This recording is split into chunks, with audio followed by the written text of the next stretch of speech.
And we are live. Hello everyone, welcome to the Surprise Alien Spaceship stream. You could be watching from anywhere around the country or the world, and I really appreciate every single one of you. Coming to you from the Spaceship Studios from a galaxy far, far away. Alright, we are going to do some more trial watching of the Tellus trial and other trials too. So, we will now flip over to the other screen and continue.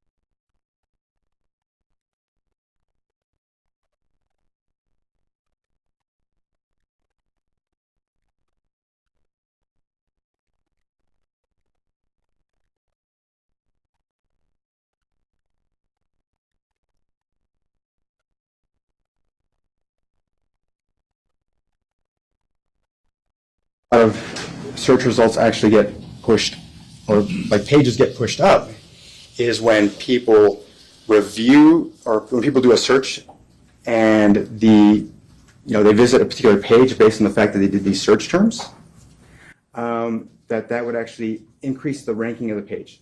So I'll explain. So for example, again, if you Google Rob Tejas or Jeffrey Gurman, Las Vegas, Rob for NV, then you go to my page and you find the page and you click it, then Google's going to say, okay, well, we're going to push this up, right? When people search, we're going to get it further up the chain. And so when I was doing these searches, you'll see, sir, is it? I may approach. You may. Yes. States Exhibit 356.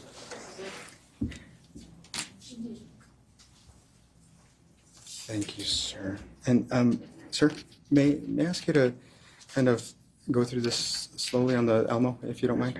If you don't mind, please. You may publish. If I was trying to search for Mr. Gorman's personal information, I don't believe that I would repeatedly Google him over and over again. If you might focus, I don't know if you all can, if you might zoom in just a little bit more if you don't mind, sir. So you see that it starts off Jeff Gurman, Las Vegas 4 times. Then I added Jeff Gurman, Las Vegas Public Administrator. And if you could flip that page, please, sir. And then from there, if you could go down just a little bit, if you don't mind, just so I can read the very top. Okay, Jeff Gurman, Las Vegas Public Administrator again. I did that a few times. And then if you could, and again, so if I was trying to find his address, I would be putting public administrator in the same search, right? If you could please flip that as well. So here I was trying to build a pattern. So next I searched Jeff Gurman, Las Vegas, Rob for NV, which is my campaign website. And so later as I continued to research, I found out that the only thing it was going to do is bump the search result up on my own browser. But thank you, sir.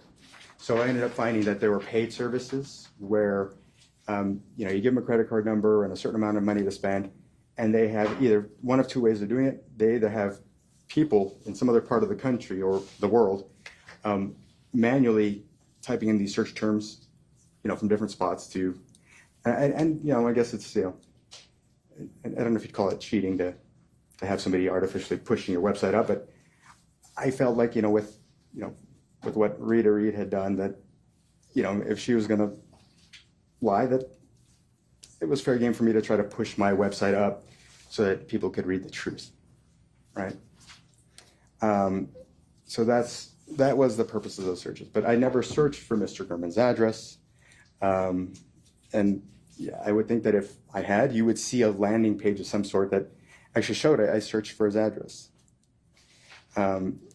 So when I saw these supposed searches where I supposedly looked for his car, you got to have a man's address when you're putting it into, at least from what they showed, that supposedly they found the car by way of his address. I didn't know his address.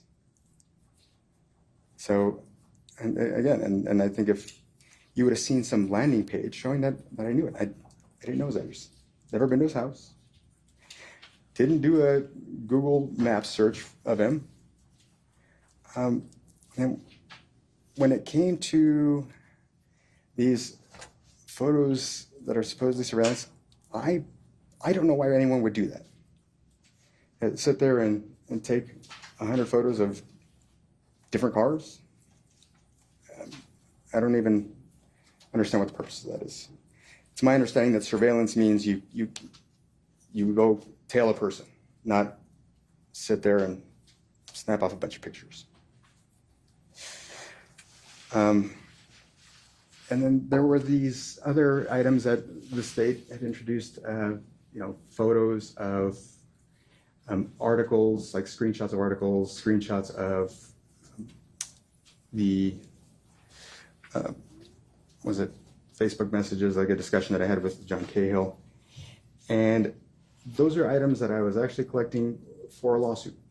And did you all bring a copy of that lawsuit? The lawsuit draft? Rick, may I?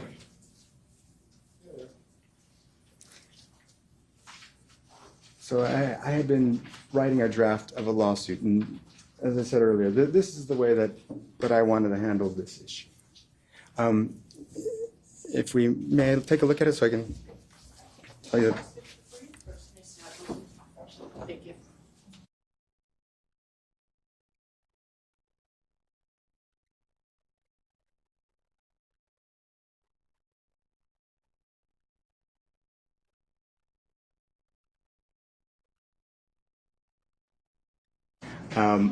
I couldn't sue my employees because that would just look bad.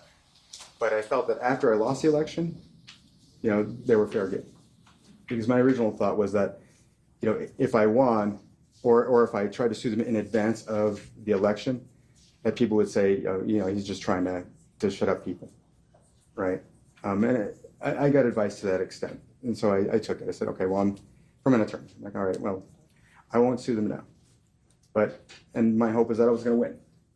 And I think I came pretty close, but it is what it is. So once I lost, I said, you know what? Fair game. I'm going to sue them. May I? Oh, I am so sorry, sir. Okay. And so again, this is a draft of a lawsuit. It's an unfinished lawsuit that I had started drafting, and it was going to be on behalf of myself as my own attorney, as part of the law firm that I had, Accolade Law. And I would like to ask that this be admitted. Any objection? Is it public? So you can review that and see that, again, this is the reason that I had actually captured some of those pictures. Sorry, sir. Okay.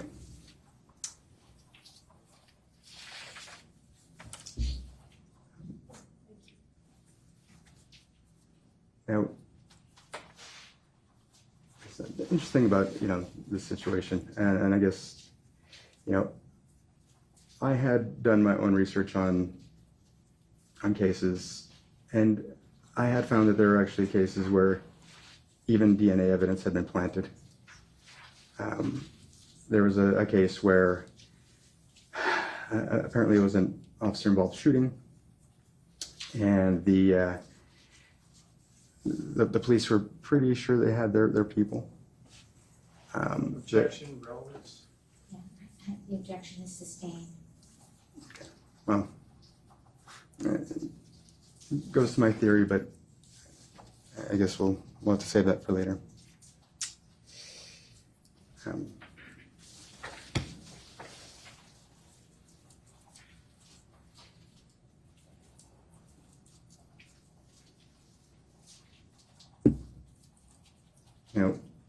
That day, September 2nd of 2022, as I mentioned earlier, I sent that text message, hung around home, had no watching TV or working. Somewhere probably around 10-ish, I went for a walk, came back home, and then got ready and went off to the gym. And if I could republish T2.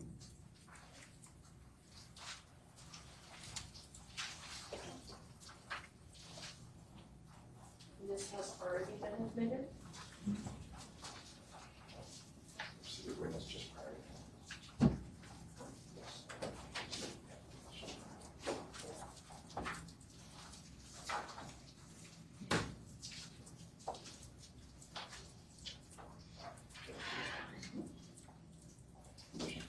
Absolution. Thank you, sir. If you could please turn to the appropriate page.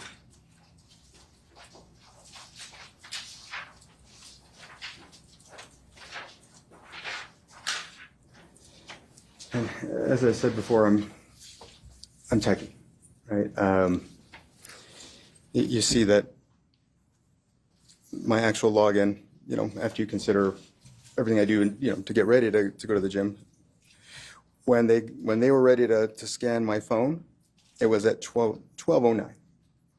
And I say it was my phone because I'm a techie person. The tag that was on my keychain, I abandoned it long ago. So that was from my phone. May I next republish, I believe it's States Exhibit 374 regarding text messages I received that day.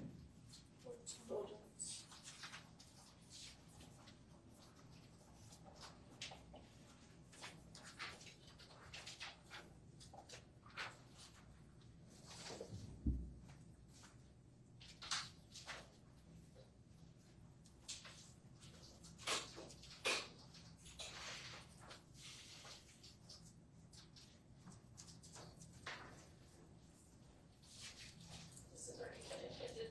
Yes.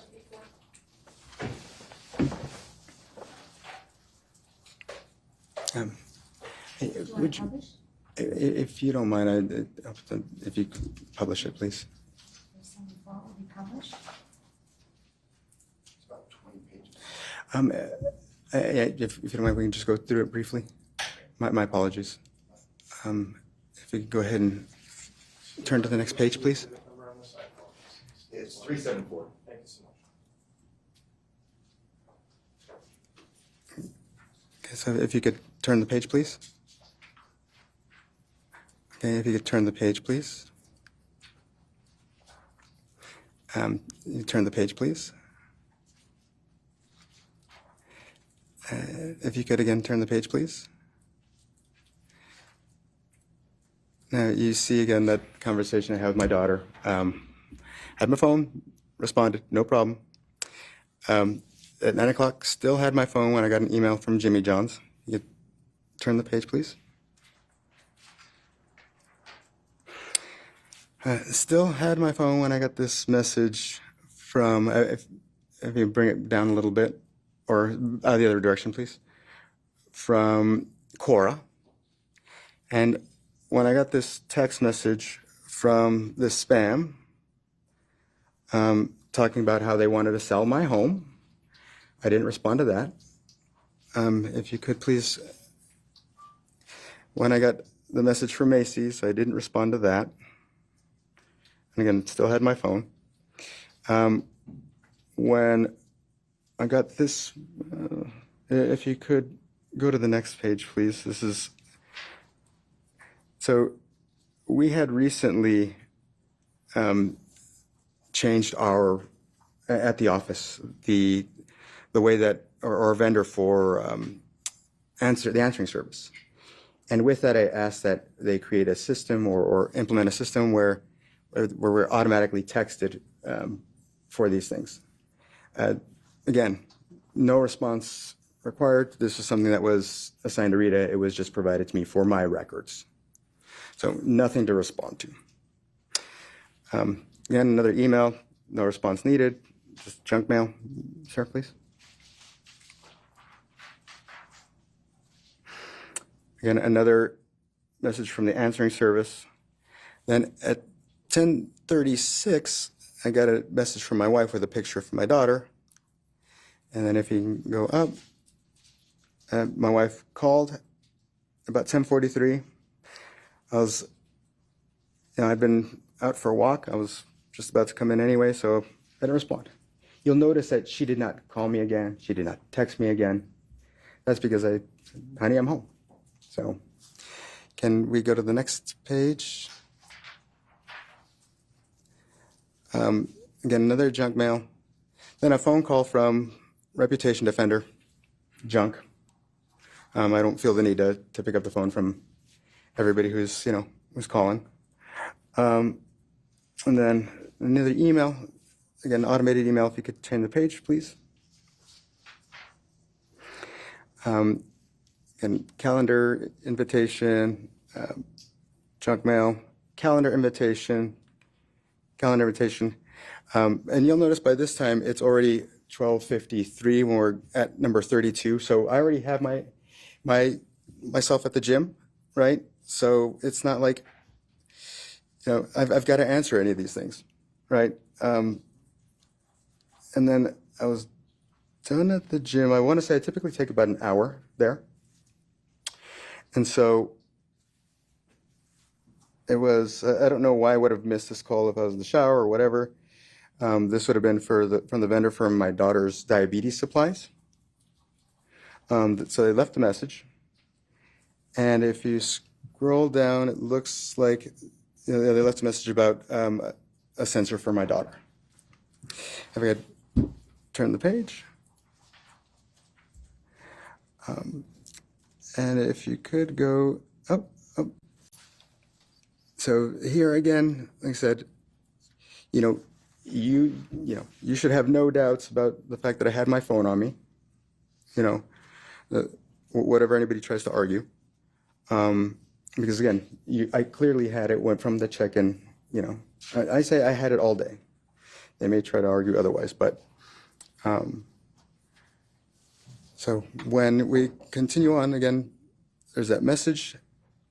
Then my ex-wife sends me a message at 1:26. And I don't immediately respond to it. And I don't feel the need to respond to every single text message immediately. I don't know, I'm personally that way. If I don't find a sense of urgency in it, I believe it can wait a bit. Sometimes I won't respond to, even if it's a person who's sending me a text message, I won't respond to the next day. It's just whatever mood I'm in. So I personally don't think that there's anything suspicious about my phone use here. Thank you, sir, very much. So I went to the gym, like I said, at about 12 and got checked in about 12:09. Did my workout, went home, picked up kids later. And, I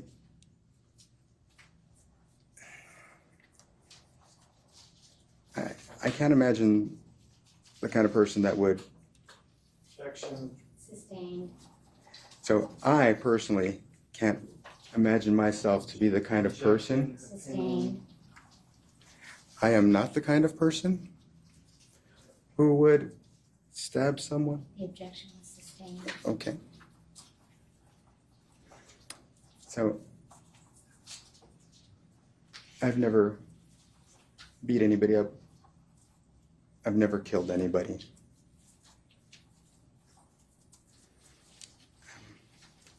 I didn't kill Mr. Gurman. And that's my testimony. Okay, you may begin your cross-examination. Thank you. Good afternoon, sir. Sir. And it's Mr. Tejas, is that correct? Yes, sir. Okay. I want to start first with see if we can agree on a couple of things, okay?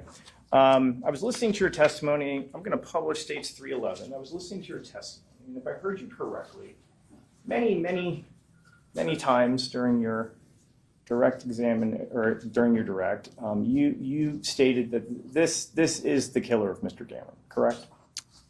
I didn't necessarily, but I'm sure it is. I mean, if I heard you correctly, you kept saying, looking at the killer, this guy. I know you're not saying that's me, but you don't doubt that whoever that is killed Mr. Gehrman. That would be fair, right? Yes. Okay.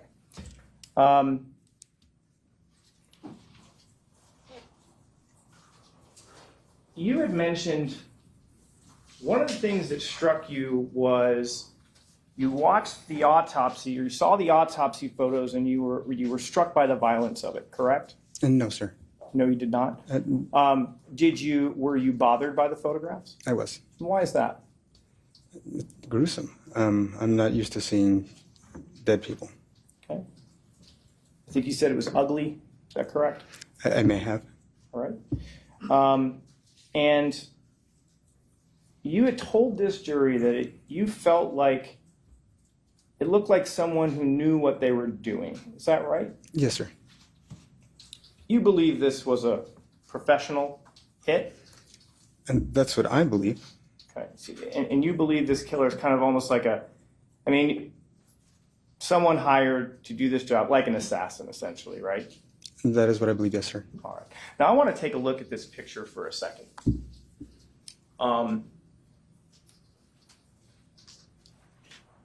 The assassin seems to be wearing a giant sun hat. It's a pretty big hat, right? Yes, sir. It's fairly noticeable, right? Mm-hmm. Yes, sir. You think that might attract attention? I would think so. Okay, but this is a professional. Right. All right. And this professional is also wearing a bright orange shirt, correct? Yes, sir. Professional? Yes, sir. But wouldn't that attract attention?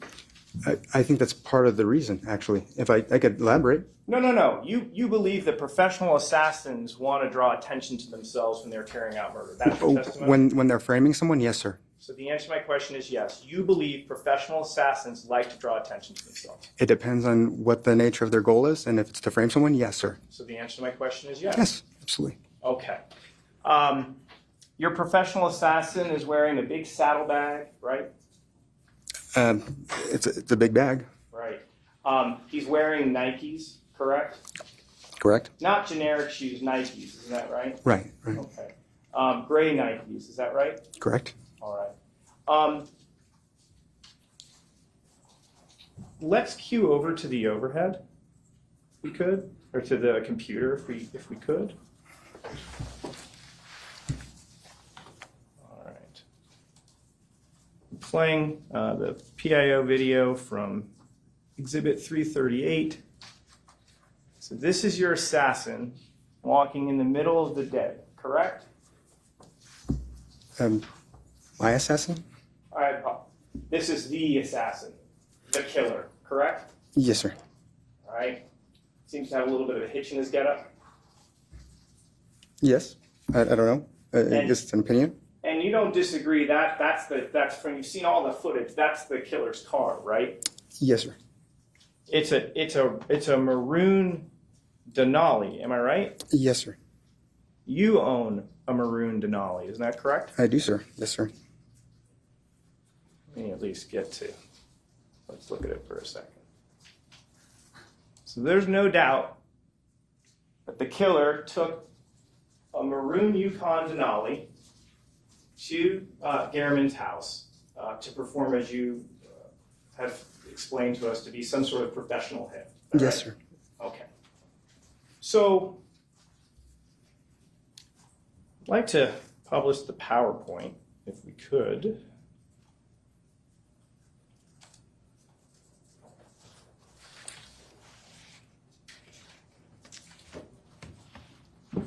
What exhibit is that? It's still from Exhibit 338, Your Honor. But it is the PowerPoint video. And I want to turn our attention to slide number 72. This is after Mr. Gehrman has been killed, but if we watch this footage, isn't it true that we see the killer come back to the scene? Yes. And the killer seems to be looking around as if he forgot something, right? I've watched the video. I don't know what he's doing. We don't know. Right. But we know a professional killer killed someone in broad daylight made it a point to park on a completely different street, but then for some reason decided, oops, I forgot something, and drove all the way back? My belief is that he wanted to make sure to commit the crime, and then when he was done, he wanted to make sure the SUV was seen in front of the house. So let me get this straight. We've watched the footage, right, Mr. Tellis? Yes, sir. Isn't it true that the Yukon parks on Wintergreen initially? I'm sorry, I wasn't paying attention to the streets, but I mean, if you say so, yes. We'll put it to you this way. He didn't park on Bronze Circle, did he? Not initially, no.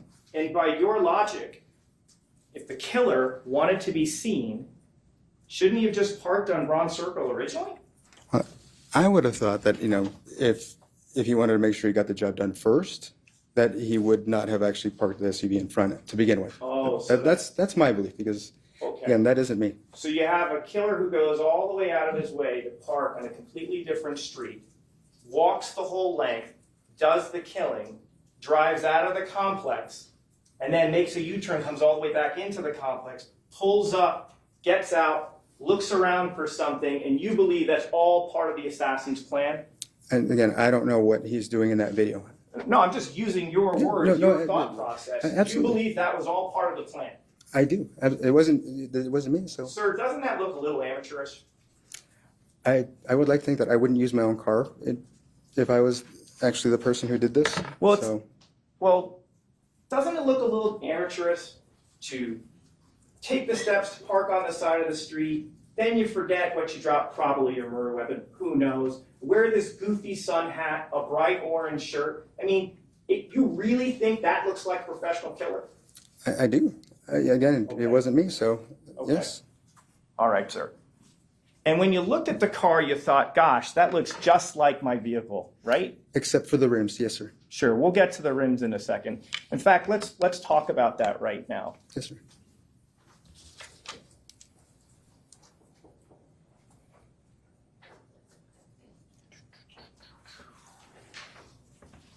Let's go to slide 41.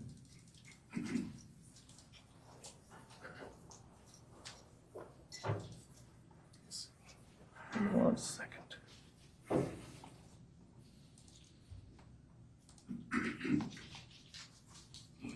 Slide 40. All right. So, you see that picture right here of the rims? Yes, sir. All right. Sir, do you see, if we're talking like clock positions, 12 o'clock, 1 o'clock, you know what I'm talking about, if I'm referring to that? The 12 o'clock is north? Yes. So 12 o'clock is Or up? totally to the top, and then you've got 6 o'clock is to the bottom. Is that correct? Yes, sir. So look at this bottom right-hand picture. Isn't it true that when you look at the front wheel, the spokes on this wheel are not all the same size, correct? Right. They alternate in thickness, correct? Correct. At the 12 o'clock position, it's a narrow spoke, right? Yes, sir. And then the next two on either side of it widen out. Isn't that right? Yes, sir. And in the 6 o'clock position, that's a fat, wide spoke. Isn't that correct? Yes, sir. And it's surrounded by two narrow spokes. Isn't that correct? Yes, sir. Okay. And it totals 1, 2, 3, 4, 5, 6. 6 different spokes. Isn't that right?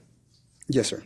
And just to be clear, whenever you look at one spoke, let's say at the 12 o'clock position, when you look at the opposite position, it's the thicker one, right? Yes, sir. And so if you look at a smaller one, if you look the opposite direction, it's going to be thicker, correct? Yes, sir. And that, when we look at the picture of this widened spoke on the killer's car, you see that on this wheel on the front, and you see it on the back wheel. Isn't that right? Yes, sir. Okay.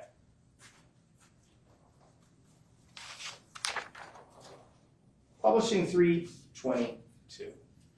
We could cue over. That's your car, isn't it?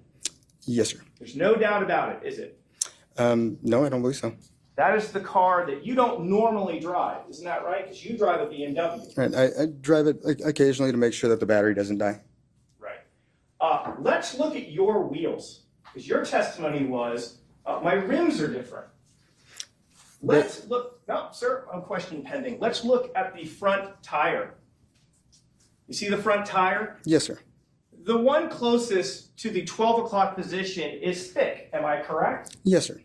The one directly opposite that, closest to the 6 o'clock position, is narrow, isn't that right? Yes, sir. Just like the car in the video, isn't that correct? It has the same type of rims, yes. It does. But that's not what you just told that jury on direct examination. You said you looked at a tweet from General Bob Custer and you felt, oh gosh, my rims are different.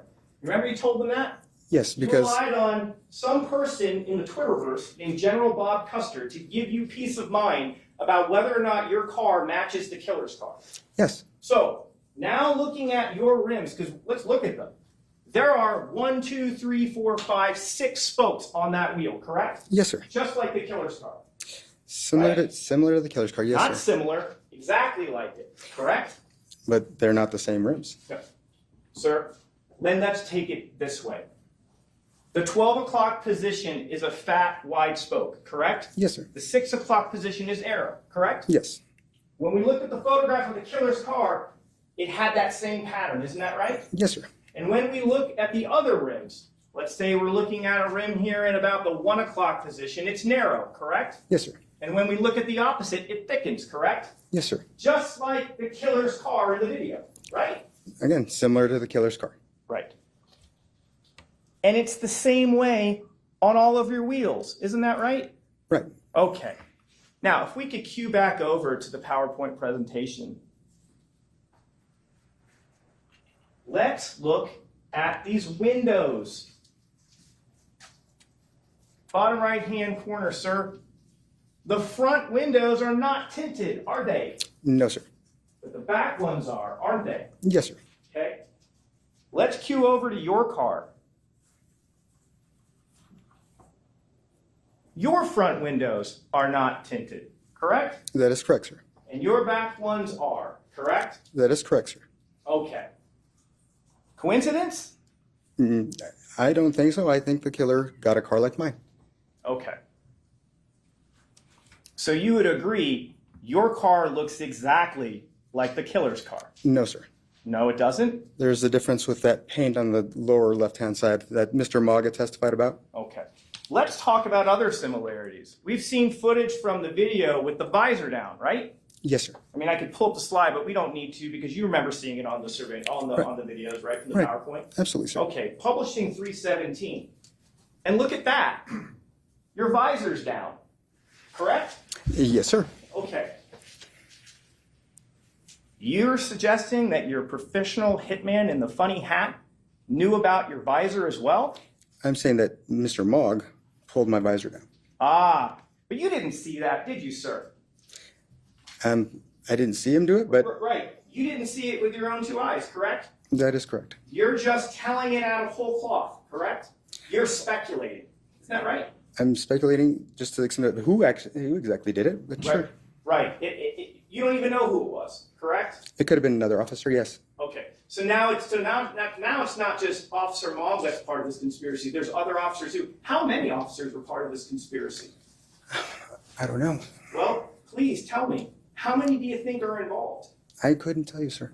So you have no idea, but you think it might be Mogg and another officer, but you just can't come up with a number, Well, correct? Mr. Mogg actually made some false representations about what happened. So yes, Okay. I mean, so Sir, I isn't don't know it- what his motivation would be otherwise. Sir, isn't it possible that in your rush to drive back home, you just didn't even realize that the down visor might even be something of significance? Isn't that possible? No, sir.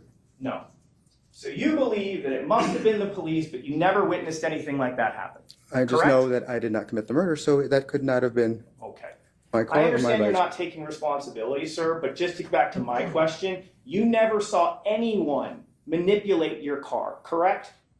I never saw anyone firsthand. No, Thank you. But the visor is down, just like the killer. and Correct. anyone could have removed it at any point in time, The sir. answer to my question is yes. The visor is down, just like the killer's Yukon, correct? Anyone could have moved it at any point. So the answer to my question is yes. At The what- visor is down, just like the killer's car. You're talking about obviously at this point in time. Your visor is down in your Yukon, just like the killer's Yukon, correct? And again, without knowing who did it, yes. Thank you.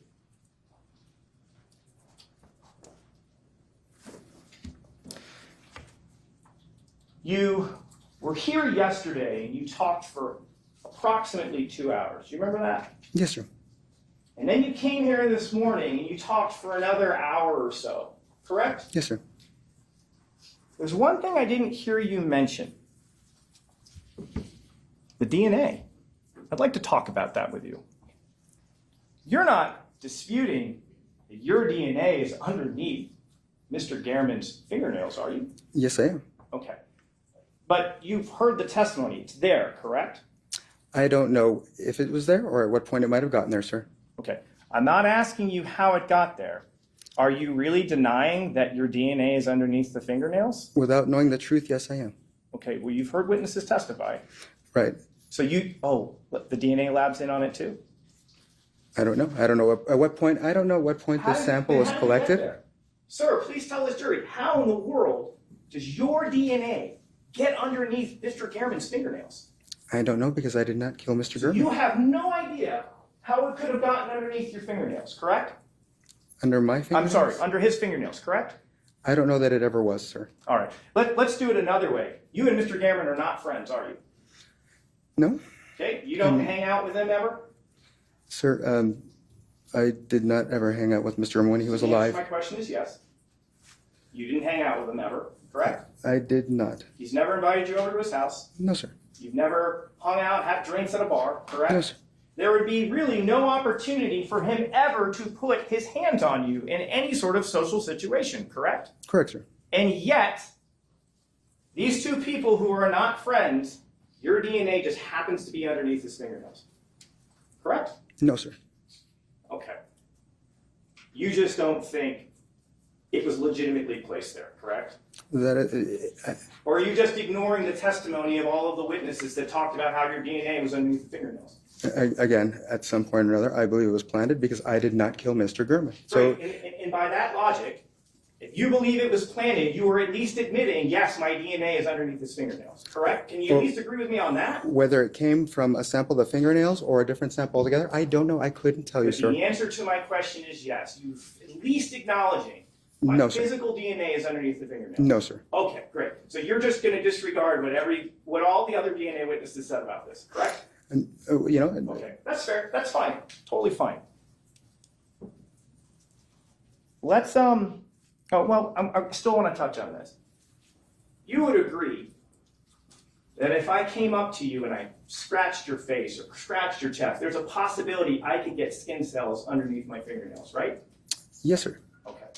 You would agree that if someone was trying to fight for their life and were scratching at the killer, they could potentially get DNA from the killer underneath their fingernails. That's a possibility, right?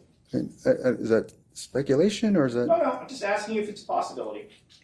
I would imagine so. Okay.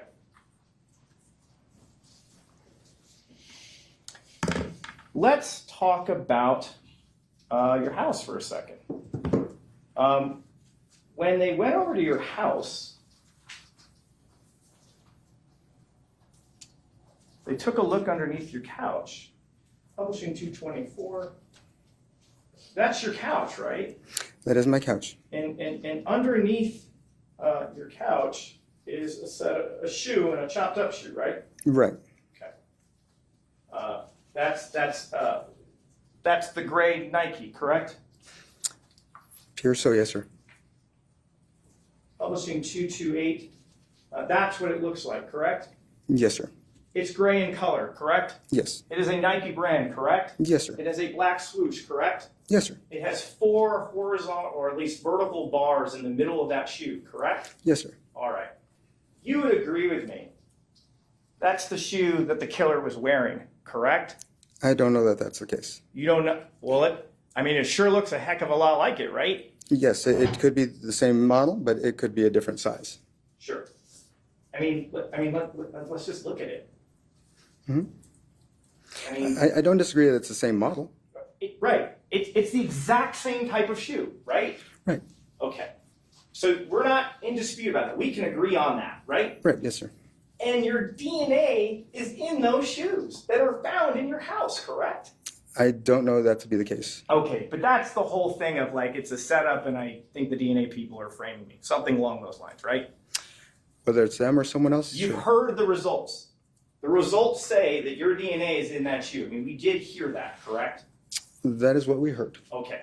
And you just think it's just another part of the conspiracy to somehow get your DNA into those shoes. So I believe that there are officers who, when they think that a fellow officer needs help plugging holes in the case, that they're willing to do what they have to. Okay. All right. You characterize this case as a case that has holes? I think that Detective Jappy decided he wanted me for this, and everybody decided as system because they thought, Jappy's a part of it now, too. oh, he's always So been. we've got the DNA lab, we've got Jappy, we've got Mog. We haven't even touched Compass yet. We will. We'll get there because they're part of it too, correct? So they paid Detective Jappy, yes. Okay, great.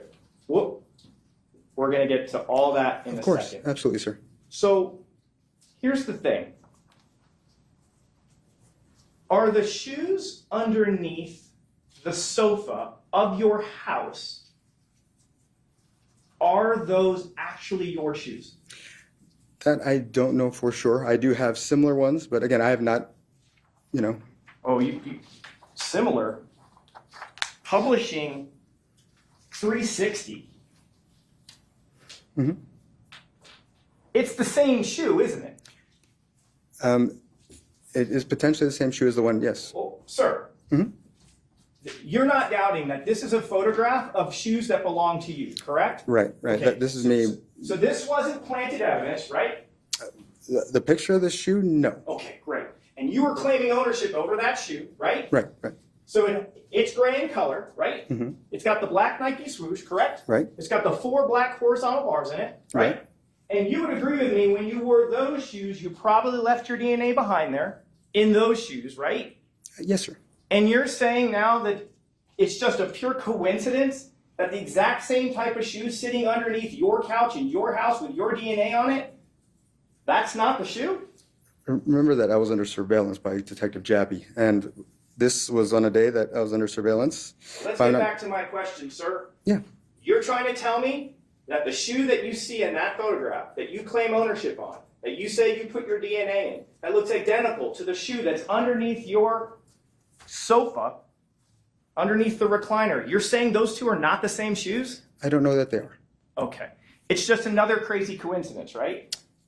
When somebody chops up a shoe and puts it under the couch, that's a little strange. Right. And here's the interesting thing. Look at the date on this. This is August 19th, Mhm. right? Yes, sir. So And again, we're I was talking, like- surveillance started at 8:16. Right. No. But this image is in your phone, right? This particular image, I'm sure I'd likely texted it to my wife to say, "Hey, I'm rock climbing indoors." So here's the thing. How? Oh, so you're saying, okay. So you believe because you were under surveillance, what? That they knew the type of shoes you were wearing? Yes, sir. Okay. You've seen the photos from the surveillances, right? I have seen some of the photos from some of them. Not everything was produced to You're me. not wearing the Nikes. Not everything was produced to me, sir. Okay. Of what was produced to you, which was everything, It was not. you're not wearing the Nikes on the days that you're surveilled. Isn't that right? This Sir, 819 was Sir, I during. need you to focus on my question. Isn't it true on the days that you are surveilled, you're not wearing the Nikes, correct? That is not true. Okay. So we'll pull them and we'll take a walk down that lane because every single day, isn't it true you are not wearing the Nikes? That is not true, sir. Okay, you're wearing your little moccasins, the gray ones, the topsiders. Remember those? You own those, right? You own gray Whatever. topsiders, Topsiders, right? what are topsiders? I don't know. I'm dating myself, I guess. But they're like a boat shoe. They're kind of like it's like almost like a grayish felt, but they're not Nikes. You But- were wearing those when you were surveilled, correct? If you want to put the photos, I can confirm The whatever. answer to my question is no, you don't know the answer as to what shoes you're wearing on the days you were surveilled. I have like a tan shoe that I probably wore during some Well, surveillance. don't worry. We'll get the photos and we'll Okay. go through it. Absolutely. Okay. So here's the thing. If Compass Realty framed you, how in the world would they know about these shoes? Again, I said that I was under surveillance by Metro on this date, 819, and obviously they took photos Uh-huh. and they provided those to Detective Jappy. Okay. So So what? And then Jappy did what with them? pass them to whomever he needed to. Again, I didn't commit the murder, so Okay.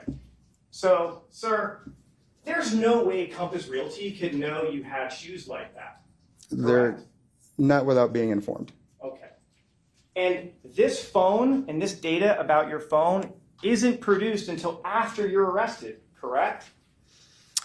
I don't know when it was produced. You had your phone with you on the day that you're arrested, right? Yes, sir. Like, you didn't give it to Jappy in early September, did you? No, sir. No, you had it with you the whole time until you get arrested, right? That I know, yes, sir. And that was on September 7th, correct? Yes, sir. Therefore, the only way anyone could learn about information inside your phone would have to be after the murder was committed, correct? No, sir. Okay. You think there's a way that someone could have found the contents of your phone prior to the murder? We heard earlier about the fact that someone can actually hack phones, yes.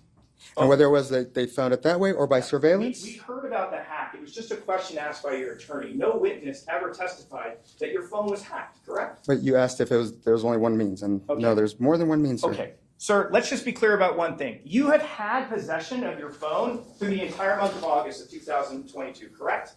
It wasn't in my sight 24/7. Sure, but you weren't loaning it to anyone, correct? No, sir. You didn't give it to Compass Realty, correct? That would be weird. Yeah, it would be. You didn't give it to Derek Jappy, correct? No, sir. You didn't give it to Cliff Mogg, correct? No, sir. Because you didn't even know who Cliff Mogg was at that point, correct? No, sir. You didn't give your phone to anybody from Metro, correct? That's correct, sir. All right, so now let's get to some of the other interesting things that are in your phone. Oh, by the way, and you also have DNA on the scissors, right? Or are we denying that? Or is that one you're at least acknowledging because of the cooking thing? No, my blood was on those scissors. Okay, so Metro got that one right. Yes. That wasn't a frame job. No, well, I do think that they used some of the DNA from that, but But before we move on, I gotta ask you this too. So,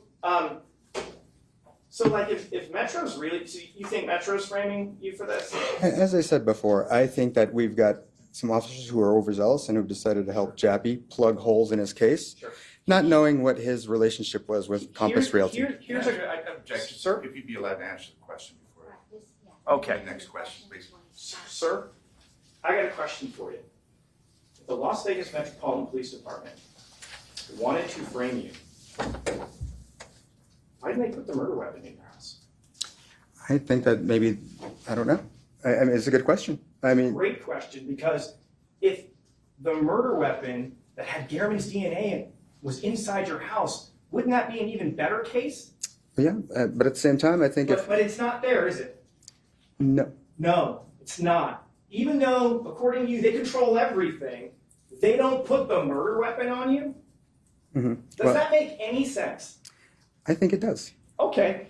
How about this? If Compass Realty wants to kill you, why don't they encourage Metro like, we'd really like you to put the murder weapon in there? Why didn't they do something like that? I don't know. That seems really odd that the most significant thing is not in your house, correct? I think what's odd is that 5 days after the murder, that supposedly there was a shoe So the answer and to my also a question- hat in my house. So the answer to my question, the most significant piece of evidence, the murder weapon, is not in your house despite your theory you've been framed. That's correct, sir. Let's talk about this.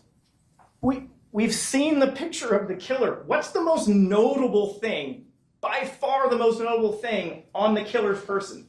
It's either the hat or the shirt. It's the shirt, right? Mhm. And that shirt is not in your house, is it? No. If Metro or Compass or Rita or Cliff all wanted to frame you, why didn't they put the bright orange coat in your house? I couldn't speak to that. All I can tell Doesn't you is, that sound not very professional if they're trying to set you up? I don't know, maybe for plausibility's sake, they put half the Oh, they stuff want in to there. I'm dial not it sure. back. I don't know. Okay. Here's another thing. Why don't they cover your car in Gehrman's DNA? Why did they do that? Because they didn't have access to the car until the day that Mr. Mogg took photos. But they have, I mean, they control everything. They take it to their CSI garage and they rub it full of DNA. Why is there no DNA of Gehrman in your car? And if they want to frame you, why isn't it there? Do you have an answer for that? Sir, I don't know. Okay. But one of the things that we do know is that prior to your arrest, you do in fact wash that car, correct? The exterior only. You still wash it, correct? Oh, yes. And your testimony to this jury was, after Rita told me about the tweets about the car that I found so strikingly similar, I went out and washed my car. You told them that on direct. Isn't that correct? No, sir. You mean Roberta? I meant Roberta. After Roberta told you, gosh, that looks just like your car, and you read John R. Custer's tweet, you went out and that prompted you to start washing the Yukon. No. That's not your testimony. No. I said that I washed all 3 vehicles. Great. Including your Yukon. Yes. Right. Because you'd agree if you only wash one of them, that might look a little suspicious, right?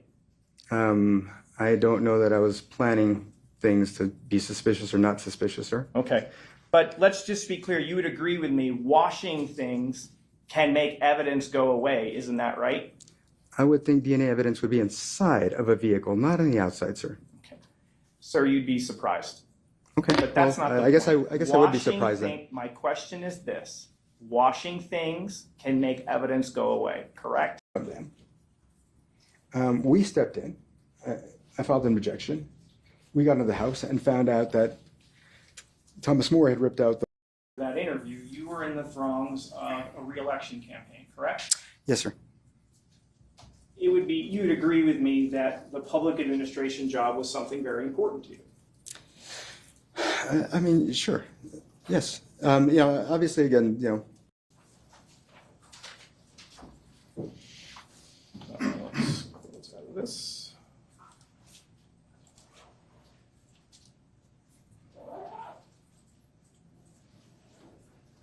Let's look at, all right, let's look at this. Well, let's do it. We'll do it this way. We're gonna, if we could just cue over for a second to the overhead. This is this extraction report that has a lot of images regarding Google Maps in your phone. Do you remember hearing testimony about this? that's what I heard. Okay. And the date on this is August 12th of 2022. Isn't that correct? That's when these files appear. Isn't that right? That's when it purports to have appeared. Okay. Sir, you would agree with me. You don't actually have to go to Bronze Circle to get Google Maps to generate these images, correct? All you have to do is go to the website. Isn't that right? For any location, sure. Yes. Sure. And this is what, about 2 to 3 weeks before Mr. Gehrman is killed? If we can trust the date, yes. All right. So, sir, let's.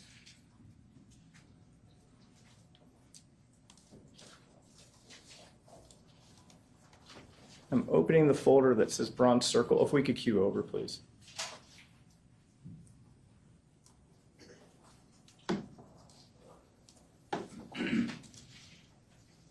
That's Jeff Gehrman's house, correct? I have come to learn that it is his house. That's a great point. You've come to learn that because prior to this all happening, you had never been over to the house, correct? Correct. You'd have no reason to be over at that house, correct? That is absolutely correct. You don't even know where he lives because I'm sure Mr. Gehrman didn't give you his personal address. That is absolutely correct. And yet the weird thing is, when we go through these images, when we start getting to like the Google Maps data, like that's his house, right? It looks like that is the house. Yeah.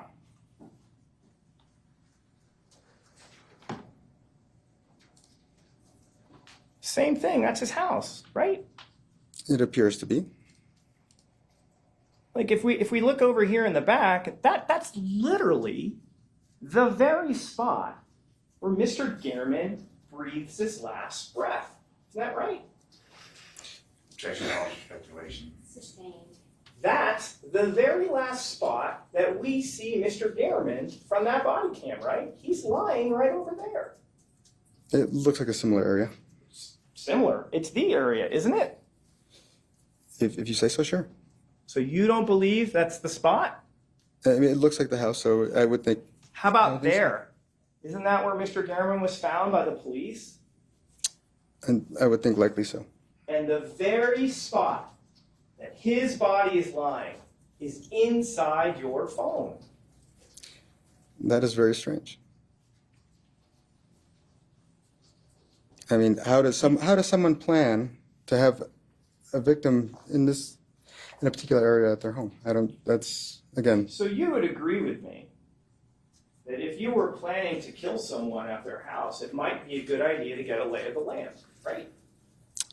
I've never plotted to kill anyone. Well, I didn't say you.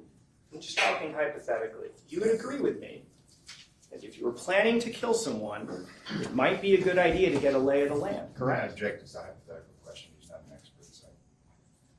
Overruled, he can answer. Let me ask you that question one more time. You'd agree with me. If you're planning on killing someone, it's a good idea to get the lay of the land, right? I don't know. I don't know what the circumstances are. I don't know what you're talking about as far as where you want to, do this deed or whatever. Mr. Tellis, if you wanted, let's do it. You don't want to answer the question. We'll do it another way. Again, I object to What's the characterization. name? Mr. Tellis, if you're planning on doing something, you want to prepare for it, correct? It depends on what you're planning to do. Okay. How about your work? As a public administrator, did you prepare every day to go to work to be competent at what you're doing? Yes. Did you do that because it's important to do the job correctly? Yes, sir. And if the stakes are really big, you want to make sure you're super prepared? Yes, sir. Okay, there's over 100 images of Bronze Circle neighborhood in your house, correct? In your phone, isn't that right? I don't know that they are, sir. Okay, well then let's start clicking. Plus, again, I wouldn't use my card. It's It's not my question. My question is, this is contained in your phone, right, sir? I don't believe so. Okay, you don't believe so? If it is in there, I didn't put it there, sir. Okay, so the answer is it's there, but you didn't put it there, correct? Again, I do not know that it's there, and I certainly did not put it there. Okay, so we're just, okay, sir. You did. You're asking me to testify sir, something Sir. that I can't tell you is true. Right, but you did hear the testimony of someone coming and said, I looked in his phone and that stuff is there, correct? That's what they've said. It's the same phone that your expert looked at, correct? To extract Celebrite data from, right? It's the exact same phone, correct? Sure. Did you ever hear Mr. Aguero ever say that your phone was compromised in any way? Did you ever hear that from him? We never asked him that question. Okay, but he didn't say it, did he? The question was never asked. Right. He looked at your data, he prepared a report, and alerted no one to any problems with your phone, correct? I don't know. Addition. I object to, he was not called upon to review the phone, he reviewed the Celebrite extraction from the phone, so I object to this line of question. We- Objection is sustained. We can move on. You heard from Matt Hovanek from the DFL department. He testified that there weren't any issues with this phone, correct? When he looked at data that came from it, correct? He said that, I guess they try not to modify contents of things, but he didn't say that it was impossible. Okay. Here, well, we can do this too. You got up on direct examination and you went through message by message by message, and you didn't complain about any of the messages that were on September 2nd, correct? I dispute. I object as to complaint. Again, Rephrase the question. Sure. You offered testimony to this jury about the timeline, correct? Yes. You went text by text and phone call by phone call, and you explained things, right? Right. At no point did you say, oh, there's a problem here, correct? Correct. You had no problem with that information, did you? Right. Okay. Sir, do you find it a little bit strange that when you find information that's helpful for you in your phone, you don't think there's a problem with it, but when there's damaging evidence in your phone, you believe maybe it's been hacked or compromised? I do think that if someone was trying to frame me, that obviously they would leave the content that I made on the phone as well as whatever they decided to put on there. Yes. And as we see here, like there's 1, 2, 3, 4, 5, 6, 7 different houses are being photographed, correct? If that is truly what was on my phone, then supposedly sure. Okay. Here's a good example. In this image, there's a security camera being focused on in the image, correct? That's what it appears to be, which brings up a question that I would have. There's no question pending, and you're going to get a chance on redirect. You'll be able to say whatever you need to say. But let's be clear. There's an image that isolates on a security camera for the next door neighbor, Mr. Gehrman. It's right there, isn't it? Yeah, it is. There's one right there. And here was something I remember you told me about. When you started out, what was your first job again? IT. IT. You've got a technical background, correct? Right. I believe even on direct examination, you described yourself as a techie, correct? Absolutely, yes. So you know your way around a computer, right? Right. Fair to say you know your way around different software, correct? Right. Fair to say you know your way around a cell phone, right? Right. You certainly know how to use Google Maps, right? I think a lot of people do. Right. Anyone could use that, correct? Right. And you would consider yourself a fairly thorough person in your work as a public administrator, right? More thorough than to do something like this? Sure. You consider yourself detail-oriented? I do. Okay. Can we cue over for 1 second to the overhead? There's over 132 images in your phone focusing on that. Would you say that's a lot of detail? If that was on my phone, I guess I would say yes. Okay.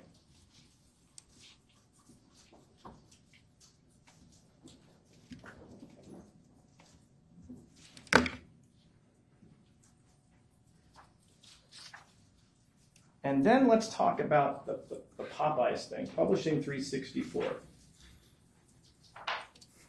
Do you remember these images? Yes. Okay. I remember them being presented as being allegedly on my phone. Right. The testimony was it was on your phone. You just don't believe you had anything to do with it, correct? Again, I don't know that they were ever on my phone. I know that I did not take those photos. Okay, so you're just denying what you heard.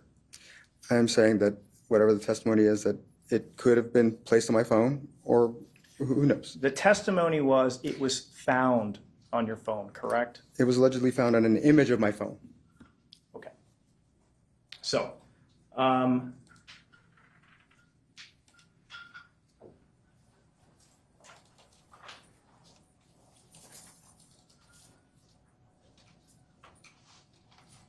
if we could cue over to the overhead or the computer. We talked about being detailed oriented. You would agree this is numerous images from the same spot, correct? It appears so. And if we kind of look, and I just can't see because of the monitor. I mean, we're looking at that's a sedan, correct? Yes. Sedan, correct? Well, it's like a minivan, but it's gray It's in like color, a crossover. right? And that's gray in color, right? Sure. And that's a truck. That's kind of a whitish gray, right? Mhm. Another gray car, correct? Sure. Another gray sedan, correct? Mhm. This one's a Honda, right? Sure. Or maybe that's not a Honda. I don't want to misspeak. That might be a Kia. It looks like a Honda, Okay, it's a Honda I think, or unless it's a Hyundai. or a Hyundai. I'm don't not know. sure. It kind of looks like an H. We've got an SUV here, but there's a lot of images here, correct? Yes. Okay, and according to this report, if we could cue over.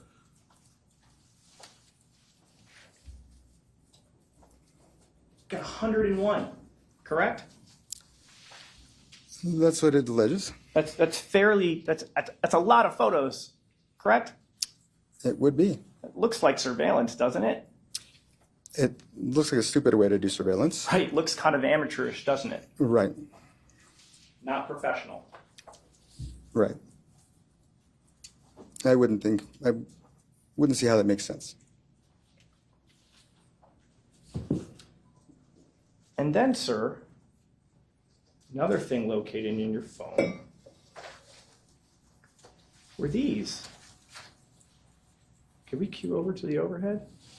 Sir, what are we looking at here?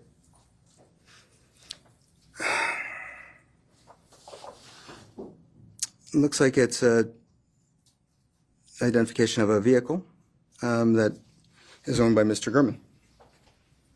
It's a Honda, right? Yes, sir. And we know from photographs earlier, his Honda is gray, correct? We saw from the photos, right? I don't remember. I wasn't paying attention to the color with the earlier testimony. You Sorry. have no reason to dispute me if I told you that the color of the car was gray, correct? I don't, sir. Okay, and we saw in those images, lots of gray cars were getting snapped, correct? Yeah, I saw a black one and a white one, but yes. And you know what that program that's pulling up that information is, don't you, Mr.? That I do, yes. That's IDI Core, correct? Right. That is proprietary software that is in fact used by the Public Administration's Office, correct? Yes, sir, it is. It gives the person at the Public Administration's Office the ability to look up personally identifying information about people, correct? Yes. Okay, and we can see here that Jeffrey Guerin is being looked up on IDI Core, correct? What I remember correctly looking at this was it was looked up by address. Well, that's just one report, sir. Let's look at this result. We can see What's he's connected. What's the search term? There's no question pending, sir. Okay. Take a look at registrants. What's the registrant? Again, it's Jeffrey M. Gurman. Right. And if we look down, what's the first address associated with this? P.O. Box. Okay. And then we go to the next entry. What's the address associated with Mr. Guerin? 7216, it's the second one related to Mr. Gurman. There's a first one related to Mr. Gurman. That's the P.O. Box, which is current. The second one is 7216 Bronze Circle, Las which is Vegas, where- Nevada, 89. I can't read Right. this. Mr. Tellis, that's where Mr. Guerin lived, correct? Yes, sir. That's where he was murdered, correct? Yes, sir. And this image of his personal information and his home address is located inside your phone. Again, I don't know that it is. Okay, so we're just, again, we don't have to do the dance, but you're just not accepting the testimony that it was located on your phone. That is correct. Okay, all right. But you'd agree with me that from just that bottom there, that looks like a desktop monitor, a Dell desktop monitor, correct? Correct. And again, this has more information about Mr. Guerin's cars, correct? Yes, sir. This is IDI Core, correct? Right. Software that is in your office, correct? The office that Mr. Jappy visited, yes. Okay. This is more IDI Core images, correct? Appears so, yes, sir. Let me just come out and ask you. This is your desk, isn't it? It probably is. Yeah.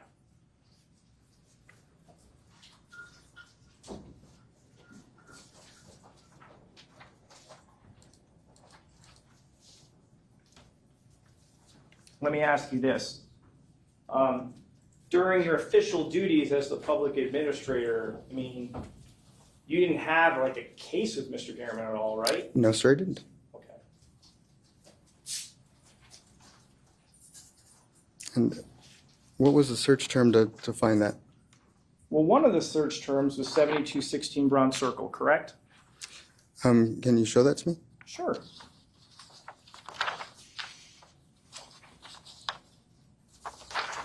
$7216 Bronze.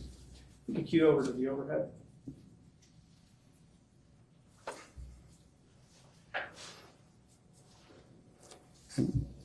All right. Can everybody see that? Oh, it's much better over here. This is terrible. So you can see that, right?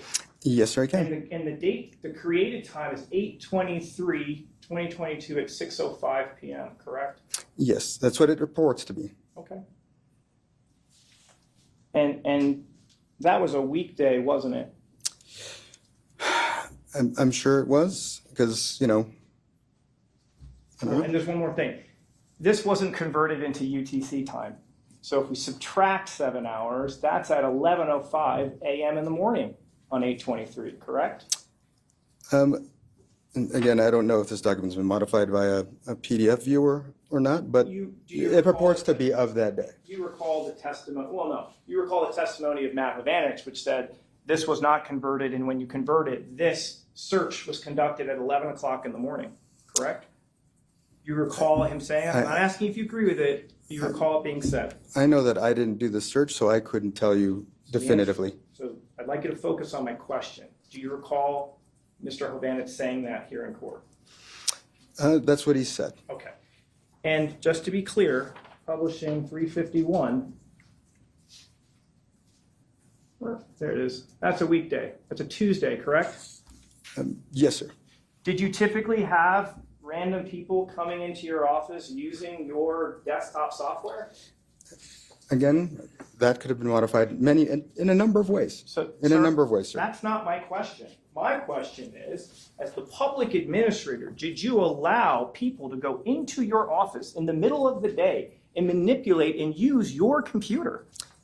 I didn't allow it, but that's not to say that it didn't happen, sir. So the answer is, you had an edict that said you're not allowed to do this, correct? But if I wasn't around or whatever, I don't know. I mean, you would hope as the head of the department, they would have at least not used your computer, right? I would have hoped, but you'd be surprised what happened in that office. Okay. Right, because of the conspiracy? Right, okay.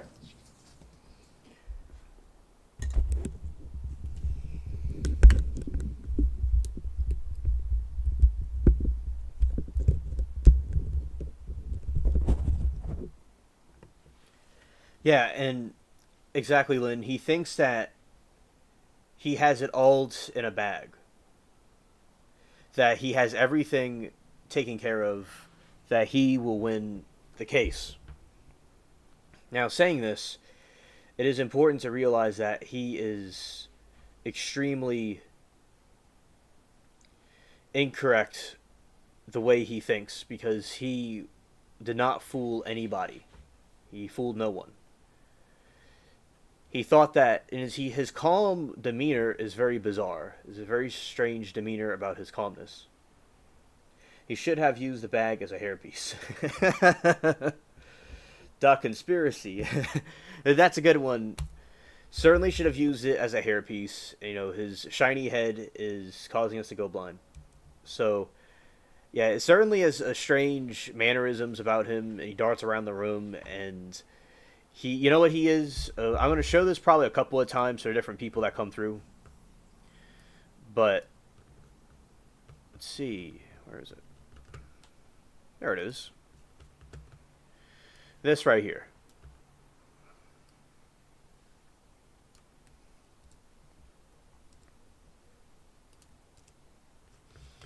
Right here.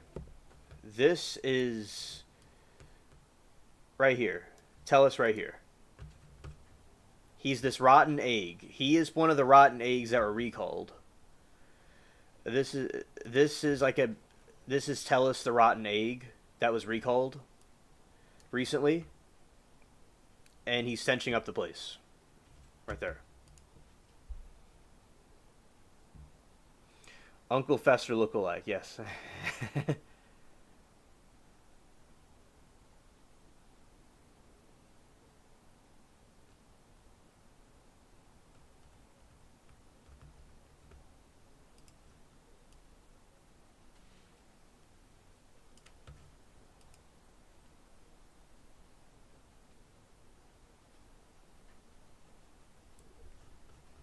Yeah, scared.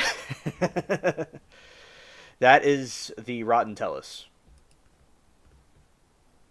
Alright, going back here. And let's continue.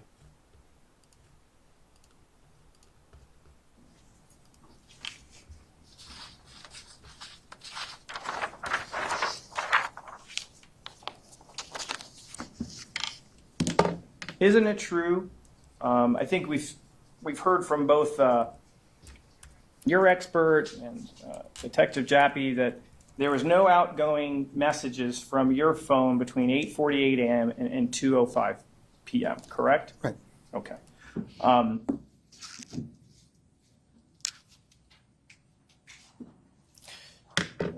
You mentioned, or at least we've kind of heard this comment about, well, maybe I was hacked. Just to be clear, you never reported to anyone that your phone was hacked prior to September 2nd, correct?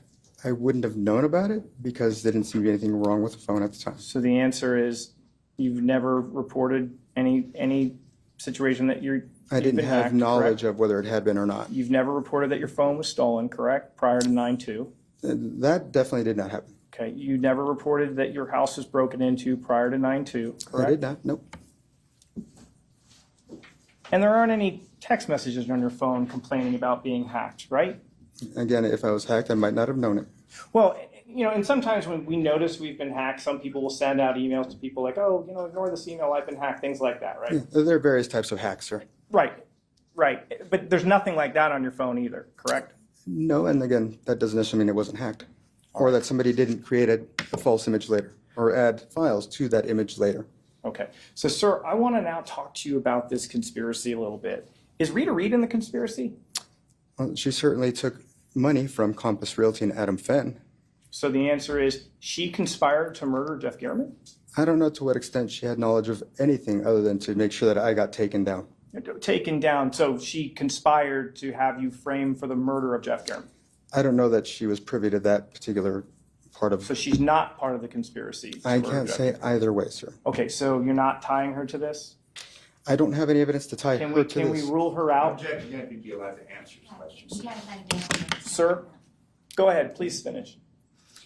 What was the Okay, question I'll at ask this the point? question again. Can we rule Rita Reed out of your conspiracy to murder Jeff German? I think it's weird that maybe it's not weird. Obviously, you've got to try to minimize the concern that I have with this and try to make me seem like I'm crazy for it. But I'm there's just- the evidence to back up what has been occurring. So that is what it is, sir. Okay, so let's focus on my question. Can we rule out? I don't know that we can either way, sir. Okay, so it's possible she's part of it. I would be surprised, but I couldn't rule it out. Okay, so it's possible. Anything is possible. Okay, Alicia Goodwin, is she part of this conspiracy? Again, part of the conspiracy, sure. Part of a conspiracy, Let me specify. Is she part of the conspiracy to murder Jeff German? I would think it's unlikely. Okay, so we can rule her out. I mean, again, I couldn't rule anything out, but certainly I think it's unlikely. So it's possible. Again, anything's possible, sir. Okay, so we can't rule her out because anything's possible. That's what I said. I said All right. unlikely, but Okay, if we, understood. How about Mr. Cahill? Is he part of the conspiracy to kill Jeff German? again, highly unlikely, but I You're not ruling it out. Without further evidence, I cannot rule it out, sir. Not let him answer. Okay, so it's possible. Again, anything is possible, sir. Is Thomas Monroe, who's part of Compass Realty, I believe, is he part of this conspiracy to murder Jeff German? Thomas Moore? I apologize. Thomas More. Is he part of this? I would think that would be likely, yes. Okay, likely. Okay. And Compass Realty as a business as a whole is part of this as well, to kill Mr. German, correct? Again, if you recall that the best way to take me down would be to frame me for Mr. Gurman's murder. And so, yes, I do believe that. And I want to write that down. You said the best way to take me out is to frame you for killing German, right? Yes, sir. I'm paraphrasing, but essentially that's it. Absolutely. Okay. You would agree, and I think you told this jury extensively on direct examination, what a thorn you were in the side of Compass Realty, correct? I was, yes. You fought them at every turn, correct? Absolutely. You thought what they were doing was improper, correct? I think I proved that. Okay, you thought that so much of their wrongdoing that you actually went to the police about it, correct? Yes, sir. And you were, till the moment that you were stopped working in that office, you fought against Compass Realty, correct? I believe when that order was entered on August 30th, that shows that. Absolutely. And the issue for Compass Realty is because you were the public administrator, correct? Right. You stood in their way from doing the things that they wanted to do in terms of independent administrators. Is that right? Yes, sir. And in fact, again, that order was going to allow me to dig into them and actually prove without a doubt that Detective Jaffe was just ignoring criminal conduct, sir. Yes. So here's the thing, though. You said that they did something else. They also donated to somebody. Who did they donate to? That's Reed.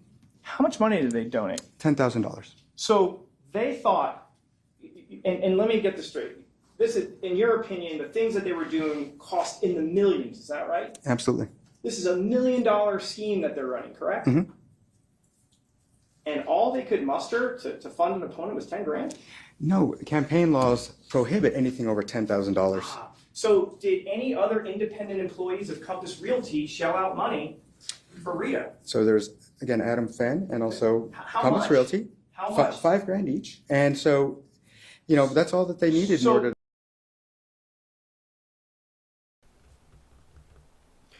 Yeah, he's extremely creepy and unsettling. That is completely true. And he has that glance in his eyes, and he looks very evil looking, or demonic looking. He looks like a type of like a caricature of completely decay rotten flesh. Indeed. I usually don't like certain defendants, but this guy is type 10 bozo. Absolutely a bozo. Absolutely. And it is very peculiar how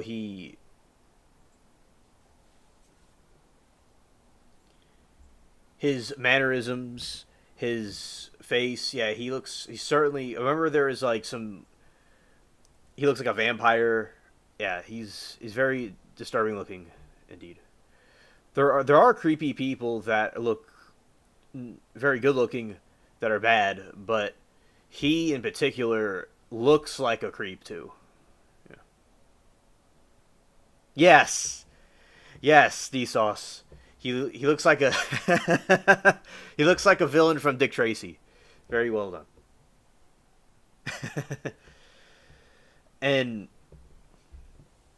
he just has that villain appearance to him, and he looks like a diarrhea from an ogre with maggots in it. That's what he looks like. Absolutely. And very good eye chat. All right. We will now continue the telesaga. So if I'm hearing you correctly, you have described yourself as the sole impediment for their multi-million-dollar scheme, and the only thing that they could come up with financially to stop you is just $10,000? No, sir. Okay. That's your C&Es that you submitted, that's all we have, right? It's like 10 grand. That's $10,000 on our campaign contribution report. Right, That is not all the money that they've given to anybody to engage in this Are you activity. speculating at this point? Ask, And you be got allowed permission to from answer. them, man. Okay, Question. please finish the question. Again, without being able to firsthand investigate, because Mr. Gurman was murdered and I had been arrested and been sitting in jail for 2 years,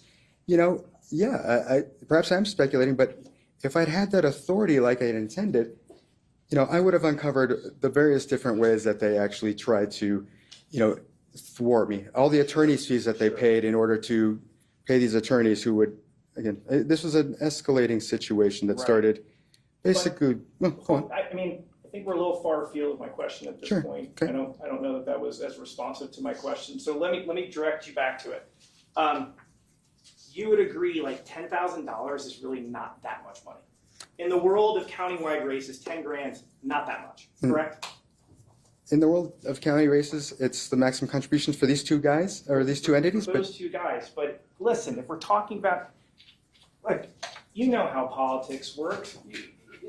If there are businesses or special interests, they pool their money together behind a candidate, right? You don't know that, but you were. it depends on running for it political depends on the office and you don't know situation. that? It depends on the situation. Over each other. Sir, are you going to sit here and tell this jury you've run for political office twice and you don't know that businesses or special interests pool their money together to back a candidate they really want? Are you really telling them that? And again, I don't have firsthand knowledge of that because I've never had that happen for me. Right. Now, if you're talking about political action committees, I don't know, what do you, PACs? Look, the bottom line is, all they donated was 10 grand, correct? I think that's a mischaracterization of Fine. everything they've done. Let's move on. And then here's the crazy part. They won, right? And I still kept fighting them, yes. No, sir, you were a lame duck as of September 2nd, 2022. Isn't that right? But I still continue to fight Compass Realty. That's not my question. You're out of a job in that you're not an impediment as of January 1st. Isn't that right? As of January 1st, but I was right then. So you're trying to tell us that Compass Realty was so upset with you that they backed a candidate who wins, but then they just can't wait any longer, so they murder a reporter? They can't wait for 3 months? I would recommend that the jury watch the video and again see the time at which the order was filed. And I think you might agree that yes, that is absolutely the case, sir. So the answer to my question is yes. That Compass Realty, even though they successfully backed a candidate that defeated you in a primary, they couldn't wait another 3 months for you to leave office, correct? because I've got the authority to really crack things open So right here- then. So Again, he's answering the question. These are fairly complex questions. They require complex I'm not answers. sure that each of you lets the other. Sir, are you finished? I am now, sir. Okay, so then my next question is this. If they hated you so much, I don't think they know me to hate me, but sure. well, I mean, they're willing to kill people over you, right? I guess they would have hated me, yeah. Right. And if they hated you so much, why didn't they just kill you? That's a really good question, and I would like to answer it. My belief as to why they did. Please tell me why they didn't So- just bother killing you. Because if they'd killed me, would that have stopped Nevada State Division from investigating them? No. If they killed me, would anybody have felt the duty to continue my work because I was actually doing this? I think so. So murdering me would have not discredited me. It would not have put me in a position where all the work that I was doing just got left by the wayside. It would make no sense to kill me. So your theory is that Jeff Garriman is collateral damage? When you've taken into account the fact that months earlier we had this public feud, it's a pretty convenient way to do this. So the guy who writes the articles that ends your career, they reward him by killing him? Well, again, like I said, it was a pretty good way to do this. And let's not get it twisted. Rita and Alicia are part of the conspiracy that loop in Jeff Garriman, and they're in cahoots with Compass. So they're like, Whoa. Where'd I go? There I am. I didn't know why I disappeared. Whoa, the prosecutor just said twisted. And I just said that the prosecutor's grabbing Tellus's dick and twisting it. There you go. That's funny. All right. Yeah, prosecutor DA just said what I was thinking. Scared.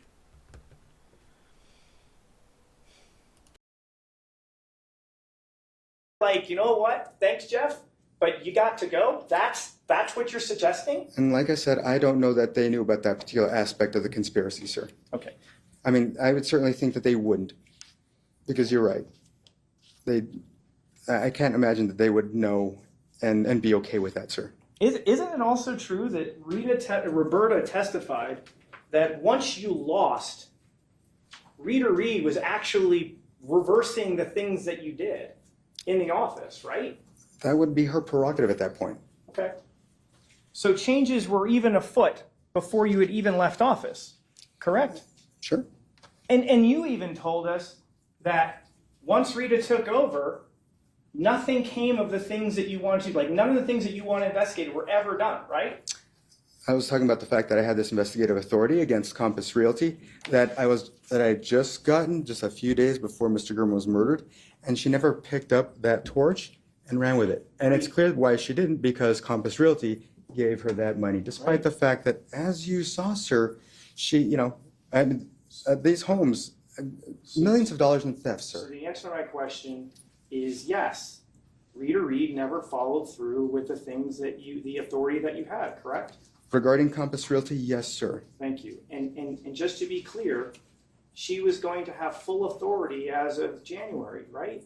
Yes, sir. And the authority could have gotten Compass in trouble, but that risk was eliminated once they put Rita in, according to your theory, right? Once she actually became the public administrator, that would be the case. But while I was still, as you call it, a lame duck, I was still coming after them, sir. Okay, so your thought is murder was the only way. There might have been other ways, but it was again, if they didn't do it, they sure had a windfall for it that they didn't expect. So how did Compass break into your home to plant Again, this evidence? Like I said before, I don't know how it got in there, but I did not put How it did there, they sir. plant the hat? Again, I don't know how it got there, but I didn't put it there. How did they plant the shoes? I don't know how it got under the couch, but I did not put it there. How did they get your DNA in there? Again, I don't know when and where that DNA was allegedly obtained, so I couldn't say, sir. How did they put the images in your phone? Again, I don't know if that was in my phone or on a corrupt image or what have you. Again, you cannot say when or where any of this occurred, really. And again, when they executed this warrant, the police, they did that also in the presence of your wife, correct? Not exactly, sir, if I may. So, So the answer to my question is no? not all of them did. Okay. And so, No question pending. I appreciate it. You'll have a chance on redirect. okay.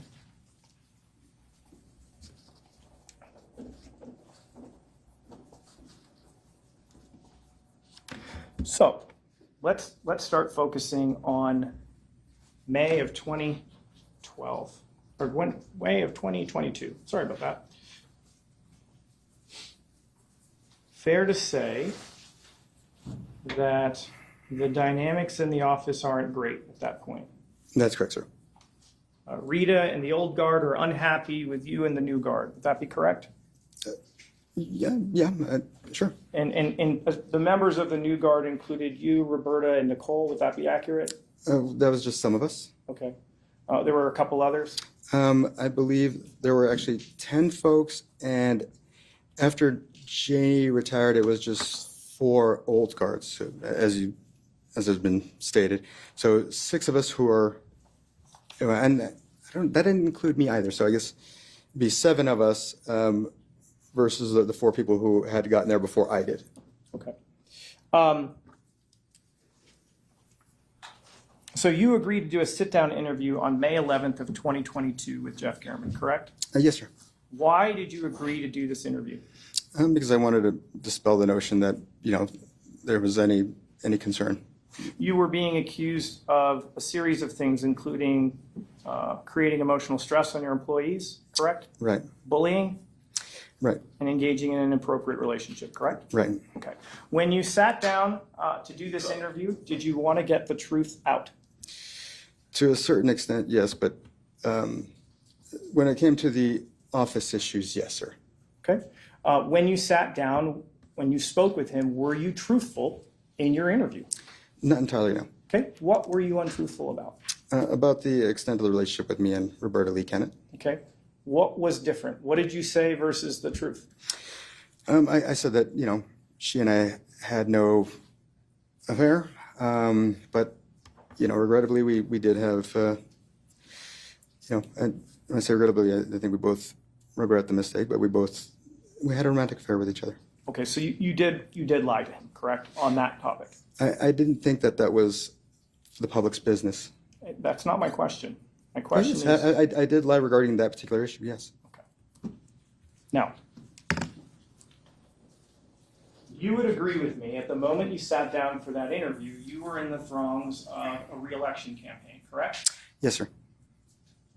You'd agree with me that the public administration job was something very important to you. I mean, sure. Yes. Obviously, again, it was important at the time. Yes. I mean, well, listen, you told us a little bit about your story. I mean, right? I mean, you put yourself through law school. You opened up a law firm. You were elected to this job. You were proud of the work you were doing at the PA's office, correct? It absolutely was. Okay, and you wanted to remain in that job, correct? They certainly did. Okay. And you would agree with me that if you had been entirely truthful, that may not have helped your election prospects. Would that be correct? That was certainly not the sole motivation for lying. And I understand that, but that is a factor, correct? I don't know. Again, I don't know that I necessarily consider that to be the primary factor, or honestly consider it to be a factor at all. My main concern was having any embarrassment or any, for both of our families, that kind of thing. And listen, that's totally fair, right? You're concerned about your family, maybe you're concerned about Roberta's family. Understood. And that for you is the main reason why you're not being truthful about that. Right. Okay. So, you sit down. Did you feel after speaking with him that you thought Gehrman would give you a fair shake? I did. I thought we had a pretty good conversation. I walked outside with him. I told him more about a lot of the issues that had occurred at the office before I got there, and about the way that, the strange things that had happened. But I won't get into it. But yes, I thought by the time we were done that, that he understood what was really going on at the office. Okay. And when he, sorry, excuse me 1 second. When that was published, you were very upset, correct? Yeah, I was shocked at what ended up coming out versus what we had discussed. Yes, sir. Were you devastated? I don't know if I'm not sure, that I ever, consider myself devastated on anything. I was certainly upset. I was, hurt for, that this came out, but that was that day. That was that day. Sure. And on that day, and let's just be clear, because not only does it potentially jeopardize your work, but it jeopardizes potentially the family stability. Fair? In a sense, yes. My wife did forgive me, but it certainly it wasn't good optically for obviously my children and have them teased by other kids or what have you. So from that respect, it was a little hard on them. And here's the thing, he didn't have to write it the way he did, but he chose to do so, correct? Certainly, yes. And you talked to him about how upset you were when you saw, I'm assuming, an advanced copy of it, or at least before. No, I believe it was actually after it was released. I think people have been misstating the date of the article because I think my text was after. I don't know if it got republished and the date changed or what have you. Yeah, so, and like if we publish 353A, we can see here, the date on this is May 16th, correct? Okay. But you agree sometimes what happens is like the RJ will throw up an article online at night, and so maybe it's the night before, and then maybe in a publication it's for the next day. Something along those lines. Okay, so because your text messages with Mr. Garman reacting to this actually happened on the 15th, isn't that right? Right, sir. Okay. Right. So I want to talk about that if we could. If we could cue over. Now on direct, you said it was a bummer, right? Or was that the election loss? I can't remember. I don't. Which was the bummer? I think and maybe I can't remember what was a bummer per se. The articles certainly were not. I wasn't happy about them. Yeah. Well, let's turn to this message. It's on page 4. Mm-hmm.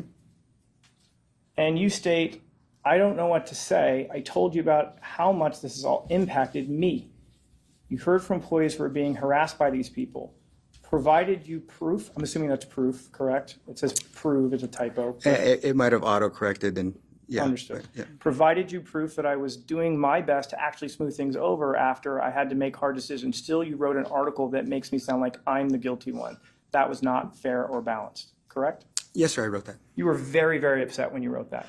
Yeah, and I guess it says I'm very distraught right now. Clearly, there are typos in my message. And you held him responsible because he was the one who chose to write the words, correct? Again, at the time, I was upset. So the answer to my question is yes. You held Mr. Gehrman responsible because he chose to write this article in this particular way. If I had to hold anyone responsible in any sense, I guess the context that you're saying, I mean, certainly not enough to murder him. That wasn't my question. Okay, I guess I'm trying to get a sense of what the wordplay is here. Well, it's not wordplay. You held him responsible. He chose to write it that particular way, right? On that day, I felt that, again, he would totally misconstrued things. So I was upset with him, and I told him I was upset with him. Okay. So that's how you were feeling on May 15th, correct? Mm-hmm. And you even say, I've done so much for that office. I told you I've been followed and that I caught Rita following me. You decided to take it on her word that she wasn't, however clearly she was. It seems to me you valued sensationalism or the value of a potential takedown than actually telling the truth. Thank you for helping him drop more pressure on my life. Yeah, and I think that was a typo with the him. It was probably a them instead. Understood. Yeah. So, I mean, you described this probably as a hit piece. Would that be correct? Honestly, yes. Character assassination, correct? Yes. And he's the one who chose it to write it that way, correct? Correct.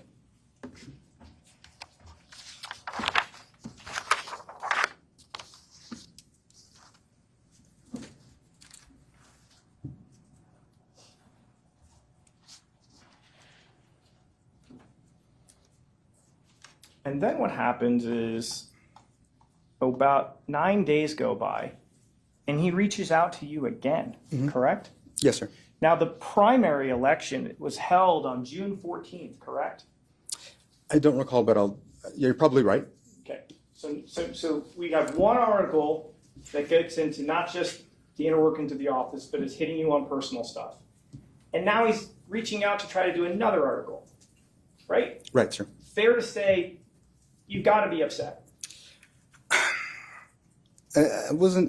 I don't know if at this point I was still upset. I couldn't remember. I know that I had to, at a certain point, like start to try to, like, basically combat this with my own narrative to try to, again, win the race. Right.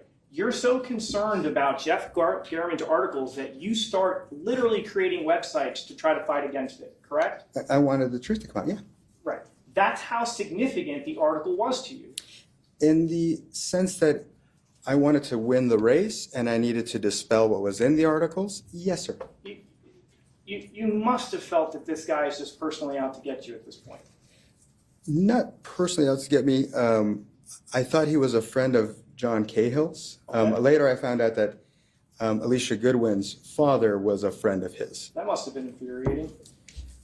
I mean, it is what it is. You know, like I said, by the time, about a month later, I think you see my tweets. I'm more just trying to. Well, we'll talk about Sure. different things over time that we see from you. But moving on, you end up providing a written statement, correct? Yes, sir.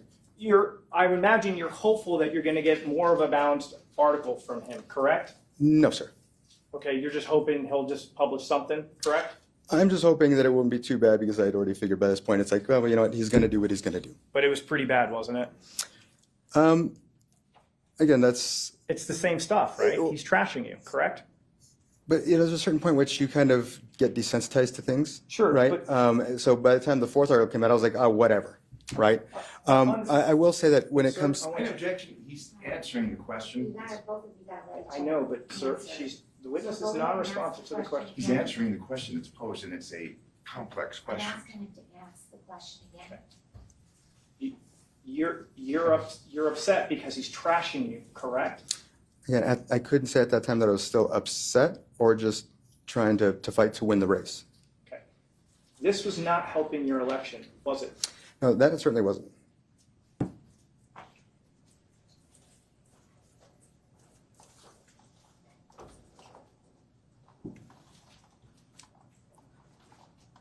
So then we have, let's do this. Let me back out. And Hold on a second. I'd like to now turn to some items that pop up in your phone kind of around this time. So there is this image from May 20th. I'm going to publish that. This was found in your phone, correct? yes, it was, sir. You're not denying that this was something actually in your phone. No, and I can tell you why I did. I'm not asking you that question, but the title of this is How to Push Down Negative Search Results, correct?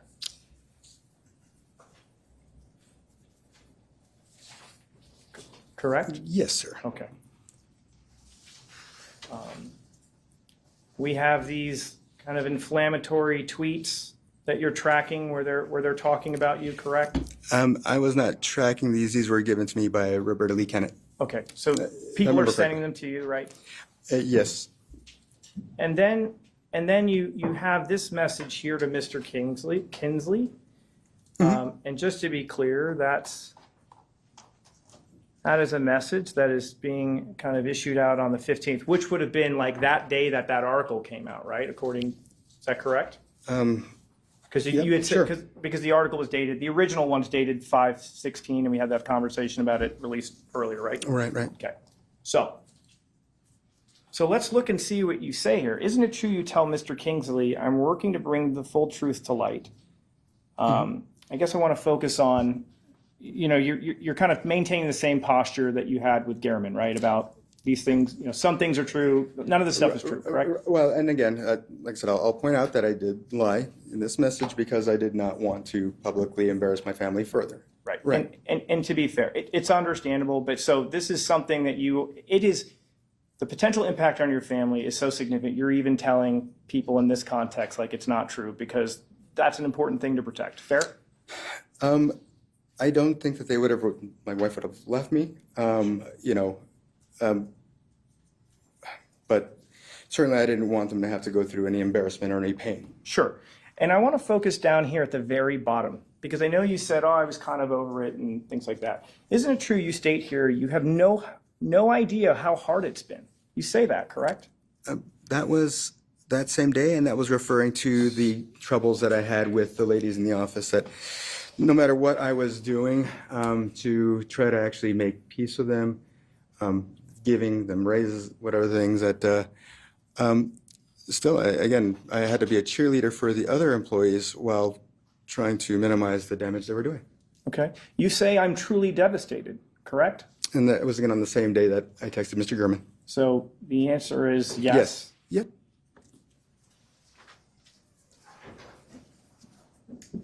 And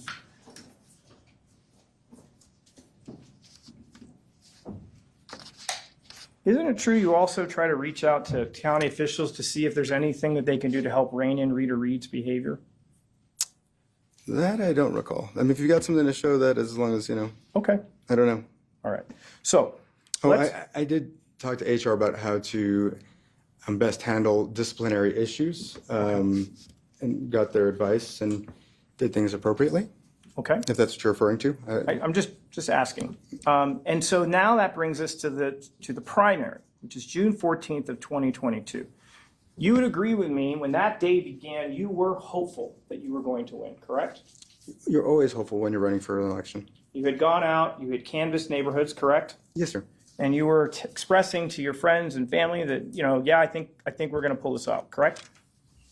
Obviously, you always want to have an optimistic face, no matter what, but I wasn't 100% sure that I was going to win or not. Okay. But ultimately, you lose. Is that correct? That is correct. And you don't place second. You end up placing third. Is that right? Right. All three of us were pretty tight, though, but yes. Right. And I'm going to approach with what's been marked as state's proposed 377. Does that appear to be kind of the accurate outcome of the election? Yes, sir. Okay. And that's a fair and accurate depiction of those results? I think so. Like I said, it was pretty close. At this time, we're asking state permission to admit states 377. Sure. Sorry about that. There's no objection. Publishing 377 to the queue over.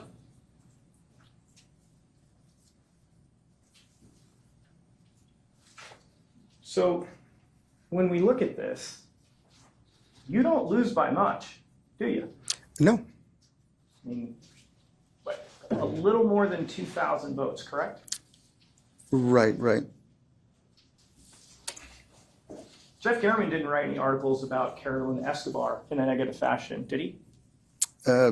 I wouldn't think so. I mean, leading up to his election, he didn't do that, correct? Correct? He didn't do that about Rita. No. Fair to say, in your opinion, if Jeff Garriman hadn't written these articles, you probably end up winning that primary. Probably yes.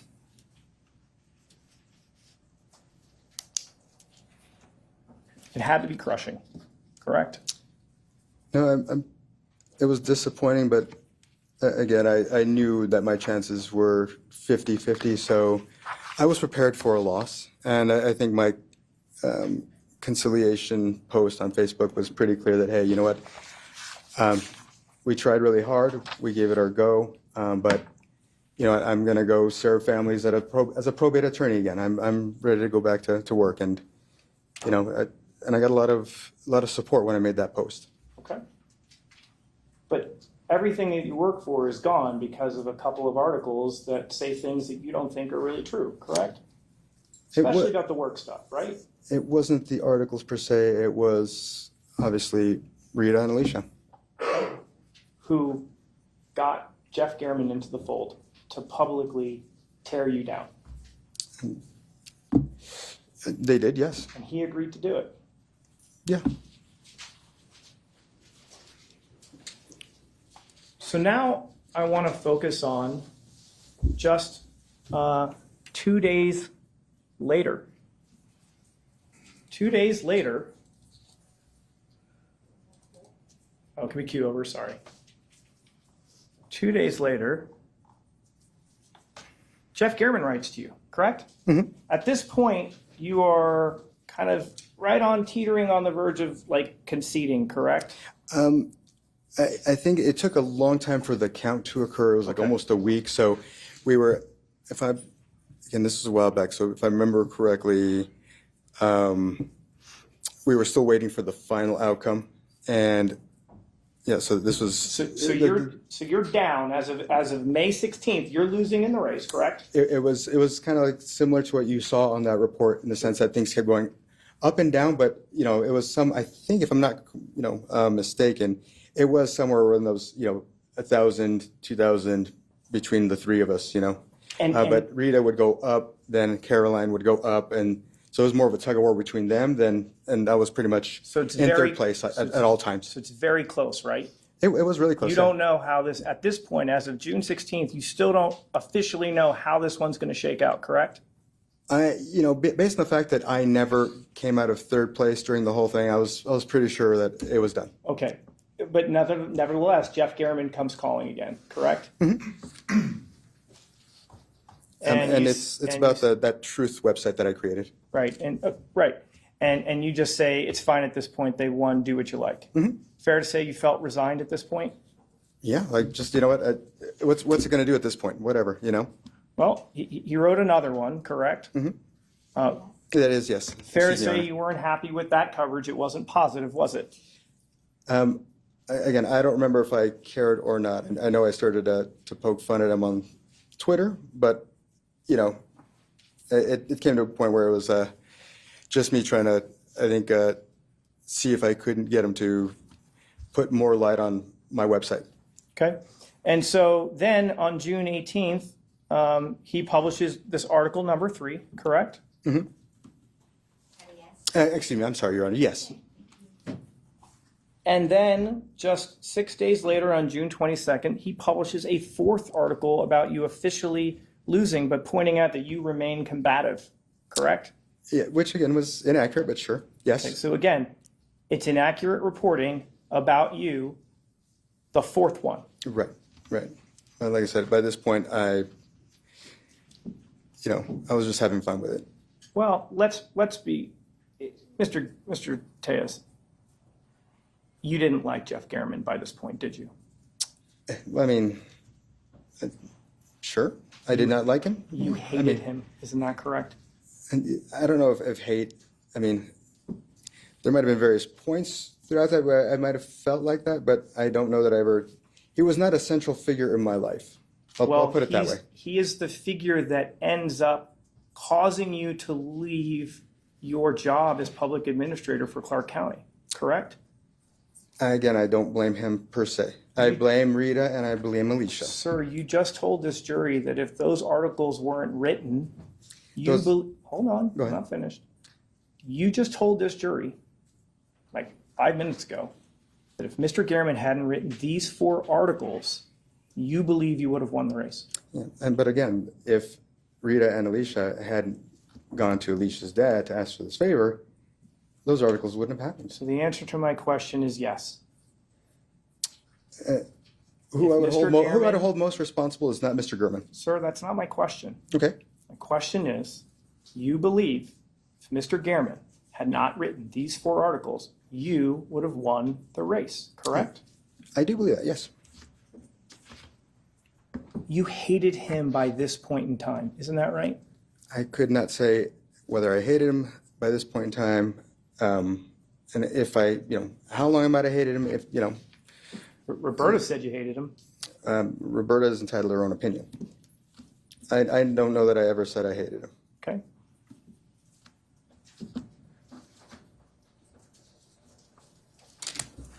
So,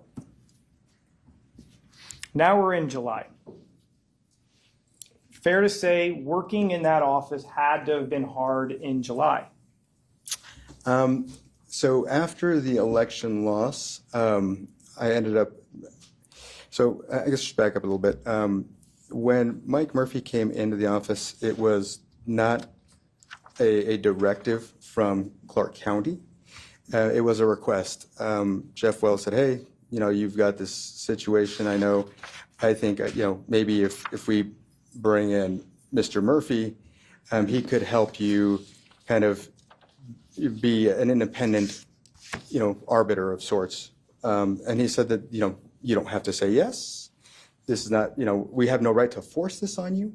It's entirely up to you. And I said, you know what, sounds like a great idea. Let's do it. So brought him in. But then again, that got misconstrued, it is what it is at this point. But so once I lost the election, he and Rita had taken over the duties primarily. And I did, most of my work from home, coming in a couple of days a week, just to, do things here and there. Okay, so to go back to my question, was July hard? Yes or no? I guess my answer would be not as, I didn't have to deal with the first, the day-to-day frustrations I used to deal with when I was in the office 50 hours a week. So you came in less, correct? Yes, sir. Mm-hmm. Rita assumed more of a responsibility, Right, sir. even though you were still the acting, duly elected public administrator. Right. We decided, just. I'm going to publish Exhibit 340. We can cue over to the Elmo.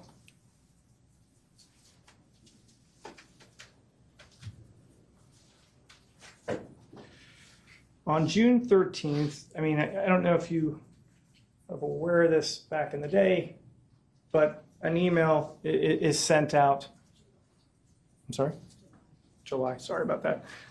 July 13th of 2022, Jeff Garriman is making a public records request, correct? Yes, sir. Now, in July, you have already lost your race, correct? Right. So the election isn't at stake. Is that correct? Right. Correct. You will be gone in a matter of 6 months, right? Right. And now Jeff Garriman is asking for all emails between Public Administrator Robert Tellis and Estate Quarter Roberta Lee Kennett from January 1st to the date that this is fulfilled, correct? Right. He also wanted all of your communications, including messages between you and Roberta, correct? Right.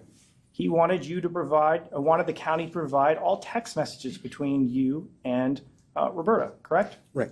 From your personal cell phones, correct? Yes, he did, but he was not allowed to have them. But yes. Sure. Understood, but that's how far this is going. And additionally, and I didn't read that in the middle, it included a request for Microsoft Teams messages as well. Isn't that right? Right. Okay. Now, sir, you are familiar with the county's policy. Well, let's do it this way. You testified to this jury that, before the records request went out for the Teams messages, you had reviewed them and you didn't have any issues with them, correct? And I'd love to elaborate on that if I could. I need you to focus on my question. Yes or no? I had an opportunity to. Yes, I did have an opportunity to review them before. Judge, it's a two-way street on this one. Okay, if you can answer the question, yes or no. I haven't finished the question yet. Oh, Then I can ask Mr. Hammer if he wants you to answer the question. I need you to listen. I need to finish the question. Oh, I thought you were done. Sorry. Well, yes or no. You testified on direct examination that you reviewed Teams messages and you did not have an issue with them, correct? The production that I understood was going to be sent to Mr. Gurman, yes. Right. And just to be clear, you were familiar with the county's policy about what gets produced in a public records request, correct? Yes, sir. And so, isn't it true that under this county policy, personal messages would not be produced under a public records request? That is correct. Okay. So any personal communications between you and her wouldn't go out to Mr. Garriman, correct? That is absolutely correct. And that is why, and so you're like, I don't have any issue with that other stuff going out, correct? Correct. Okay. But let's be clear about something. The election's over, right? Mm-hmm. And Jeff Garriman, Yes, I'm sorry, Your Honor. and Jeff Garriman seems to still be digging about you and Roberta, isn't that right? Yes, but there's nothing to dig.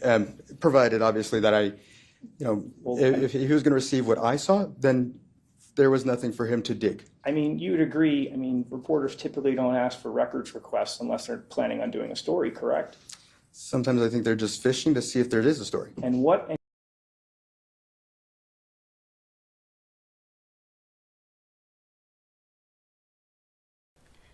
Hello, Moki. Great to see you. Welcome to chat. So, I'll explain. Alright, so today, back watching end of court today. Today they ended abruptly. And, like, shortly after you left, they ended it for the day. You didn't really miss much. And, to answer your question, you didn't miss anything. It wouldn't really be, you could watch it if you want to, but it wasn't really worth to see. It's just they ended it shortly after you left, and then we went live. And, you know, we've been having a pretty cool chat roasting Tellus.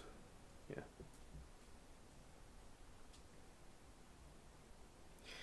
Now, with the cross-examination, they did do a cross-examination, though. Yes, that's true. So if you didn't see the cross-examination, you can check it out. You're welcome.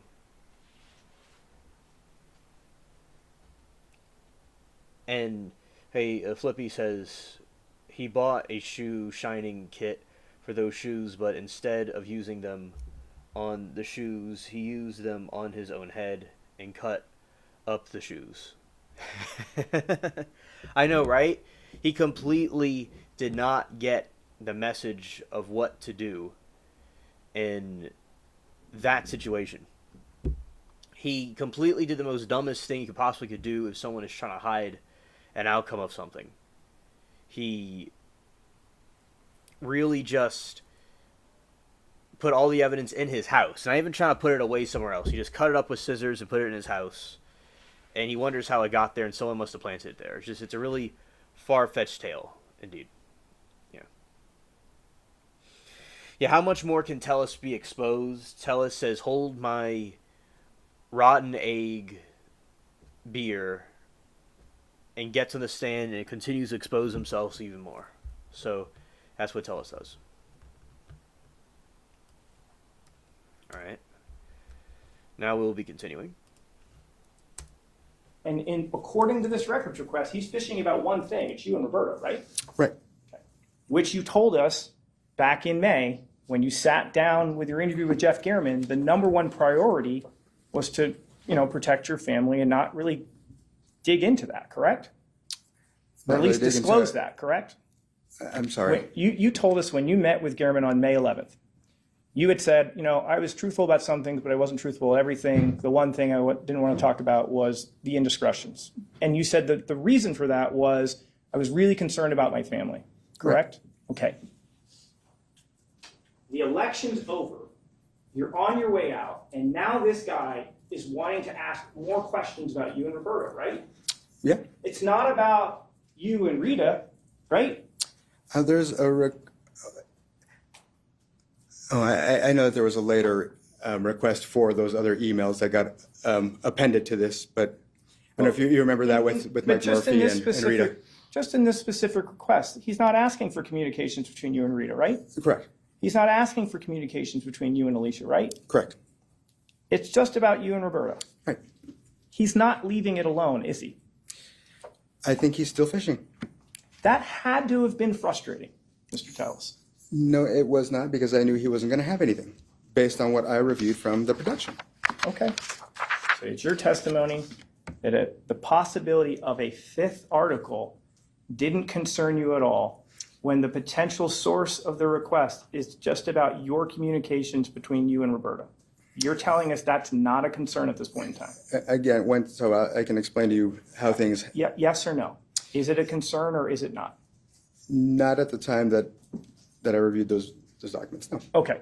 So now, let's now jump forward to August 8th of 2022. On that day, Dan Coolin emails you and starts to tell you about the production request, that it's going to start to happen, correct? Yes, sir. Okay. That's on August 8th, right? Yes, sir.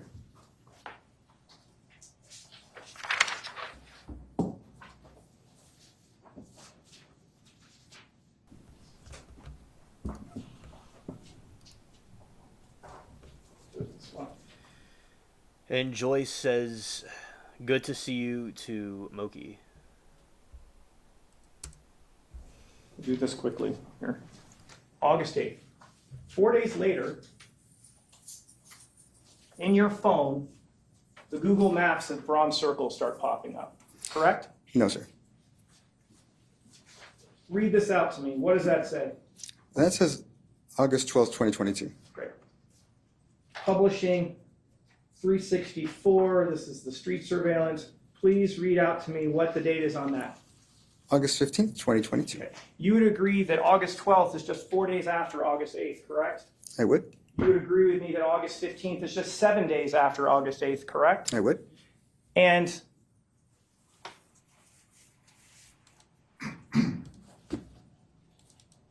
if we go back to the overhead, 354.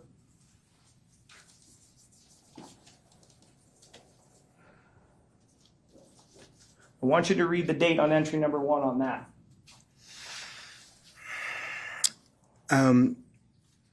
The modified date? Yeah. 8/23, Okay. 2022. I wish I could do the math on that one. I feel like that's like about 2 weeks after August 8th, correct? Somewhere around there.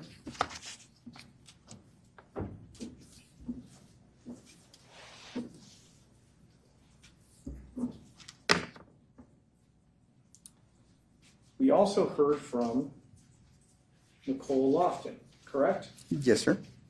Nicole Lofton was employee of the public administrator's office, correct? Yes, sir. A member, as you describe it, of the New Guard, correct? Um, She was yes. on Team Telus, fair? Sure. Yes. Okay. You had text messages between you and Nicole Lofton through the course of your time as a public administrator, correct? If you've got them, then sure. I don't recall. Okay. Well, I'm going to approach for a second. So I'm going to show opposing counsel what's been marked as Exhibit 376. It's just an excerpt of some things, but take a look.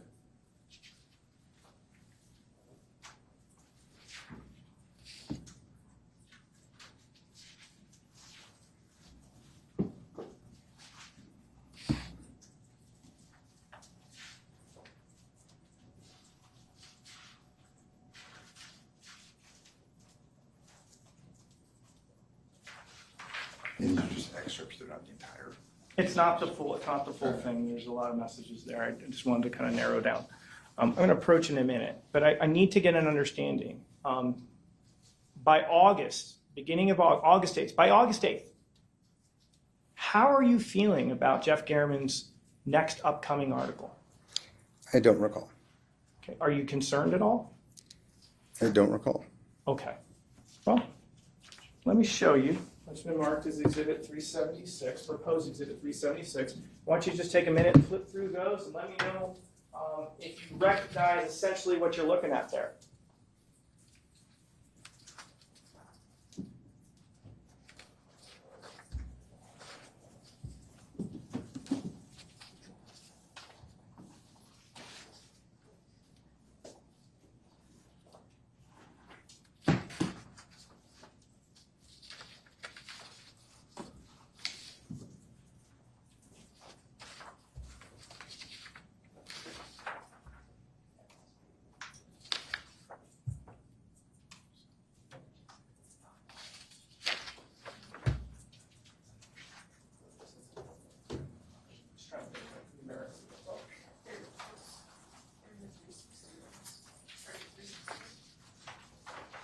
Okay.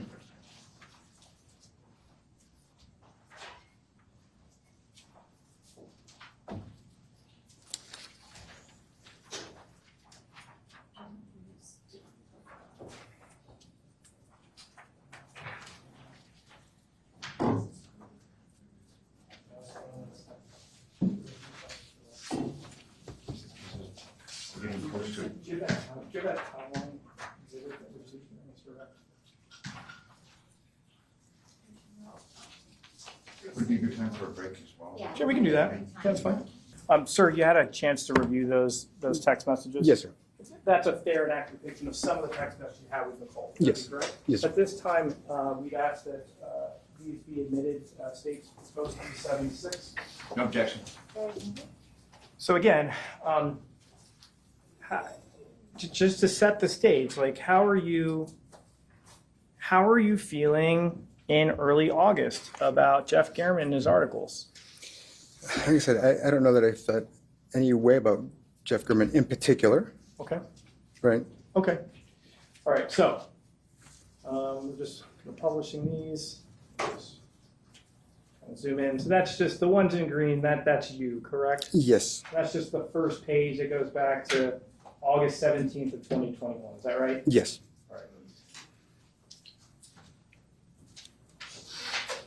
So this message is from June 15th. That's the day of the primary, or at least the day after the primary, correct? Yes, sir. I think you state, isn't it true, you state to her, good morning, full results aren't in yet. It's about a three-way tie with me, last by around 2,000 votes. The precincts I'm counting on aren't in yet. And Nicole says, praying, right? Mhm. You say, me too. Yes. Turning to what's marked as page 64, just on the actual pagination. We look at this bottom email at 6:15 at 12 o'clock p.m. She writes to you, folks are prancing around like you conceded. Did you? Do you remember her writing that to you? Not until I see it now, but it's been a while. Okay. And then your response is, isn't it true your response was, no, I'll check the website to see if a winner was declared. And she responds, okay, correct? Yes. I think you indicate that if I lost, I will protect you until you can get a new position. Is that Yes. right? We're due a moment of homework for the new trial.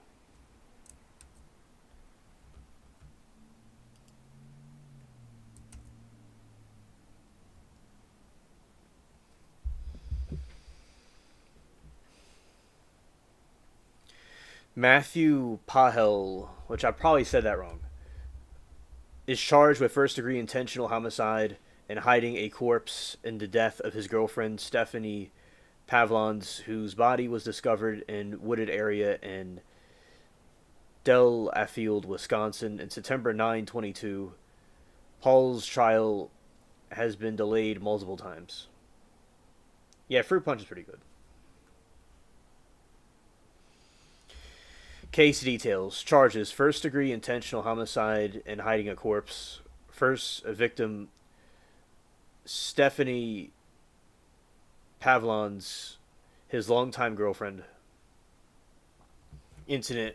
Pavlons was last seen with Paul on August 22, 2022. Her body was found about 3 weeks later. Legal proceedings. Matthew's trial has been repeatedly delayed. A significant delay occurred in March 25 after Matthew's previous attorney withdrew from the case, citing a conflict of interest that arose from the comment Matthew made to his counsel. Bail. March 25. Matthew was being held at $2 million cash bail.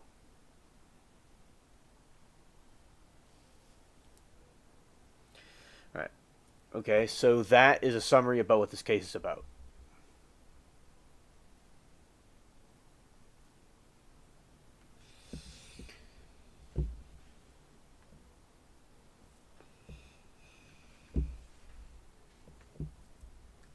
Alright, so thank you for the information. I'll be looking forward to seeing that trial on Monday. Now we'll be resuming to the Temu Tellus saga. And she responds, I appreciate that. Is that correct? Yes.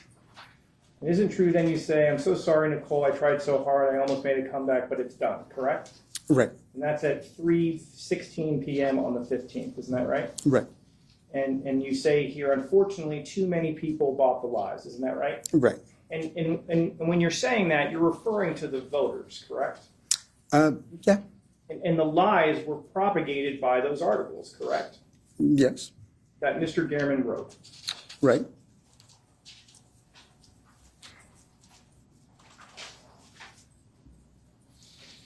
We look down here at the end. She says, "I'm so sorry. Will you work until the end of the year or resign?" Isn't that right?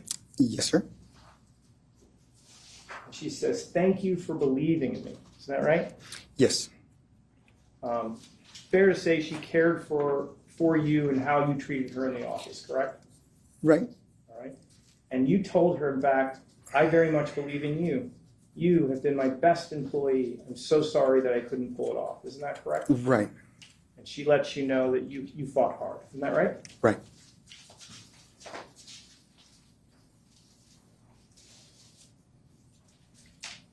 And we see here on 6/15, you even say to her, "I'll stay on until the end of the year, although if they aren't messing with you, I don't know that I'll spend a ton of time in the office," correct? Right. Essentially ceding power to Rita Reed, correct? Right. And Rita Reed is friendly to Compass Realty, correct? Right. And so your intentions were to step away from that office or lower your profile even as early as June 15th of 2022. Right. So you would be less of a threat to Compass Realty even then, correct? Because you'd be stepping away and not spending a ton of time in the office. No, sir. The evidence proves otherwise. Okay.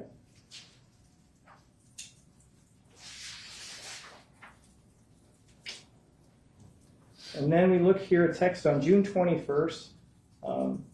Nicole says, "Now Alicia is in the other cubicle counting the files that were left in there. These people are so sick. They spend half the day."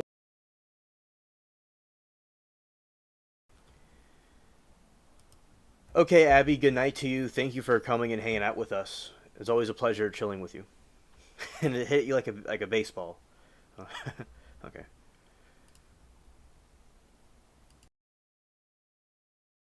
Trying to get you instead of working. The you she's referring to is yourself, correct? I don't know if it was that or, generally saying you in that sense, like, because I don't have files in a cubicle. Okay. So it might have been, that perception that, I don't know how to explain that. I think you get it. Contextually, she's talking about the old guard, correct? She is talking about them, but as far as whether she's talking about herself or me, I don't know. Understood. But she believes these people are sick. Is that right? That's her opinion, and, they did some pretty tough stuff. Well, and it appears you share that same opinion. You say yes, like they think it all still matters, correct? Right, like they're still trying to sabotage me, but it's pointless at this point, right? Well, you say it's pointless, but we'll get to that in a second. Sure. You then also say she's probably trying to get fodder to pass to the reporter, correct? Mm-hmm. Yes. So the reporter is still on your mind, isn't that right? Just from the standpoint that they're still trying to concoct things, and that's why I decided to stay away from the office so they couldn't concoct anything anymore. Because the articles were damaging, correct? They were damaging, yes. Professionally and personally. Primarily professionally, because obviously I had to figure out something else to do for work, which, again, I'm a lawyer, so I guess, rehang my shingle if I can, do whatever I can. And that's a really interesting point. On August 8th, we've seen how that's the day you get notified that Gehrman wants stuff between you and Rita, correct? Correct. Mm-hmm. I want to look at what's marked on the bottom is page 110. Mm-hmm. Isn't it true that you tell Nicole at 12:28, you're dealing with a lot, I'm sorry. For me, this may have a long-term impact. I have people that no longer talk to me. Also, I'm worried in this digital age that the articles could potentially follow me around for years to come.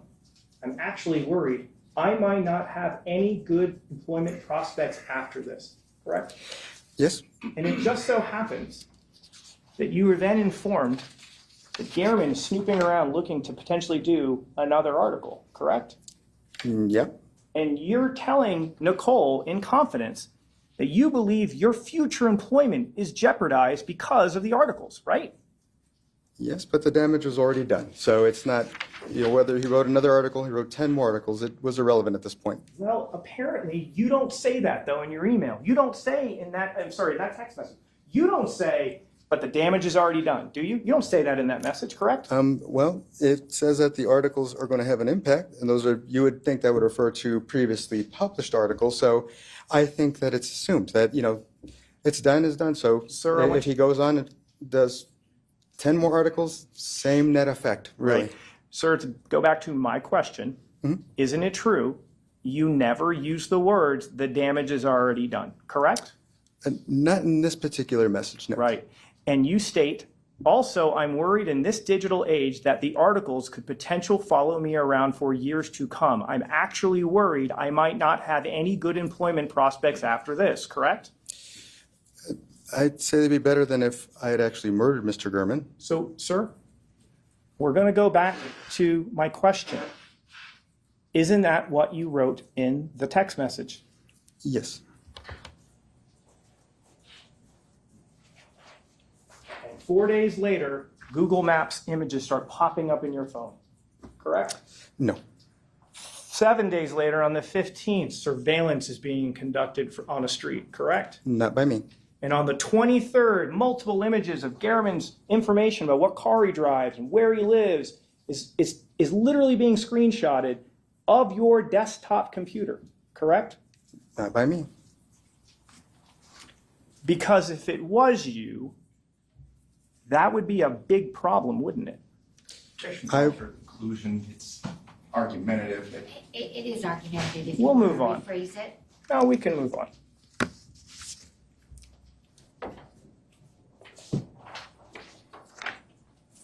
Publishing 342. Then you receive this email on 9/1, correct? Yes, sir. You receive it at 5:45 p.m., Yes, sir. correct? Mhm. And we heard from Roberta who talked about this, right? Right. And she had indicated that the release of the information to Garman was just around the corner, correct? Right. Let me find this. And I knew in advance that it'd be only. Sir, there's no question pending. At 5:45 on September 1st, you get the information. You get notified that Jeff Garman is soon to receive personal records requests related to messaging and communications between you and Roberta, correct? No. It was not personal. Okay, I didn't mean that. I meant, I apologize for my misstatement. Communications between you and Roberta, correct? Business related, yes. Right. And then at 11:20 in the morning, just a few hours later, Garman's dead, right? Yes.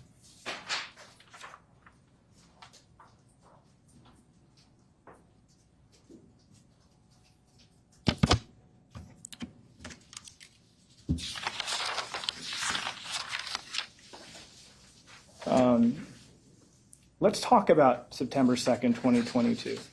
You had testified on direct that you had, your daughter had asked you a question, you responded around 8:48 in the morning, correct? Yes, sir.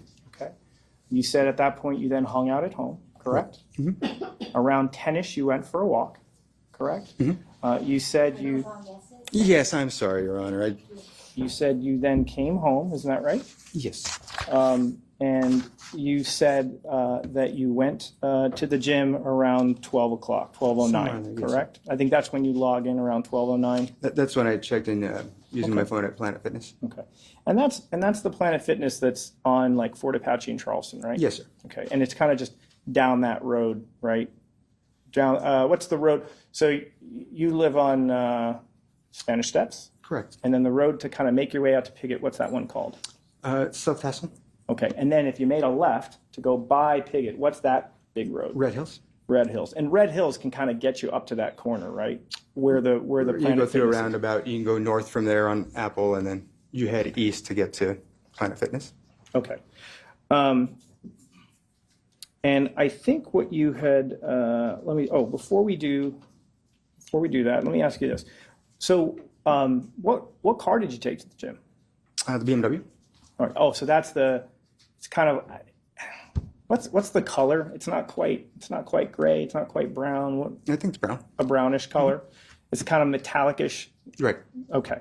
And you took that route that we just talked about. That's how you got to the gym. Correct? Probably. Okay. Oh, another question. So, and we're circling back to something, but your belief is what's Jappy's role in the conspiracy? What exactly did he do? I'm not certain to what extent, but obviously he's the one who initiated the surveillance that was done on me that went from, I believe it was August 16th all the way through September 7th. So despite his testimony also that They only do surveillance every other day. If you look at Cynthia Sauerland, the surveillance pages from that, you see that they're done back from, one day to the next. And, when I requested that these surveillance logs be provided to me the first time, I received only 3. Okay. Then when I pointed out the fact that there was a surveillance log on September 6th that mentioned September 1, then lo and behold, now there was 4. I believe that there were actually surveillance logs for every single day, and they just weren't turned over to me. So I believe that, that Jappy knows that I didn't kill Mr. Gurman. Okay. So do you think it's a little strange that if Jappy wanted to frame you for murder, he would clear you of all wrongdoings with the allegations of taking bribes? I'm already here on this charge, so I don't think he needs to worry about another charge. And so if the job's done, why waste his time with Compass Realty? In what sense? Well, he testified that after you got arrested, he spent another 4 or 5 months investigating Compass Realty and then brought charges to the DA's office. Why do that? So, and this is an interesting point, Okay. because if you look, well, I guess you can't look, but the file into me was over 100 gigabytes in information. That's quite a bit of information. The file into Compass Realty was only 3 gigabytes worth of information. It appears it was just a token investigation because, again, he didn't do the stakeouts that we discussed. He very clearly said that he believed that this personal property was leaving the homes. And it's shown in 500 pleadings that, again, there was no personal property taken from these homes, no vehicles that were actually, I'm trying to finish answering your question, sir. Okay. There were no vehicles, again, for which the titles were traced. He didn't investigate the issue with the homes being trashed ahead of time to lower their values so they could basically net almost double on the next sale. So, again, that's, as far as I'm concerned, when he refuses to do a legitimate investigation on me, again, I'm doing just 3 gigabytes worth of data. I think it was just a sham investigation. He didn't do any of those other things he promised he would do. Sir, isn't it true you told us on direct examination, you bemoaned the Attorney General's office for looking at your case for like a matter of a month and then just not doing anything with it? You did say that, right? No, You never complained about the Attorney General not taking your Compass Realty allegation seriously? I did not bemoan and I did not complain. Okay. Did you say they didn't take it seriously? I didn't say they didn't take it Did you seriously. say that they only looked at it for like a month or 2? They only looked at it for a month. Just a month. Yeah. And Jappy looked at it for 11. But again, he didn't do the things he promised Yes he would or no? He looked at it for 11 months. Yes, but it was a sham investigation.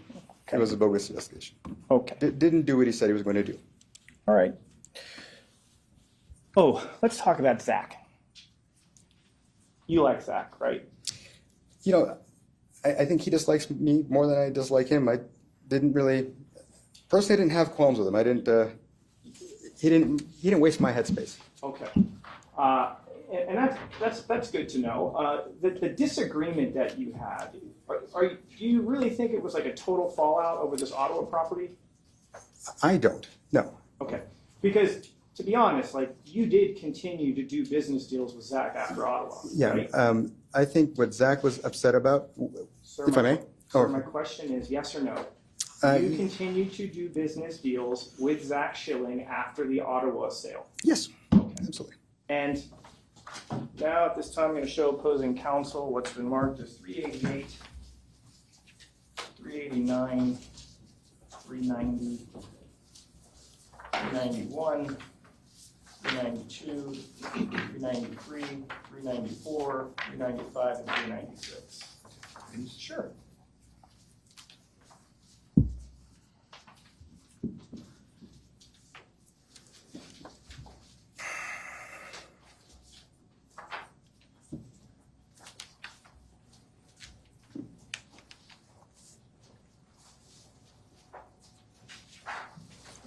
Sir, I'm going to show you first 390, 389, and 388. Do these look familiar to you? Hold on just a few moments, because Sure. I want to look at where he actually changed realtors, because when I do my redirect, this is all going to become relevant. Okay.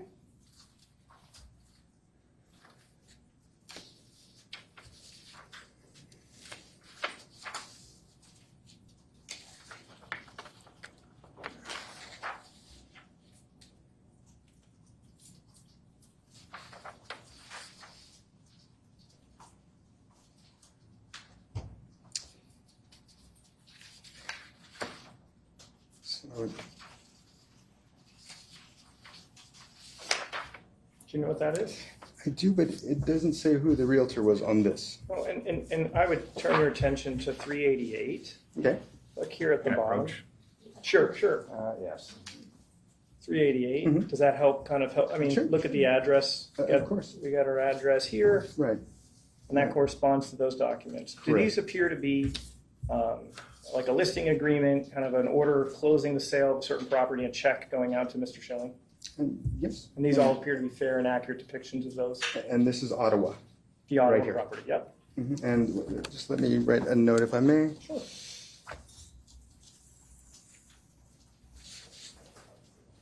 And you're okay with this? Obviously, we're gonna receive copies of this, so. You have they've been already Right. produced.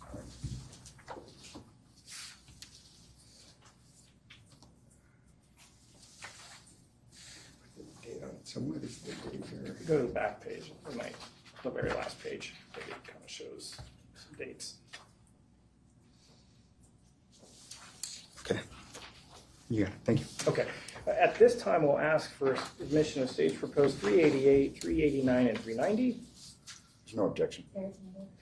And then I want you to take a look at 396, 395, 394, 393, 392, 391. And let me know if these appear to be listing agreements.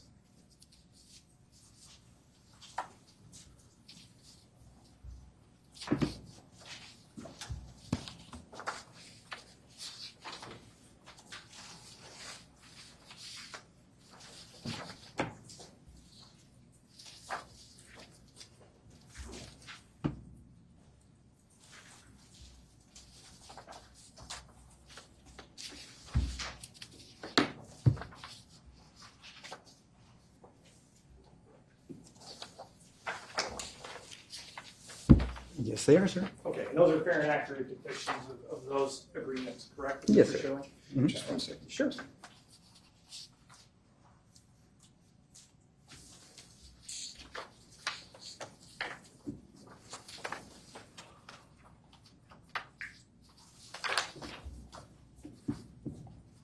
Thank you very much. So, Ottawa was the property where you guys had some sort of disagreement about a valuation, right? Yes, it was more a little bit of sour grapes on his end, but yeah, no, it wasn't, as far as I was concerned, a big deal. Right. So, but when we heard kind of cross questions and testimony from Zach about there being this disagreement, Ottawa is the one that we're talking about, correct? Ottawa's the one where he felt like he was cheated, but that wasn't the case. Understood. And just publishing 388, this was kind of the licensing agreement to bring Zach Schilling on, correct? Right. And if we look here, oh, okay, it's showing up there. Zach Schilling is there. Sorry, this monitor's kind of cut off. 389 is a court order that establishes that the sale was approved for this Ottawa property, correct? Yes, well, basically, it's just that this is the deed after the docs have been finalized, everything's done. Understood. And publishing 390, we'll do it backwards, but that's like a check that got cut to Zach in relation to this property, correct? Mhm, And the date on this is 3/22 of 2021, right? Yes, sir. Okay. So despite this disagreement, isn't it true that the public administrator's office continued to use Mr. Schilling for properties that you needed to have sold that came through the PA's office? Yes, I never disputed that. Okay. Well, I mean, we heard some testimony about like, oh, Zach didn't get a lot of business at Trail. I think Nicole may have said things like that, correct? Right, and it's true that he actually had his business reduced, but I'll go into that. Well, okay. So, but publishing 391, oh, sorry. We're requesting that 391 through 396 be admitted to evidence. I have an objection. Eric Haney, can you publish? Thanks. So we've got here 391, on June 8th of 2021, this is a deal with Zach, correct? Right. We've got another one here, 392, 612, another deal with Zach. Right. 394, 716, another deal with Zach. Yes, sir. 393, this is a 611, 2021 deal with Zach. Right. Publishing 395, 814, 2021, a deal with Zach. Right. Publishing 396, 10, 621, another deal with Zach. Right. All post-dating the big disagreement, correct? It, again, was not a big disagreement, and as far as I was concerned, and the issue that he truly has with me will come later, and I can discuss that. Okay, the bottom line is money continued to flow from the public administrator's office to Zach Schilling for the work on these houses, on these deals, correct? Not nearly as much at a certain point, but yes. My But question is yes. yes? Thanks. All right.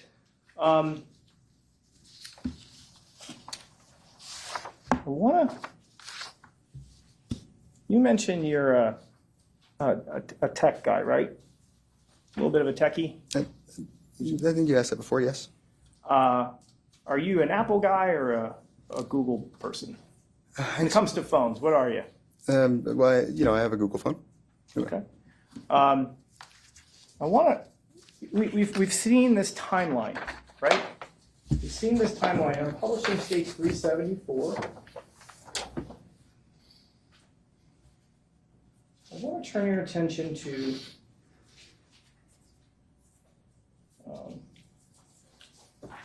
this page. It's entries 23, 24, and 25.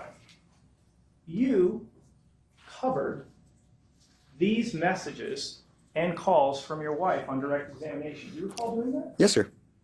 I believe you had said that you were out walking around.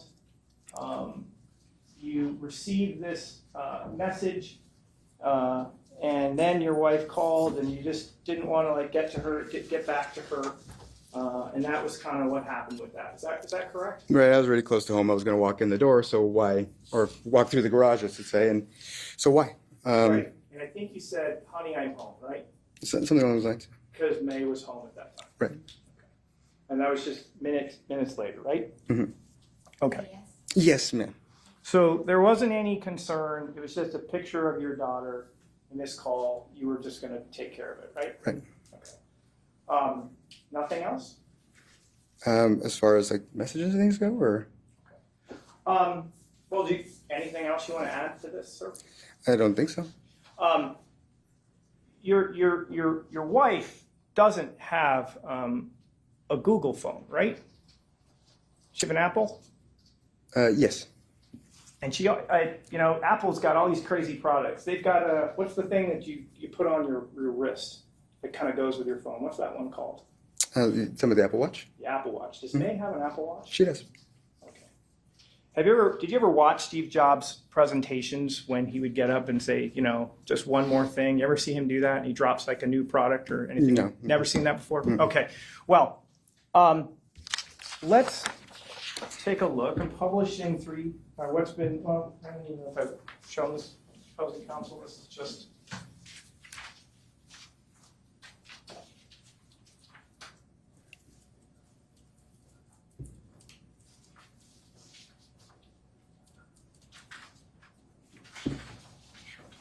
No. May I approach the witness? Let the record reflect I'm showing opposing witness 378. Stage proposed 378. Those appear to be the messages that we're looking at in that timeline, sir. Okay, and on the back of this is the very image that she sent to you. Would that be correct? Right. And that's a fair and accurate depiction of that thumbnail, correct? It's a fair and accurate depiction of what's up there in that timeline, correct? I believe so. Yes. Okay. At this time, we ask permission to admit stage 378. No objection. And you talked about these. I think you told us before on cross that these messages, they weren't hacked or anything like that from the police. Like these were the messages, right? Right. Okay. I'm now going to publish 378. So this message, if you could, please tell me what is the time. Oh, it's kind of cut up a little bit. What time is that message sent? At 10:36 a.m. Okay, on September the 2nd, is that Correct. right?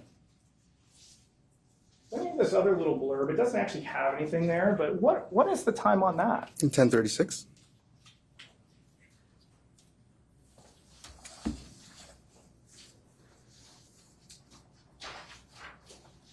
And then we have on this following page another message at 3:16. Is that correct? Mm-hmm. I think she's kind of talking about how much, she's selling some cards and making some money, something like that, correct? Right. And you immediately kind of respond within a minute to her at around 3 o'clock, correct? Right. But you don't do anything here, correct? Because it's just a random message and there's no need to, nothing's being asked of you, right? Right. It's just a random message. Right. And, you'll just take care of it when you walk in the door, right? Pretty much.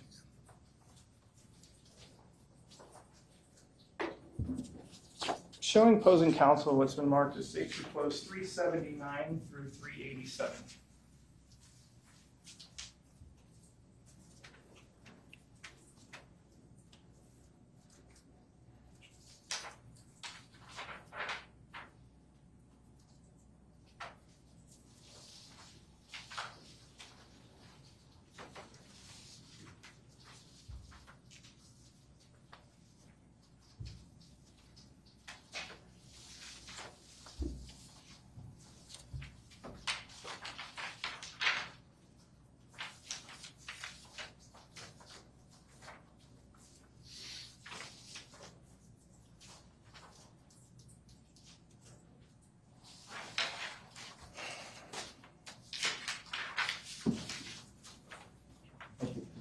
Before I approach, I'm just going to ask you one more time. You didn't delete anything off your phone on September 2nd of 2022, did you, sir? Not that I recall. Now we're going to approach the state's proposed 379 through 387. Why don't you take a look at those?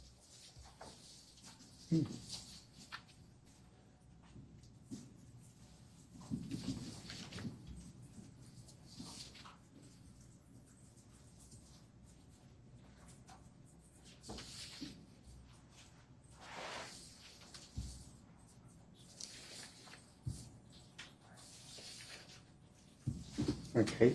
Okay. Sir, do those appear to be messages that we just looked at from maybe some other device that we were just looking at through your text messages or your timeline? Yeah.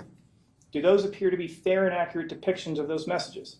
Except there's an additional message. Right, there's an additional message. That's your wife's Apple Watch, isn't it? It is. Okay, and that's a fair and accurate depiction of what that watch looks like, correct? I believe so, yeah. And with the exception of the one message that's off, everything else seems to be a fair and accurate depiction of your communication on that day that you were just telling us about on the timeline. Isn't that right? So it seems, yes. Okay. At this time, we'd ask for the admission. State's proposed 379 through 387. You could approach, please.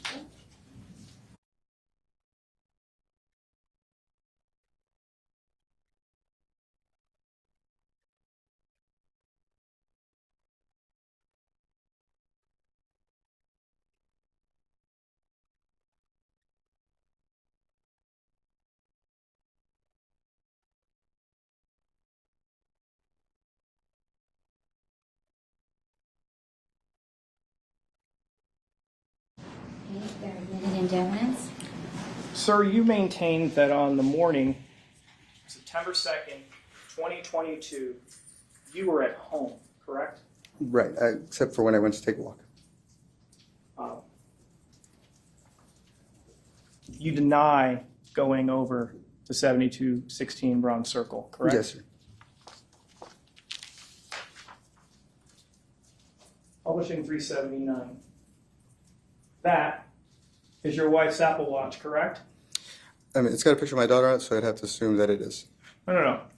That's the same picture you just told us about from your text messages, isn't it? Yes. And it's at 10:35, correct? Yes. It says Friday, correct? Yes. It also says Rob up in the corner, correct? Yes. I'm now publishing 380. Please read to this jury, what does it say underneath that photograph? It says, "Where are you?" Where are you? You told us you were at home. I did not. I said, actually, when I got the messages, I was still on my walk. Sir, is it your testimony that you were at home on the day in that morning? Not the entire morning, no. And Okay. I said that to you, And sir. let me ask you this question. That message isn't on your phone, is it?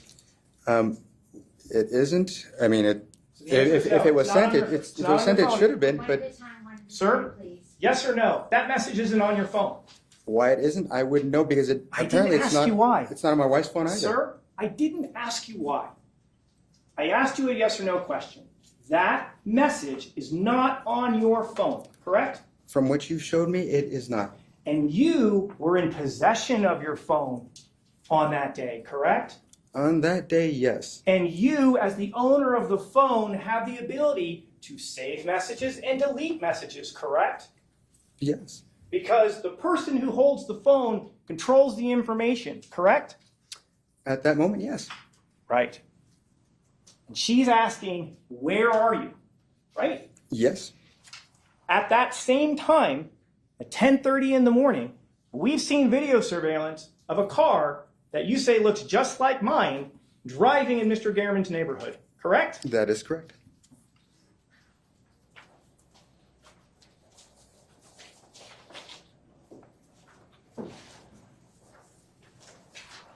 Sir, if you left your phone at home, you wouldn't have been able to respond to that message, correct? If you were not next to it, correct? That's speculative, but If you left your house and left your phone at home on the morning of September 2nd, and your wife's texting you, where are you? You wouldn't have been able to respond to that, correct? But I did not. I didn't ask you that. Uh, If you were not in your house on September 2nd in the morning, and your wife sent you a message with a phone you had left at home, it would have been impossible for you to answer that question, correct? Again, this is a speculative answer. He can answer. I'll Yeah. ask you again. Again, that would have been if in fact that was the case. If in fact I left my phone at home, then sure, yes. I have no further questions for this witness. Do you do solemnly swear the testimony you're about to give in this action shall be the truth, the whole truth, and nothing but the truth, so help you God? I do. You may be seated. Please state and spell your first and last name for the record. Robert Tejas. First name is Robert, Robert. Last name Telles, also pronounced Tellis. So, good morning. I want to go over some of the items that were discussed during my cross-examination by Mr. Hamner. So I'll start, I'm just going to go point by point. So it sounds like I'm jumping around. I'm just hitting various things. So I want to talk about Zach Schilling first and why he was mad at me. But in order to do that, I've got to talk about the way that probate sales were done in my office at the time I was in leadership. So what we did was we went from, before I got there, from one realtor to a number of realtors. The prior public administrator, for some reason, had this relationship with this realtor, and he wanted to just have that guy do all the homes. There were a couple of problems with that.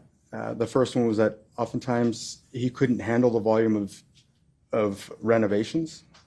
And so oftentimes a lot of these homes would sit for months. Once in a while, they'd be in danger of foreclosure.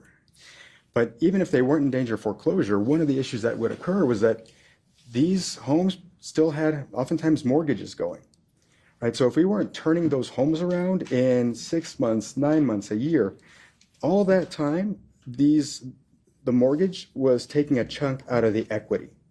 So I wanted to make sure that we were turning these things around faster so more money would be in the hands of the family.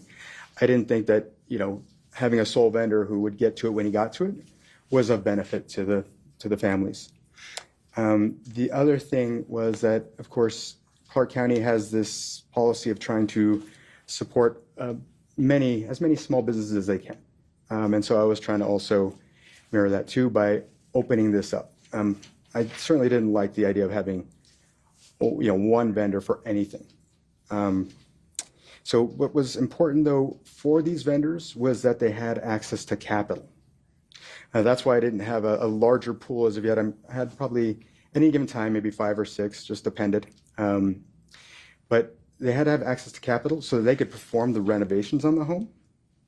And the reason for that was that I wanted to make sure that we gave the families as much money as possible. When you sell a home as is, when it's in disrepair, often it has to be sold for less. right?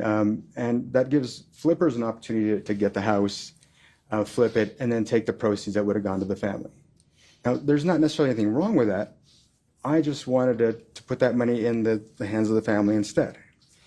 And in order to do that, we had this policy where, again, if you want our business, you had to go ahead and have the money to do the renovations on that house.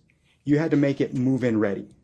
So any family could buy it and move right in. They wouldn't have to wait around for anybody else to do those renovations for them. And like I said, in the process, the families themselves got all the profit that might have gone to a flipper. Because of the capital demands of having to do this, two of our vendors had more properties than the others. One of them was Brian Horner, and the other was Bob McMaster. Now, as part of Bob McMaster's team, he had Zach Schilling. Bob was the capital man. He was very successful in his prior business. He was, I don't know the extent of his finances, but he didn't need to do the work. He was doing it really for the sake of keeping busy in retirement. But he was the money man, so he was the vendor, right? And Zach was the listing agent. I don't want to minimize what he did, but at the end of the day, those listings were going to that team because of Bob McMaster's capital. And in return for any of our vendors doing this work, instead of getting a 3% commission, they would get a 3.5% commission. And I got approval from the probate commissioner to pay our selling vendor 3.5% while still giving the buyer's agent 3%. So the total commission was 6.5%. And that was pretty much from the get-go during my administration. So at a certain point, for whatever reason, and again, both Brian and Bob were getting a good share of houses. And at some point, Zach decides that he is going to move his license from the broker where both he and Bob have hung their licenses. And he does it without telling Bob that he's going to do it.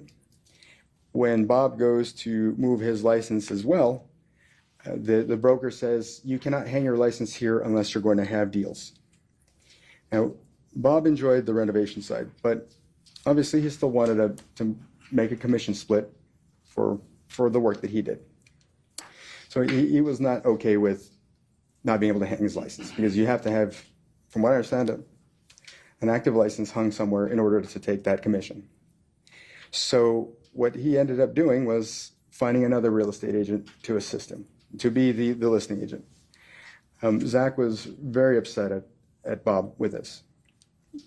And then it came to the point where when Zach asked me to give him a large number of houses, I couldn't, because he didn't have the access to the capital.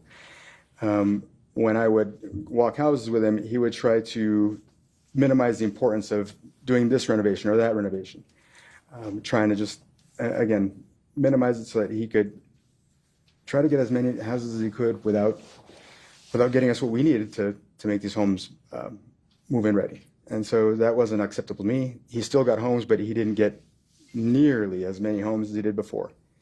I think that's what upset him, beyond the fact that for some reason he was still hung up on that Ottawa thing that happened a year and a half before, which I don't know why that was a big deal for him, but he apparently mentioned it in his interview with the police that he had that. So, all right.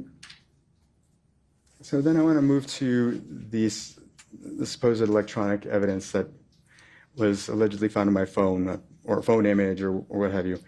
When I was arrested, the police leaked to the media that there was allegedly a shoe found in my house. There was allegedly a hat found in my house.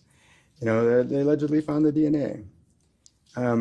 They did not leak that they allegedly found this electronic information on my phone or on some image, despite the fact that they allegedly had it at that point. So I can't explain why that was the case. Now, when it comes to these Google Maps shots, Again, I'll reiterate that I did not know Mr. Gurman's address. So whoever plugged that in obviously did know the address. And there was a photo that we were shown that showed a video camera that was right across the way from Mr. Gurman's house. I do not engage in crime, but if I wanted to do something while not being caught on camera, and I knew there was a camera right across the way, I wouldn't do it. And which also brings up another point. If I knew there was a camera right across the way, I certainly would find another means of transportation besides using my own vehicle. Certainly, I wasn't rich, but I certainly, I did okay enough that I could rent a nondescript car, but I couldn't see myself as the kind of person who would be foolish enough to use my own vehicle to allegedly commit any kind of crime.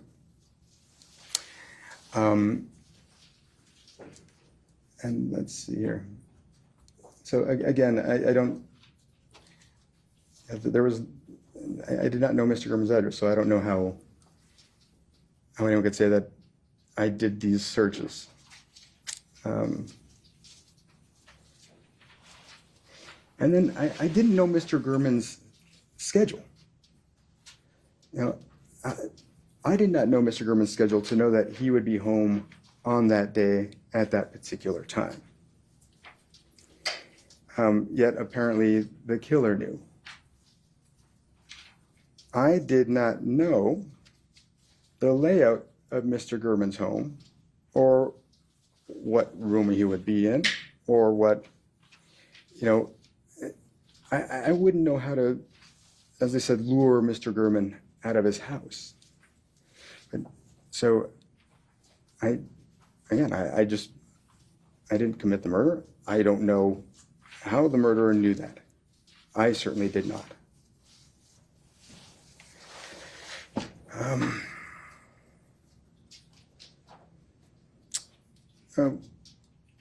So the person who supposedly took these photos on August 15th, it seems knew that Mr. Gurman had a gray Honda from what we heard yesterday. Yet that same person, or allegedly I, decided to research Mr. Gurman's car anyway after the fact, when this person already knew that he had a gray Honda. That doesn't make any sense. And again, like I said, when you saw that the search term was for, again, Mr. Gurman's address to get to that information on the car, and I didn't know Mr. Gurman's address. Now, also, I did not buy a straw hat. I did not buy a construction shirt. I was fully investigated on my finances. I believe that if I had, that you would see evidence of that. When it came to the police search of my home, I was being detained at the police station. Now, I was not handcuffed. I was seemingly, because of the fact that I wasn't handcuffed during the entire interrogation, it would seem to me that the officers who, Gaddis and Jappy, who had me in that room, did not fear that I was a danger to them. So I was stuck in that room until the search was done. My wife was sequestered, along with my children, in a room during the search. She was under supervision by a police officer. And there was no body cam video from the search. I have seen numerous cases where body cam video was used during searches, yet it wasn't used during the search in my home.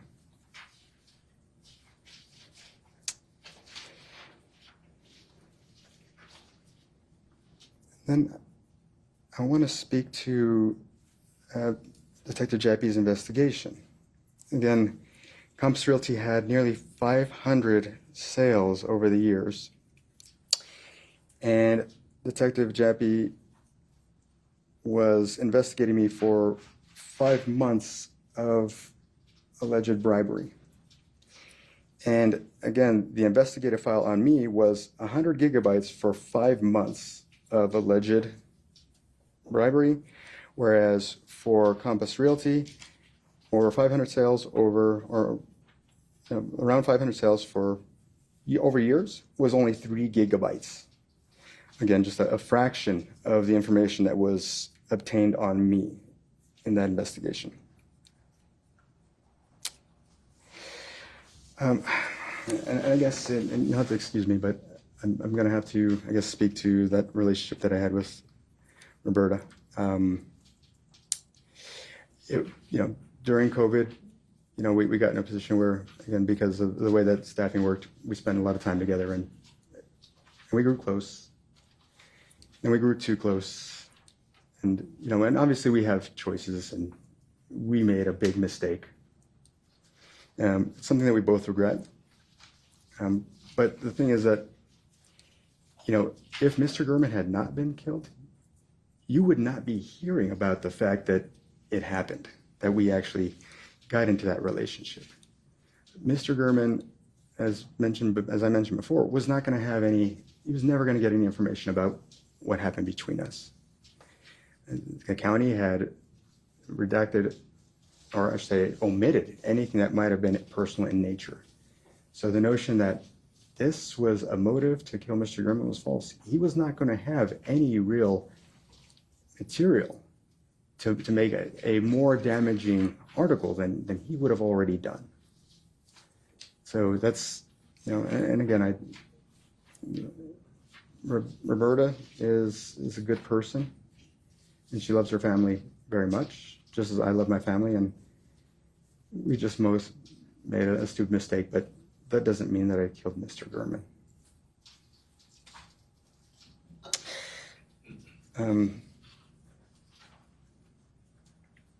So, and I would never engage in any criminal conduct because I respect the law.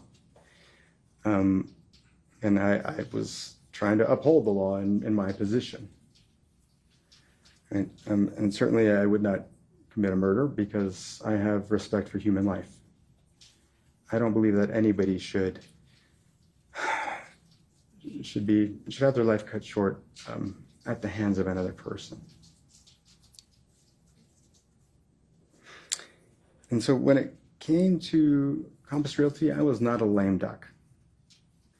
When you watch that video from the June 29th, 2022 hearing, you'll see that I was not acting like a lame duck. And you will see that it was after the primary loss. And I still kept fighting. And you'll see during that video that I raised very serious concerns. And these are very serious concerns beyond, again, the issue with the equity and the personal property. These are other things that, again, if you could watch the video, see how the judge was concerned. And again, I had just gotten the authority to do the things that Detective Jappy did not do. And frankly, I believe the public should demand an FBI investigation into Compass Realty. I also have one other item related to Compass Realty. Now, Adam Fenn donated to DA Wolfson in March of 2022. And if you'll recall, at the beginning of March of 2022, DA Wolfson had introduced me to Detective Jappy. Now, when Detective Jappy informed me of the fact that he had found that there was likely theft here, I also found out that DA Wolfson knew as well. And I found out through my conversations with DA Wolfson. Mr. Horvath, in the topmost envelope, the first 11 pages, I have a copy of Mr. Wolfson's campaign report from the first quarter of 2022. I'd like to ask that I please be allowed to have it marked and published.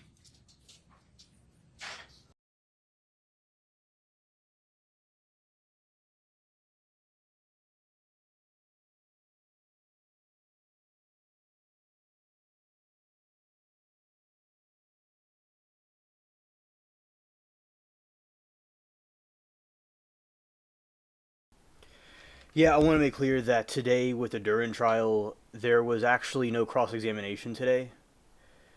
It was the testimony will continue on Monday. I may have said before there was, but there actually wasn't. From I got confused for a second. Okay, so continuing. I'm gonna rephrase that. I got confused for a moment about that. No, there was no cross-examination.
Would you like me to put you? Yes, please. Thank you. And so this is an excerpt of Mr. Wolfson's campaign contribution report, the first one of 2022, taken from the Nevada Secretary of State's website by public download. And it shows, and this is the fourth page, which again, you're only going to receive the fourth page of this. It states it's recorded that on March 26, 2022, Adam Fenn of 8782 Big Bluff Avenue, Las Vegas, Nevada 89148, gave Stephen Wolfson $5,000 for his campaign. I am not crazy. I am not trying to avoid responsibility. This entire situation, well, I'll put it this way, that Compass Realty could move so much with money in this day and age in our city is incredible to me. I am innocent. And, I'm not the kind of person who could brutally murder another man, do it with apparent experience and training, and then go to the gym, and then go pick up my children. I can't imagine being that type of person. I didn't kill Mr. Gurman, and I'm innocent. Sir? Have you concluded? I have concluded. I may approach and get the, and we're moving through admission in case Beverly was already admitted. Thank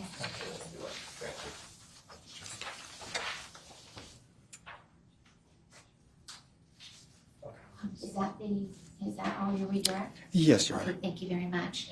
Any recross? Yeah, briefly. How are you, sir? I'm fine, sir. How are you? I'm okay. I just really want to cover some topics. So you touched on the public records request that Gammon wouldn't have heard about any personal communications between you and Roberta because the records request wouldn't allow it, correct? That's correct. Okay. And therefore that's why you wouldn't try to kill him, correct? It certainly wouldn't be a motive. Okay. But you would agree with me, you're not friends with Mr. Gammon, correct? No, sir. He didn't tell you, sit down with you and tell you how he's writing his stories, correct? He did not. He didn't share with you what information he collected, correct? He did not. And you're familiar that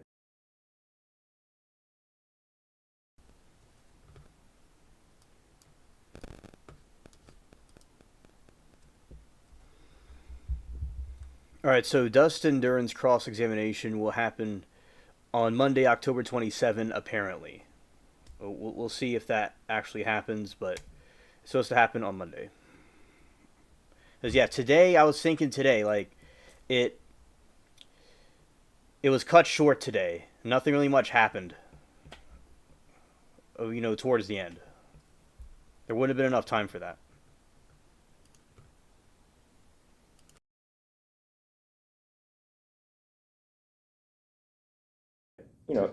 journalists have things called sources, right? Sure.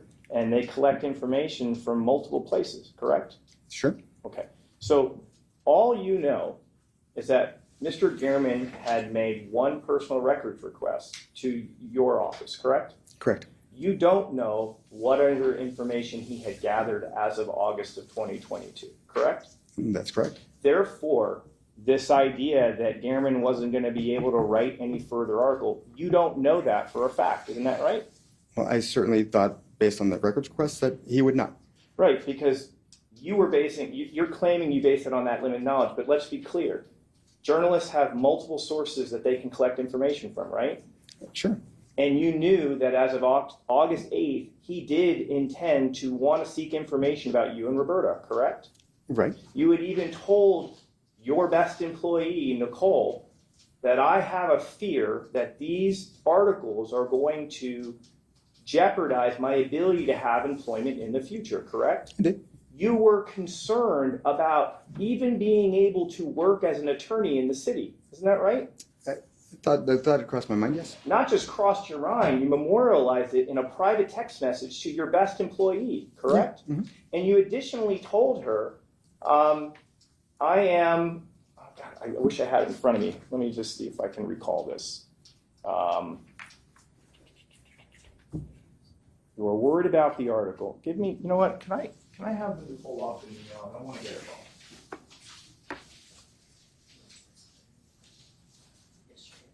Yes.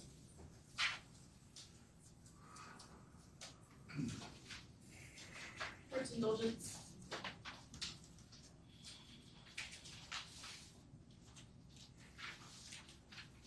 Oh, I remember what I wanted to ask. Sorry.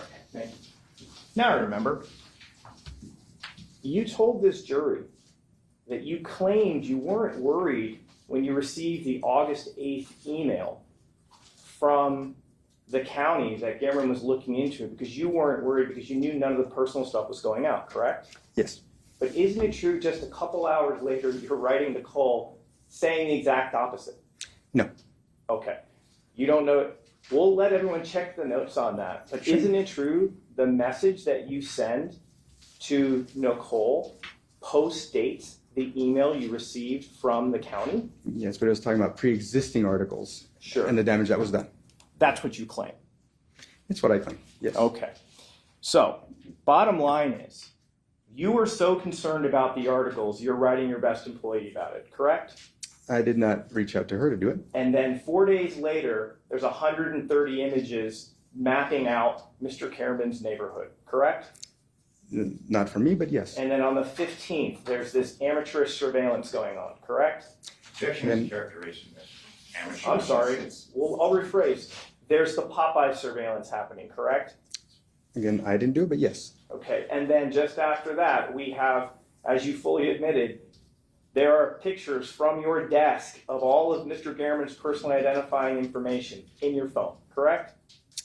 And I don't know that to be the case. Again, it could have been placed there on an image. It Sure, wasn't but you necessarily. fully admitted, like, that's my computer, that's my desk, and you told us that yesterday, right? It appears, the photo appears to have my desk, yes. No, you said, that's my desk. You didn't say it appears, you said, that's my desk. I thought it yesterday, but sure, again, Thank same you. thing. And that just happens to be the same month that your expert witness looked into your phone and saw you turned off all your location data. I object not as to that month, it appeared most of the year And- that location was not there. So that Right, and- mischaracterizes Mr. Worrell's testimony. Sure. Isn't there a slide from August 1st to August 31st of 2022 talking about location data from your phone? Yes, And and it was a blank slate, right? I will get to that in my redirect. But no, you gotta get to it now. Isn't it But true? give It me was a one blank moment, please. slate. Can you give me one moment, just a second, right? Just a minute. Please? And okay, so can you give me the Sir. question? Okay, hold on Isn't just a it moment, tr- please. Just Isn't one it moment, true please. that there is a slide produced by your expert that's entitled August 1st through August 31st, 2022, and it literally says no location data. Do you remember that slide? Yes, sir. Okay, so that existed, correct? I don't know that it did, because I didn't take that photo. No, just your expert did. Are we talking about the photo or the Expert slide? did not take the photos. Again, Was it prepared? Right, your prepared expert, your expert introduced it on his direct examination. You remember that? I don't know if you're talking about the slide or the photo, sir. I'm trying to get I'm clarification. talking about the slide. Okay. Your expert analyzed your location data for the month of August. Do you remember him talking about that on direct? I said that earlier, yes. Do you remember him talking about it on cross? I don't, but I remember him talking about it. And you remember seeing the slide, and he showed an image showing that there is not 1 ounce of location data on your phone for the month before Mr. Gehrman is killed. Do you remember him saying that? Yes, sir. Thank you. And then the second point is, so let's talk about the donation. So Adam Fenn donated $5,000 to Wolfson's campaign, correct? Yes. It came from a campaign report in the first quarter, is that correct? Yes. So that would be the first 3 months of the year, correct? Yes. So sometime between January to March is this $5,000 donation, correct? Correct. That's 2 months prior to the Gehrman articles, correct? Correct. Okay, so And it's also no- a few weeks after the introduction maybe between me and Wilson and Jappy. So you say Compass could move so much money in this day and age, it's incredible to me, correct? Right. And what we've heard from you is it's a whopping $15,000. So what I have found in doing my research on Mr. Wolfson's campaign reports is that he's got people who donate to him year over year. So basically it's a subscription for a get out of jail free So card. now the DA's in on it too. I'm just telling you what I found when I've researched, and you can look at the Nevada Secretary of State's website to do the research yourself. Well, I've got you It's- here, sir, so I want to ask you, is DA Stephen Wilson in on the conspiracy to have Jeff Gehrman murdered? Is that what you're saying? I don't know about that, but I certainly know he turned a blind eye toward crime. So answer my question, yes or no? I don't know. Okay. So but you can't rule it out, right? Can you rule it out? It doesn't matter whether I can rule it out. I'm not the one under oath. I can't rule it out. Okay, so you can't rule out Rita, you can't rule out Wolfson, you can't rule out Cliff Maud, you can't rule out the DNA people, you can't rule out anonymous patrol officers. Am I catching this all right? You can't rule out Adam Fenn, anyone from Compass, right? How about Cindy Sauerland? Is she part of this too? I don't know. I can't rule it out. Okay, so it's all just one big conspiracy, correct? No, sir, I didn't say that they were all involved. I just said I can't rule out who and who is not involved. But at the end of the day, you're just the victim in this whole thing. Is that correct? Yes. Thank you. No further questions. Okay, anything else, Mr. Reyes?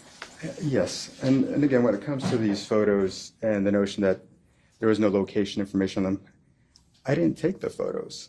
So whether they had location information on them or not, I'm not surprised they don't have any location information on them. So this point that somehow that shows I'm guilty is just, I don't know, it still makes no sense to me. And then when it comes again to Mr. Wolfson, I did do that research into him, and I did find that around the time that Paris Hilton had picked up charges here in Las Vegas, that Sustained. I think he opened the door. Objection is sustained. All right. So I'm sure that someone will be doing the homework on that. But And that I think comment that's- is stricken from the record. and so thank you, Your Honor. I have nothing further for myself. Okay, anything else? Based on that, no thank you. Okay, it looks like we have a question from a juror.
The foreperson shall sign and date the verdict form and return with it to this room. Number 32. Now you will listen to the arguments of counsel, who will endeavor to aid you to reach a proper verdict by refreshing in your minds the evidence and by showing the application thereof to the law. But whatever counsel may say, You will bear in mind it is your duty to be governed in your deliberation by the evidence as you understand it and remember it to be, and by the laws given to you in these instructions, with the sole fixed and steadfast purpose of doing equal and exact justice between the defendant and the state of Nevada. The state may open and close the arguments. Thank you, Your Honor.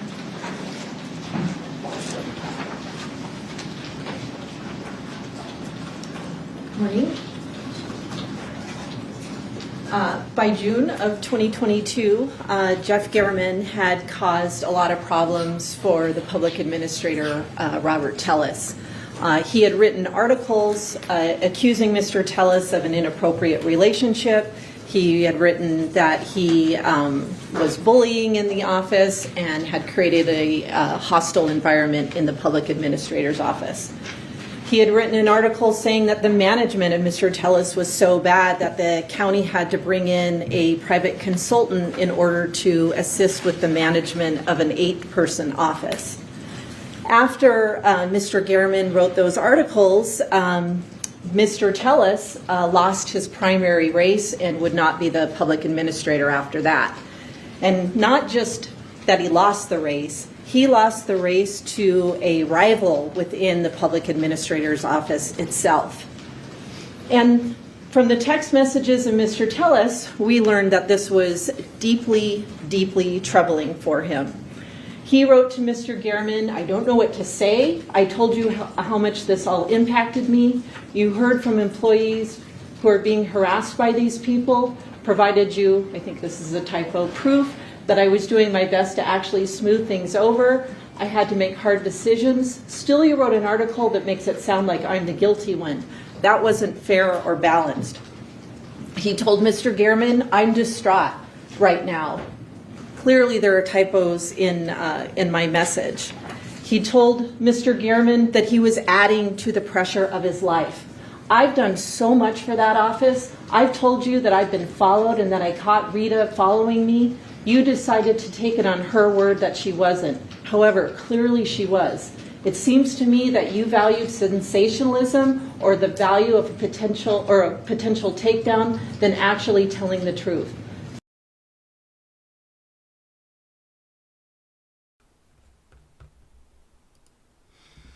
Tellis really is a he acts like a biatch. He rants and rants to Jeff to not do these articles about him. Like, he's gonna complain about these things, especially if you're a public figure. It doesn't matter what people say or write. You know, some people are just bad like him that get exposed, but even that he would try to censor him in these text messages is very telling about his intentions. Yeah. "Thank you for helping him drop more pressure on my life." Now, Mr. Garriman's response was a response that you'd get probably from many reporters. He says, "Sorry you feel that way. My editors and I feel the story is fair and balanced." Mr. Tellis's response, "I don't know that you could truly feel that. You have concrete proof I provided you of what is really going on. You acknowledge much of it. You mention none of it. If telling yourself that you were fair helps you sleep at night while you're trying to destroy good people, that's your prerogative." And Mr. Tellis does attempt to fight back from these articles. On his campaign website, he posts this letter discrediting the paper and discrediting the allegations in those articles written by Mr. Garriman. He goes on Twitter and he accuses Mr. Garriman of being a bully. He says Mr. Garriman had threatened him. He told other people on social media in this first screenshot that because of those articles, I had to increase my medication to cope with it all. He tells someone who reposted the article or sent it that he was deeply disappointed that they had done that. And he's generally following the fallout of those articles on social media. But the reality is he lost that primary election after those articles were written, and he attributed it to the articles written by Jeff Garriman.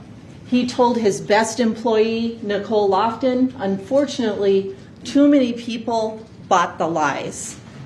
He told his best employee, Nicole Lofton, I'm so sorry. I'm devastated that everything we worked for is going to be done. I hate them and what they did. And after all that happened and losing the primary, his concern was that another article might be coming. He explains, I'm going to pull the trigger on the supervisory changes. I'm going to go with the original plan. I think if I do any more than that, they will say I'm interfering with operations. And then he added, she is probably trying to get fodder to pass to the reporter. And he sent another text after that there's more garbage being gathered for a news article. And Mr. Tellis testified to you that after the primary took place, he actually half drafted, he didn't file it, a lawsuit where he was going to sue his rival, Rita Reed, and he was going to insinuate in that lawsuit, coincidentally, that there was a conspiracy that caused his problems in the election. If you look at point 21, he wrote, upon information and belief, several employees conspired to make false allegations of mistreatment by Mr. Tellis. These employees contacted the Las Vegas Review-Journal to share false and defamatory statements in support of news articles against Mr. Tellis. So he was clearly incredibly upset that those articles were written and that it resulted in him losing that primary. In July, Jeff Garriman, though, isn't done with his stories and his examination of what is going on with Mr. Tellis and the public administrator's office. In July, he sends that request for the public records of the county, where he's asking for communication between Mr. Tellis and Roberta, and then ultimately it expands to other individuals in the county. But he wants all team messages between Mr. Tellis and Roberta. He wants cell phone messages. He wants essentially all of their communications as of July, and that's after those 4 articles were written. Mr. Tellis, of course, is informed by this, informed of this request by the county, and this occurs on August the 8th, and they explain, hey, look, this reporter's seeking all of this information. So the message underlying all of this is another article is forthcoming. Mr. Tellis messages back that he wants to review those communications prior to them being released to the reporter. But as of August 8th, he's on notice of another article coming. And if you look at this email, he responds about 20 minutes after that first email was sent to him. Now, looking at the August calendar, you can see that on August the 8th, that's when he receives the notification of the public records request. And by August the 12th, there are images from Google Maps of Jeff Garriman's neighborhood, Bronze Circle. We don't know the date they were created, but we know they were modified by August the 13th, meaning they had to be created sometime before that. Now, this doesn't mean that Mr. Tellis physically went to Bronze Circle on the days leading up to the modification date of the 13th. It simply means that he went and accessed Google Maps, and Bronze Circle is the area that was searched and accessed by his phone. And those images are, of course, where Jeff Garriman lives.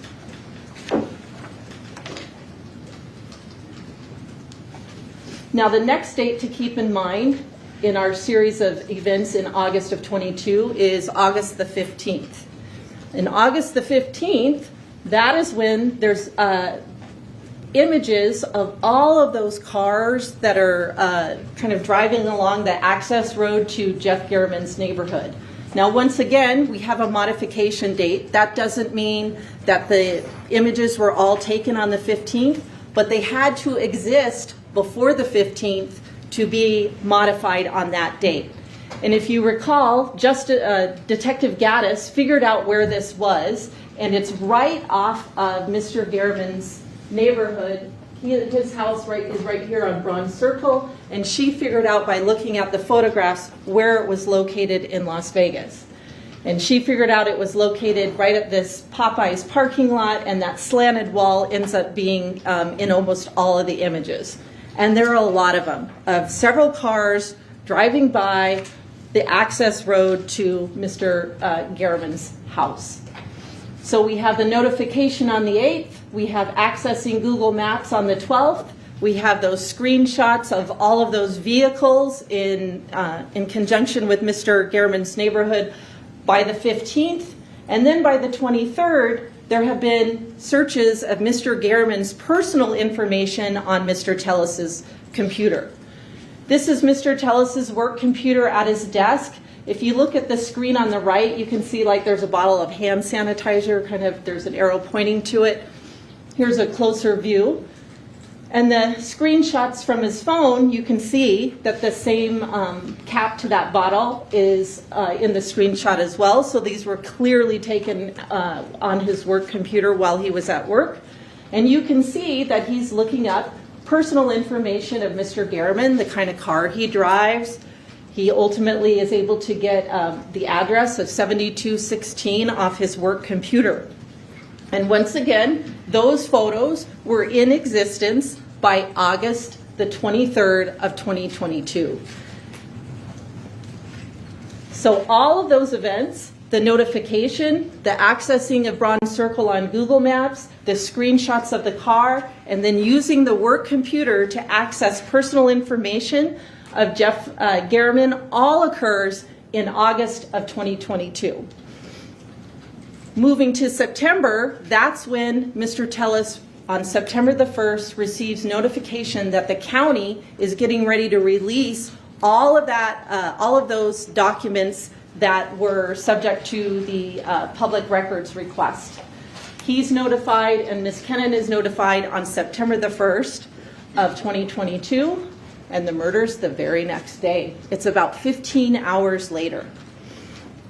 Now we know that on the morning of the 2nd, Mr. Tellis left his house and proceeded into the area of Mr. Garriman's neighborhood, and that he kind of meanders around there, but ultimately ends up on those cross streets and then proceeds on foot to Mr. Garriman's residence.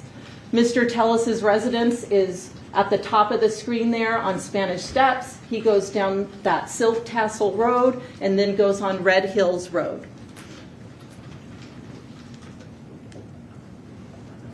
And he leaves at 9:12 in the morning. Now, eventually, he's in the area of Rock Springs Drive, which is near. Thank you for the update, Lori, about what's going on.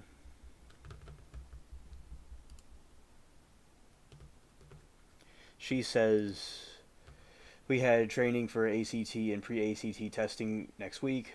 Change brake light bulb, and we're getting a storm. Heading home and eating, and then our football game. We'll have fun at the football game, Lori. Thank you for letting us know. Facts. Yeah, and justice will be served. I am confident it will be, and whatever happens, we'll certainly expose it and keep talking about it here. And I'm looking forward to that trial happening. Indeed, facts. Finally, on my second glass of wine. Oh yes. Cheers to you, Joyce. Here we go. Near Mr. Garriman's neighborhood. The time on that video is incorrect. It says 9:42 a.m. But you heard from Detective Mogg that the corrected time for that particular camera is 10:26.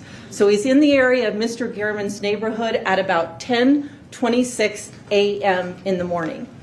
What's the next thing that happens? Well, you know that this is Mrs. Tellis's Apple Watch, and she sends that message to Mr. Tellis at 10:35 a.m. You can kind of see it says Friday 10:35 a.m.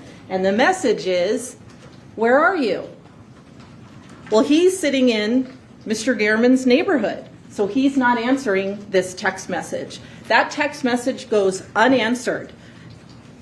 Mr. Tellis at 10:40 a.m. is now on Wintergreen Drive, which is the cross street to Bronze Circle. He's on Wintergreen Drive at about 11 a.m., and the murder itself takes place at about 11:18 a.m. Then Mr. Tellis is back at his own neighborhood by 11:51 a.m. And this is video from that Piggott Elementary School, which Detective Mogg indicated that that timestamp is correct. And what does he do? He gets back at 11:51 a.m. and then he's able to get his BMW and proceed to Planet Fitness.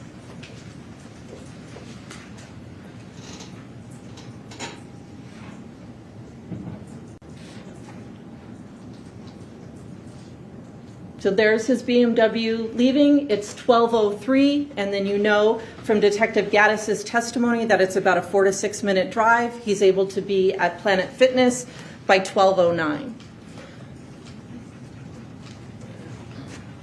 So by 9/3, which is now the day after the murder, it has been reported that Jeff Garriman has been murdered. And then Roberta, who's working, has heard about the murder, and she's starting to get concerned. She tells Mr. Tellis, I'm working tomorrow now. I don't want to be in the office alone. I'd rather be with the crazy women than alone right now. She's concerned about Mr. Garriman getting murdered, and she's scared about being in the office alone. By September 5th and 6th, the Las Vegas Metropolitan Police Department has released images of the assailant and also of the Yukon itself.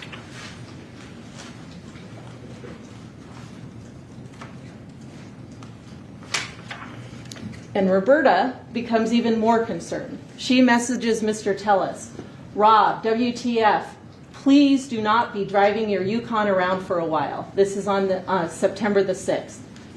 He answers, whoa, that's crazy. She says, please tell me your Yukon is not that color. He answers, it is similar, if not the same. She says, I'm freaking out, Rob. He answers, my car has all matching wheel patterns. I think they are saying that there's a difference between the front and the back of the assailant's vehicle. But Roberta looks at it and says, fuck, your car is identical. And it actually turns out that Roberta is the one that is correct. His car is identical. From that lighter spot on the passenger side, just below the windshield wiper, there's sort of like a lighter rectangular shaped portion of the car. You can see that in the video. From the differentiating tint between the front and the back of the vehicle.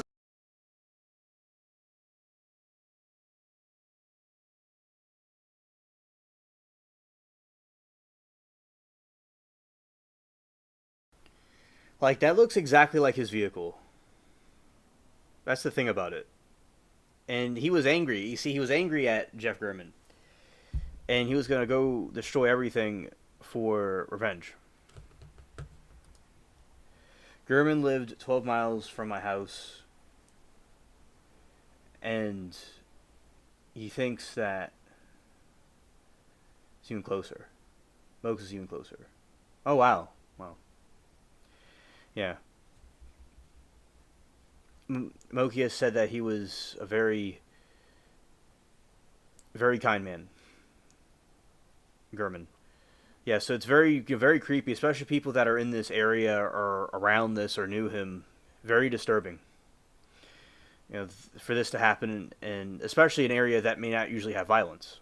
You know, so I don't know why these people can't just do something else besides murder people. Like, this is what they do in those dystopian countries. You know, I just, it's cringe. Like, these assassinations are just completely uncalled for.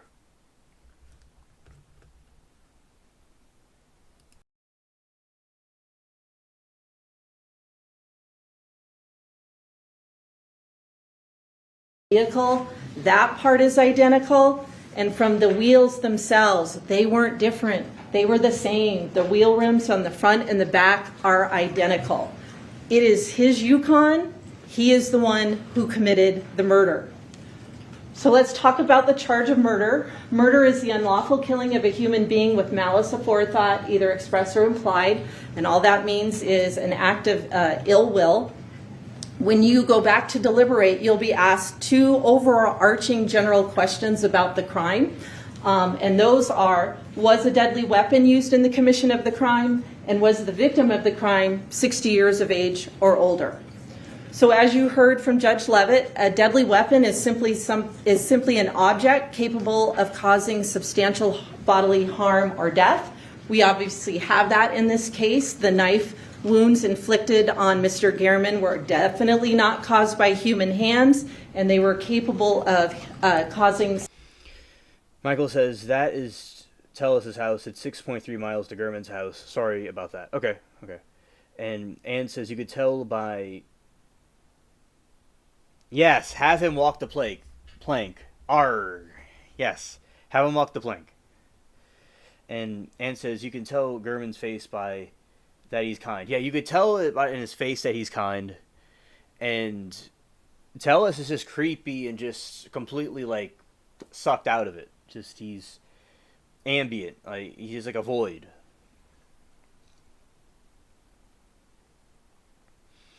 And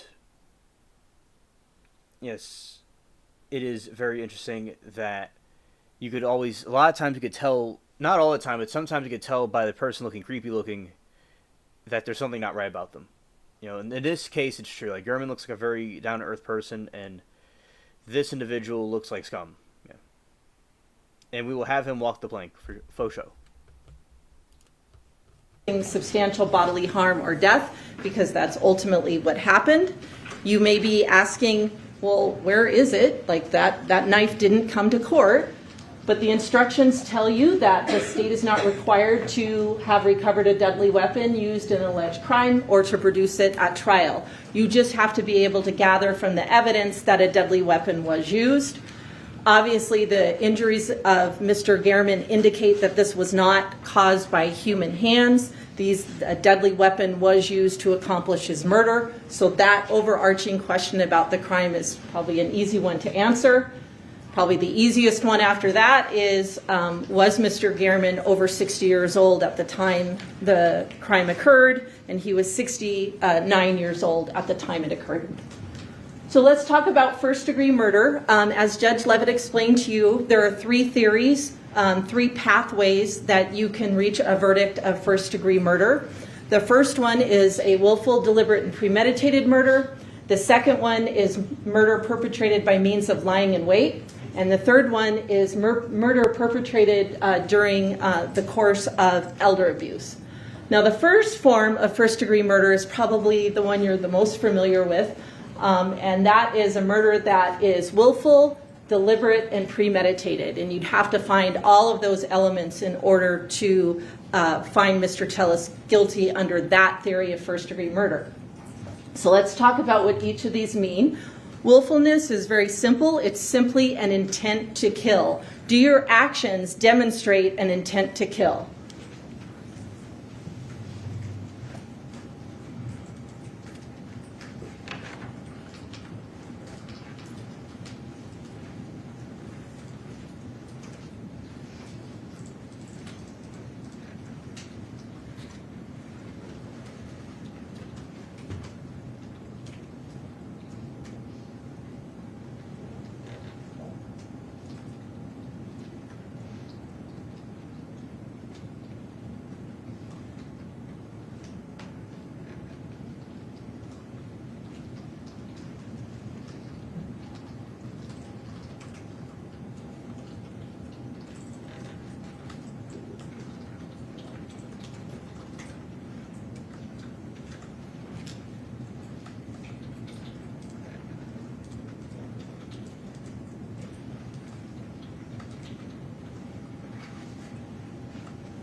So this part of the video takes about 2 minutes. The entire time of that 2 minutes, Mr. Tellis is attacking Mr. Garriman with a weapon.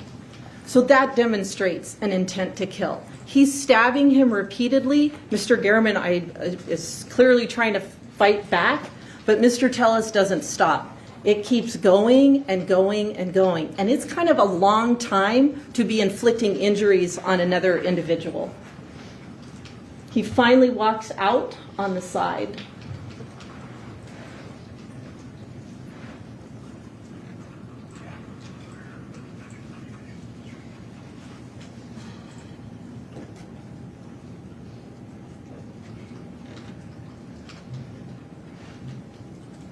But the duration of that time, the entire time, Mr. Garriman is being attacked.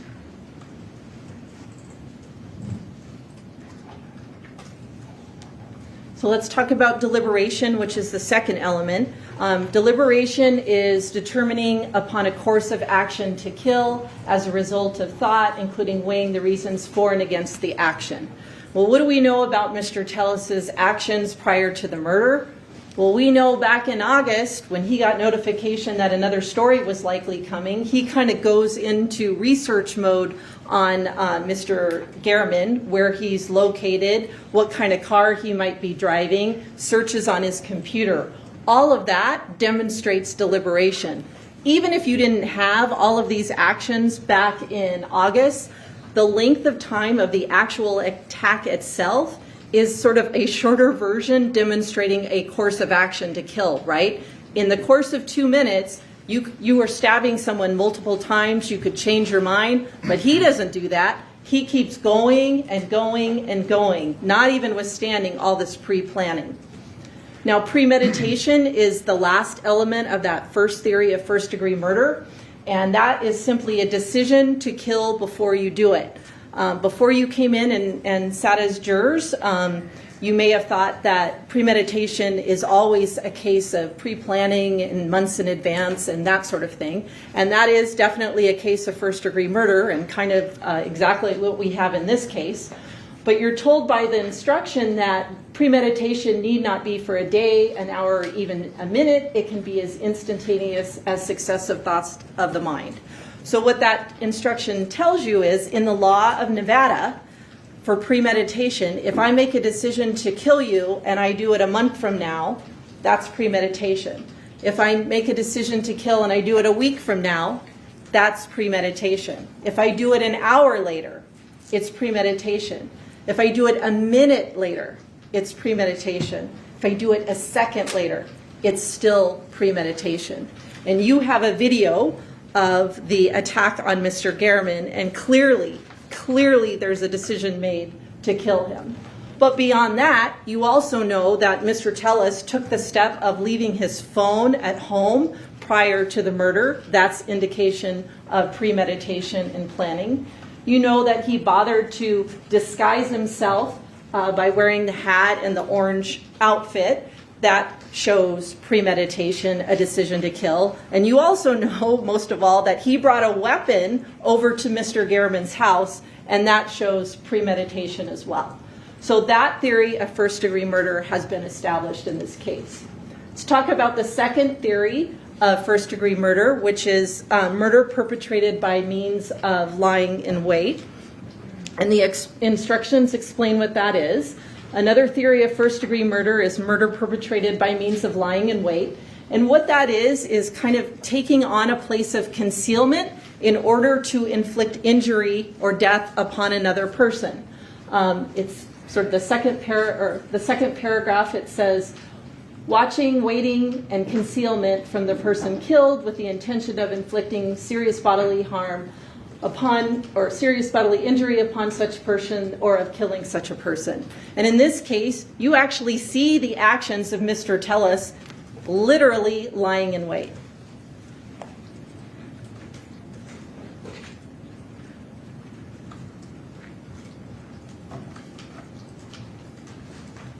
He goes into Mr. Garriman's yard and recedes to the back in order to be in a place of concealment in order to attack him later on. And that is literally lying in wait.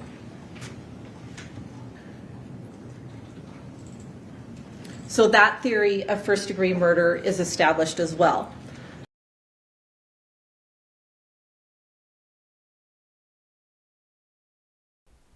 He looks like a rotten turnip. Okay.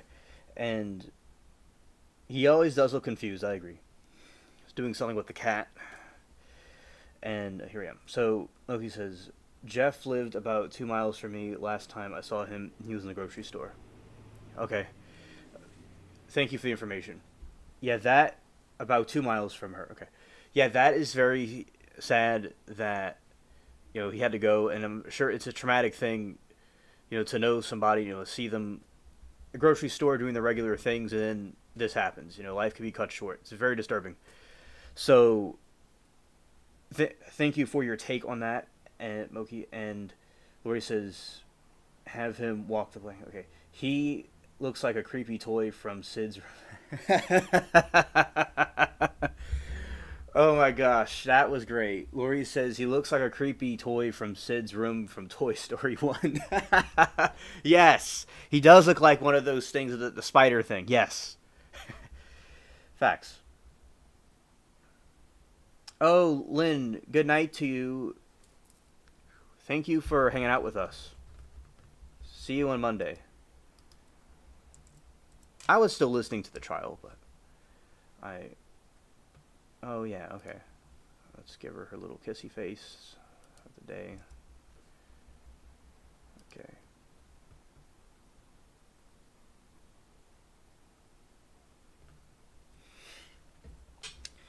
Moki said, we were friends. I wasn't stalking him, just ran into him shopping. Oh. Okay. Good to know. So, it wasn't... he would have been a very good friend to have. You know, so... I'm sure you cherish those memories with him because he was... I would say he would have been a good friend to have. So you're very lucky that you got to know him and you're friends with him. Very lucky. There's people at the trial that were telling me that they knew him also, and it was devastating. And everybody says he was a good person. And look, Tellus could have rekindled his political career if he wanted to.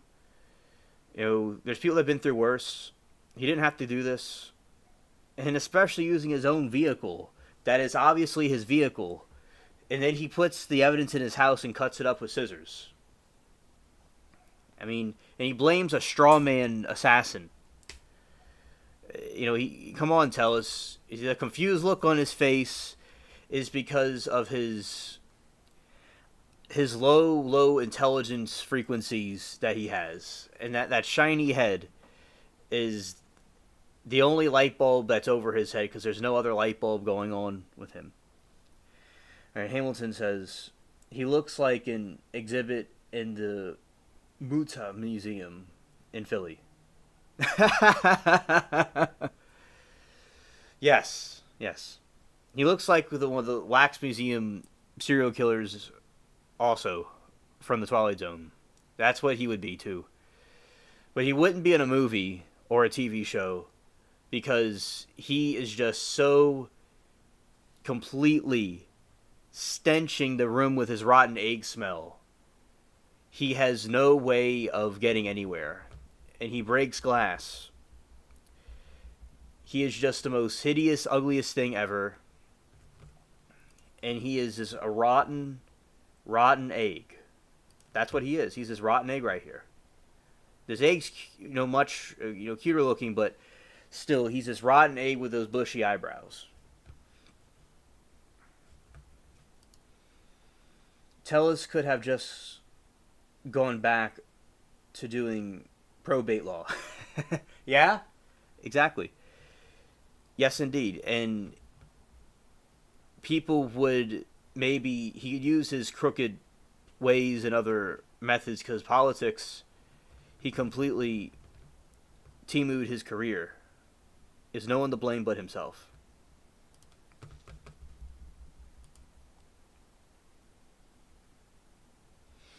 Yeah, there you go. Shiny head deflecting intelligence frequencies. That's true. Yeah, he's always has this clueless look on his face. Let's see.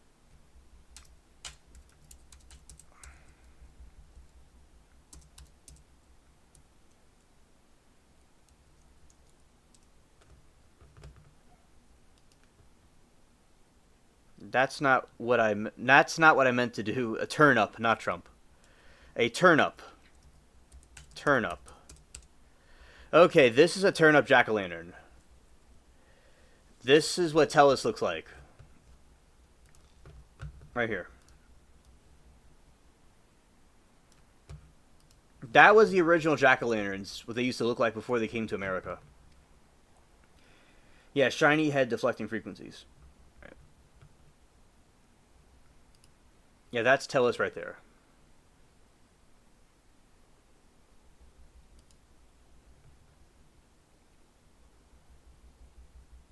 All right. Yeah.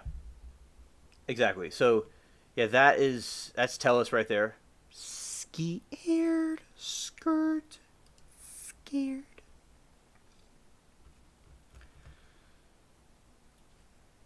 All right.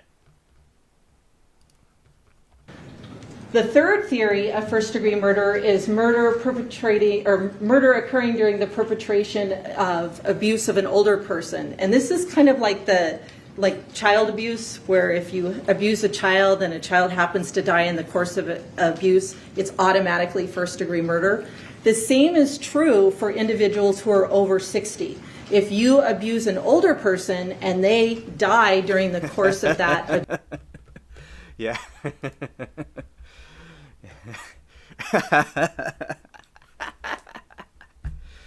Yeah. Yeah. Scared.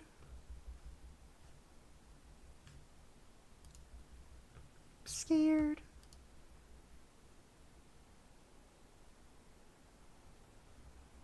Yeah, Smokey, absolutely. Yes.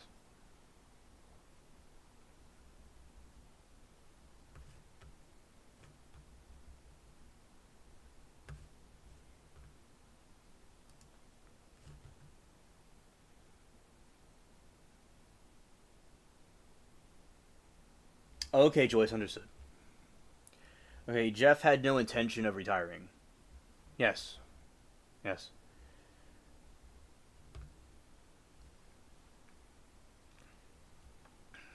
And absolutely true. You know, he would have still been doing his reporting today. You know, I mean, this was not necessary. Won't see the sun shine again, won't be able to walk around, and, well, it's a good thing he's locked up because that rotten egg smell is getting disgusting. Yes, indeed. All right. Abuse, that is an automatic case of first-degree murder. And it's sort of a policy judgment to protect vulnerable members of our society. The instructions tell you another theory of first-degree murder is a kind of murder which carries with it conclusive evidence of malice aforethought. One of these classes of murder is murder committed in the perpetration or attempted perpetration of abuse of an older person. Therefore, a killing which is committed in the perpetration or attempted perpetration of an older person is deemed to be murder of the first degree, whether the killing was intentional, unintentional, or accidental. We have that in this case. Mr. Gehrman was over 60 years old, so by abusing him and causing his death, it is automatically another theory of first-degree murder. So this is a picture of the verdict form that you'll have back in your deliberation room, and you can kind of see on the top in all caps it says murder with use of a deadly weapon, victim 60 years of age or older.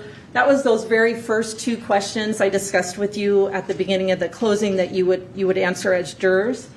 And then as a jury, you should ask about the individual theories of first-degree murder and vote on them. So you have to vote if all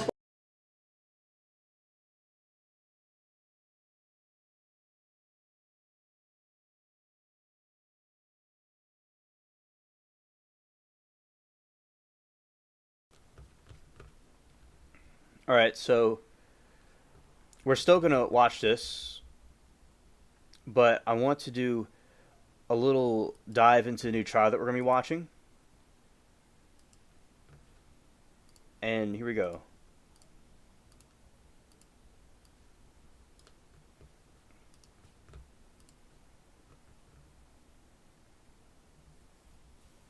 Moki says, family day tomorrow. I kind of don't want to, but my mom and dad like to come over.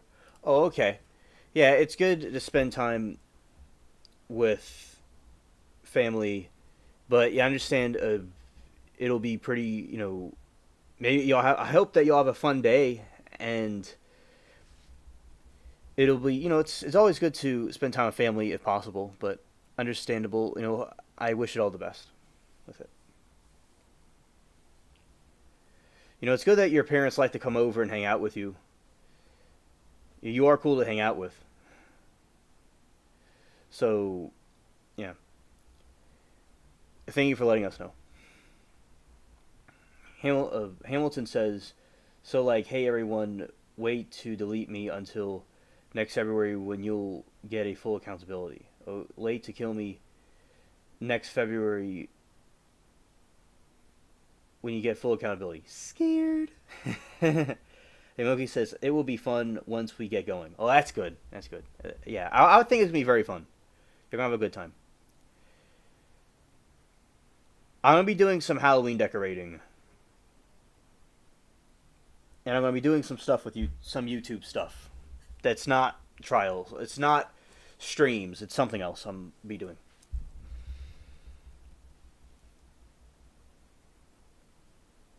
Okay, if you really don't want to, you could just come down with a cold or a tummy ache. Scared?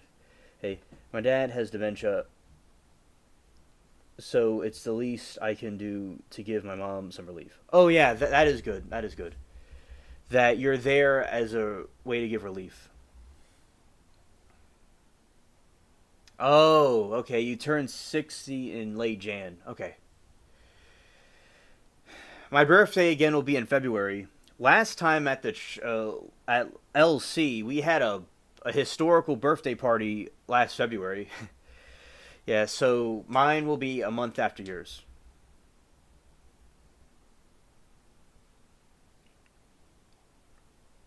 It's very kind of you, Moki.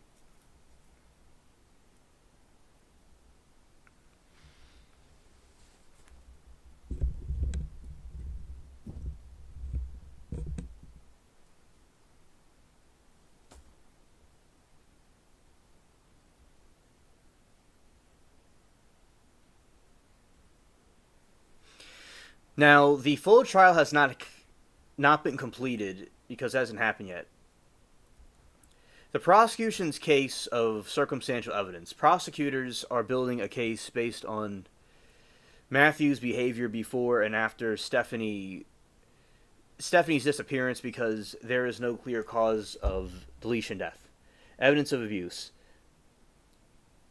The state has moved to admit other acts evidence arguing that Matthew engaged in controlling behavior including physical, verbal, and mental abuse against Matthew over their 20-plus year relationship. Evidence include the accounts from their daughter, photos, personal journal documenting incidents of abuse.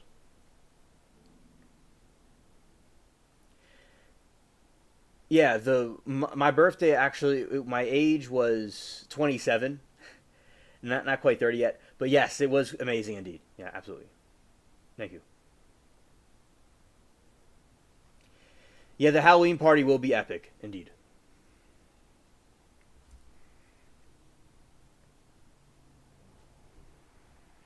Or you said, I have to go buy 4 pumpkins and make pumpkin juice next weekend. Tomorrow I'm going out to my stepson's to rotate my tires, to do an oil change, and replace upper control arm suspension. An active weekend. Active weekend. Yeah, the Halloween party is going to be epic here on the spaceship. Yeah, definitely. It's okay, Ann. It's okay. I'm very close to that age. It's easy to round it. To round it off, I'm 30. To round it off. But technically, I'm not quite there yet. I'll be 28. Yeah.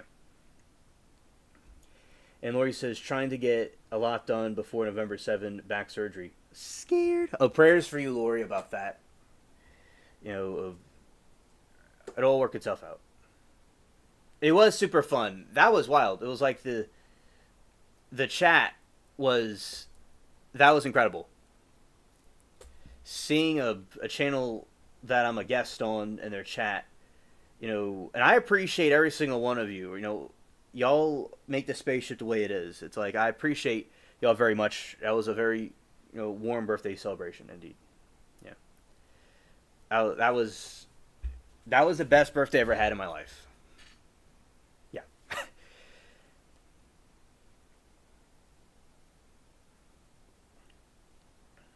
Oh, Joyce, I would imagine.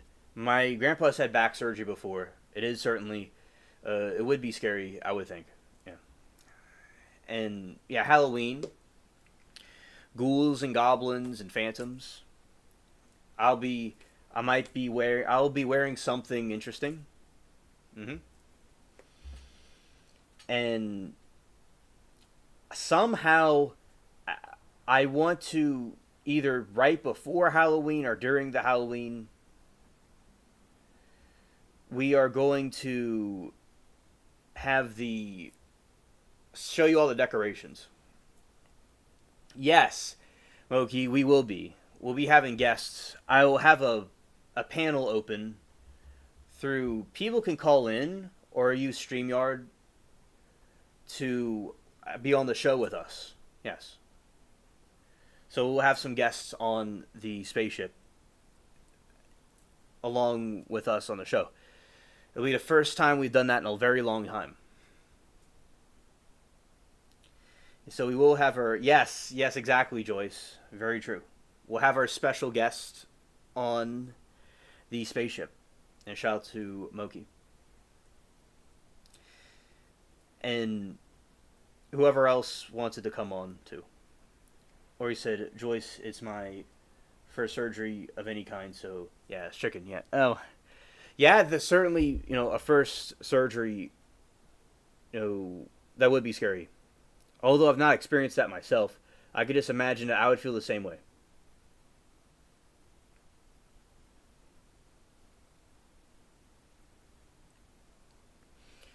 Moki said, Joyce and I FaceTime on PJs with no makeup on. I don't know about being on a stream. Yeah. Now, D Sauce will come on board. Okay. Now remember, and if anybody didn't want to talk through the through the screen, there'll be a number and y'all could call into the show. And you don't have to be on the screen. You could just call into the show and we could talk and the audio will be heard. We've done this before. A long time ago. Because, y'all could call in and talk. Ilian, I'll have you on my laptop and SNS on the phone. Spooky. Oh, yeah.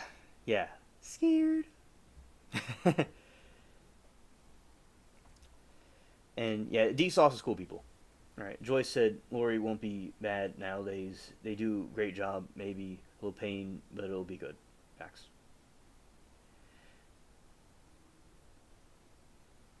Lori, I broke a shoulder and surgery went fine. Keep brave. Ripping you first, yeah.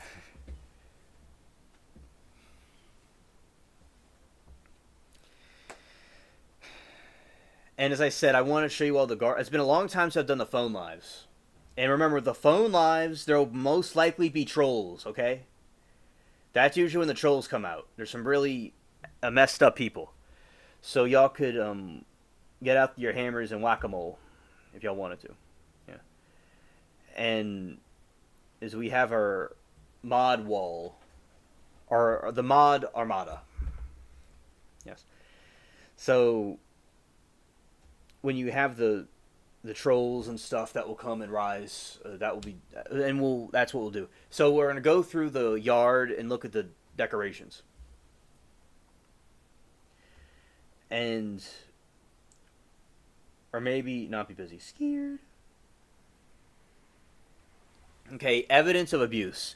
The state has moved to omit other acts of evidence, arguing that Matthew engaged in controlling behavior, including physical, verbal, and mental abuse against Matthews over their 20-plus year relationship. Evidence includes accounts from their daughter photos and Matthew's personal journal documenting incidents of abuse behavior after the disappearance. Matthew never reported his girlfriend missing. He was seen on surveillance video leaving their apartment with Pavlons, but later returning alone.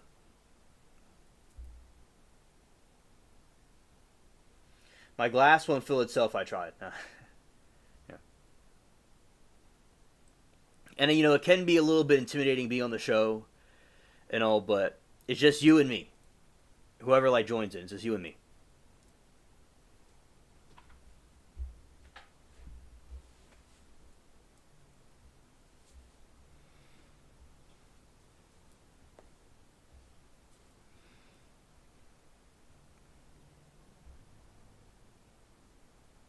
Lori said, my surgeon operates on brains. He owns the practice. Been doing these for 20 years. Oh, that is good that he has the experience. Very lucky indeed. I wish you all the best luck for that. Yes. Financial misconduct. The state alleges that Matthews sold Pavlone's prescription drugs and withheld them from her. Incriminating statements. On March 25, Matthew made a comment overheard by a detective that became a conflict of interest of his attorneys. I didn't even wash the back of the truck out. This was in reference to the cadaver's dog reaction to his vehicle.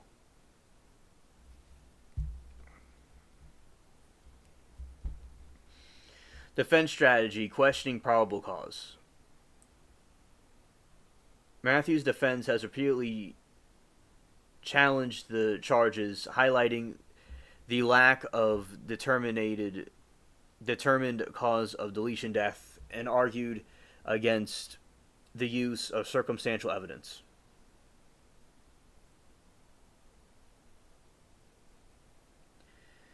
They were together for 20 years and have an adult daughter. Wow. Thanks for the info.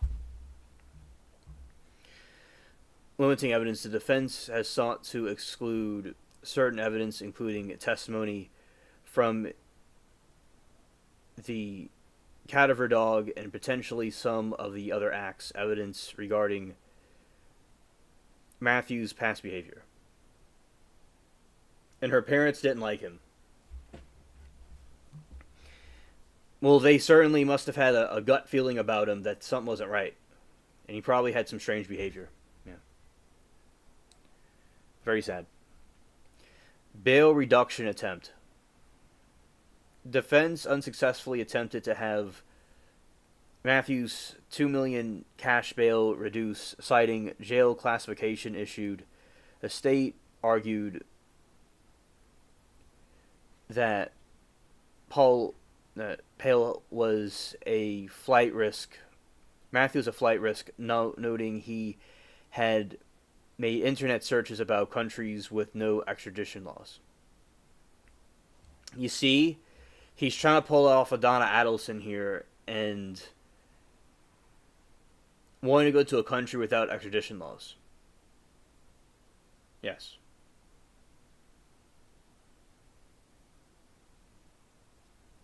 Moki says they were living together and he never reported her missing.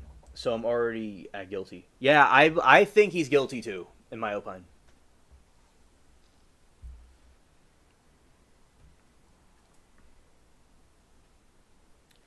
You know,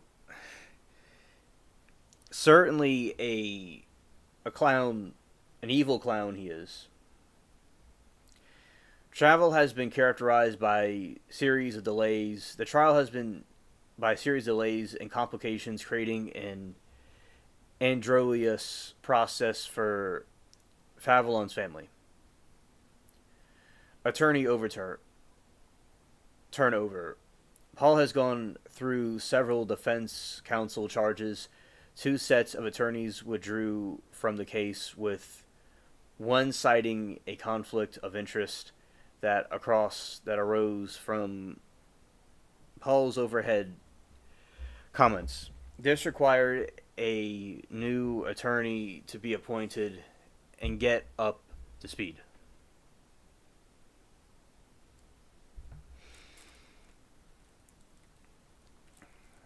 Judicial substitutions.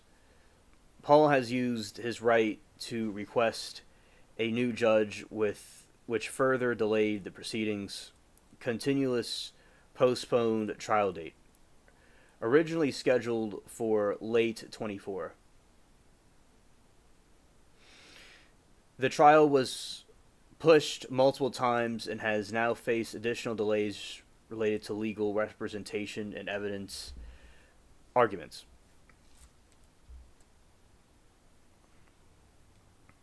The significance and implications.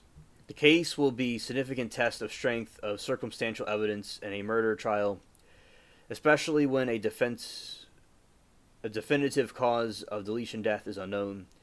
Prosecution's ability to admit evidence of Paul's history of domestic abuse is a critical component of the strategy, as it could establish pattern of motive and control.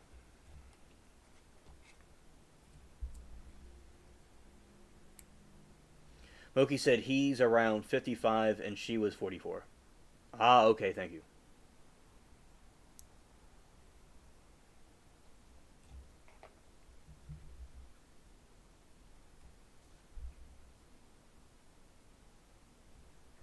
Defense ability to cast doubt on the probable cause of death and charges the validity of the circumstantial evidence essential an argument.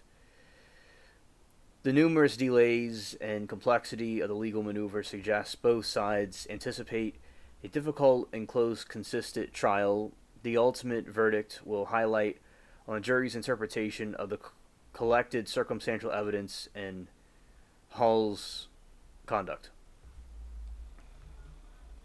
All right. Let's see this over here. Let's go to the other factor. Tell.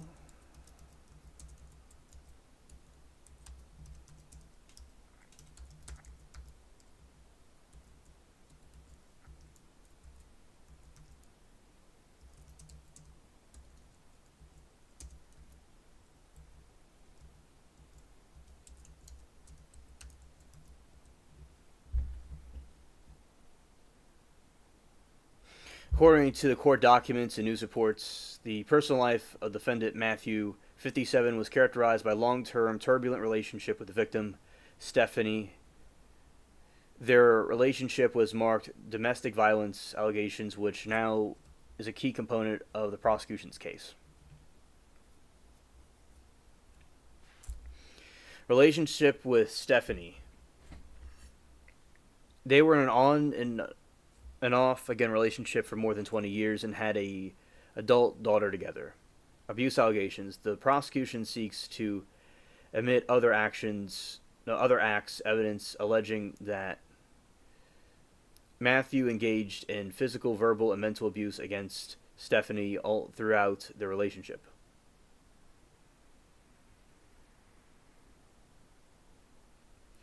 Amy Lou already commented in the LC room. Hilarious. Shout to Amy.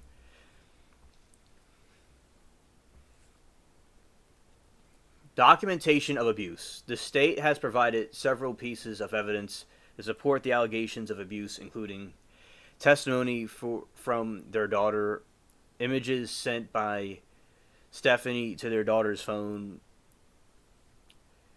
Stephanie's personal journal, which reported documentations of abuse. Moki said investigators reportedly found video footage showing Matthew and Stephanie leaving their apartment together on August 22, and Matthew returned to the apartment alone, carrying the victim's belongings. They also say that Matthew searched local obituaries and read online articles about investigations and pretended to be the victim online. Wow. Thank you.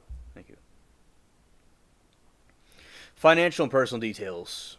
All right, information on his financial personal circumstances also emerged during the investigation and legal proceedings. Prosecutors alleged that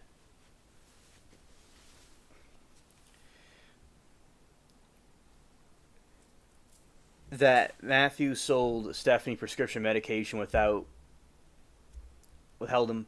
All right, Moki says they also say that Matthew searched local. Okay, I read that. If convicted, the first-degree intentional homicide charge carries a mandatory sentence of life in prison. Thank you. I certainly think he is guilty. Housing situation. At the time of Pavlon's disappearance, she was living with Stephanie. No, he was living with Matthew. At the time, Stephanie disappearance, she was living with Matthew in his Waukesha apartment. Flight risk. They found him as a flight risk too. Okay. Failure to report a missing person. Internet searches. Searches related to the discovery of dead bodies and reviewed online obituaries. Impersonation. Investigators allege that Matthew used Facebook to impersonate Pavlon's online.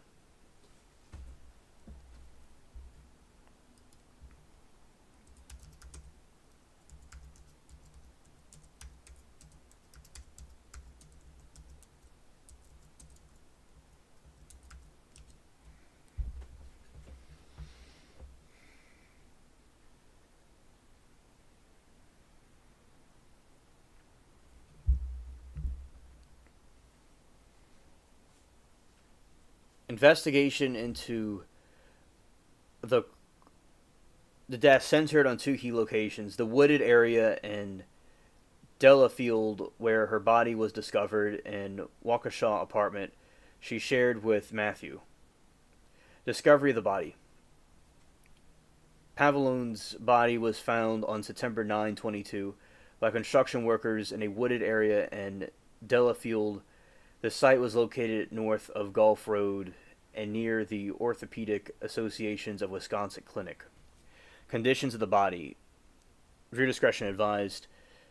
Stephanie's body had been decomposing for approximately 3 weeks when it was found. She was last seen with Matthew around August 22, 2022. During the decomposition, medical examiner could not determine a specific cause of death.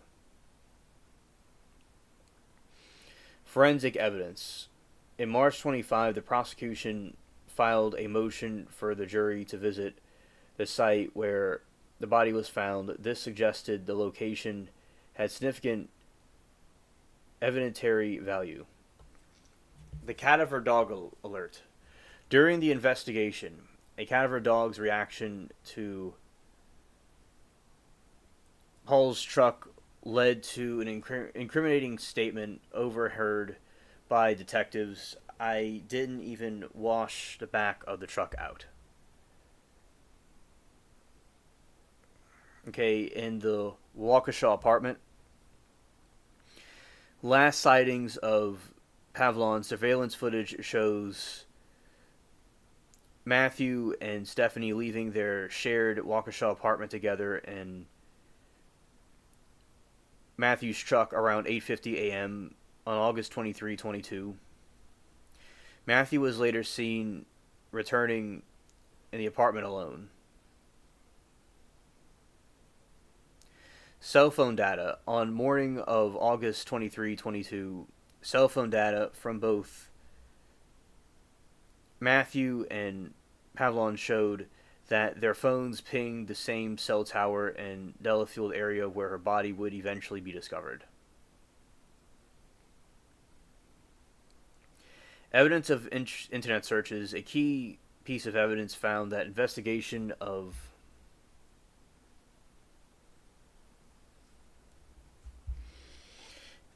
cheese people need to calm down. Yes, people need to calm down, and especially the cheese people. But yes, I understand. And So, in the drug allegations, the prosecution alleges that Matthews sold Stephanie prescription medication, withheld it from her through, it's unclear if this took place in their apartment or elsewhere.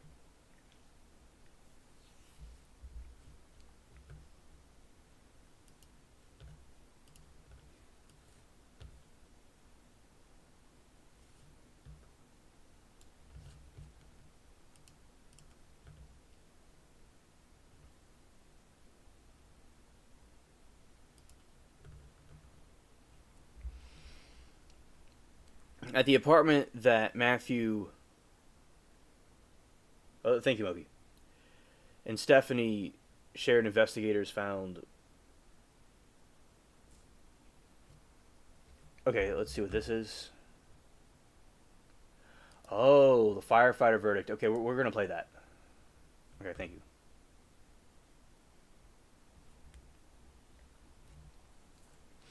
Found the range of evidence primarily focusing on P's online activity and personal items that established a timeline of events and potential motive. Suspicious internet history. A key piece of evidence was P's internet search history during the period. News stories about dead body found, construction crew impersonating the victim, document of abuse, surveillance. Okay. Let's see what this is. Let's go here.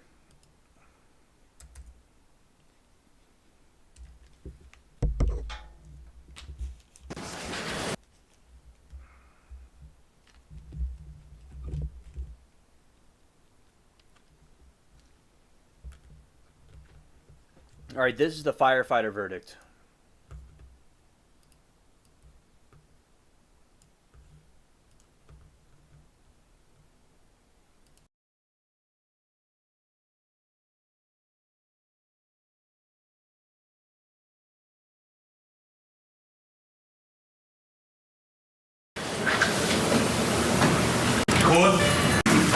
Officers, as you know, as I know the court officers informed you, composure is required for all of these proceedings involving the verdict. If you think for some reason in the audience you cannot maintain your composure, now is the time to wait in the hallway. We're ready for the jury, please. Thank you, Your Honor. Officer Bradley. Ready for the jurors.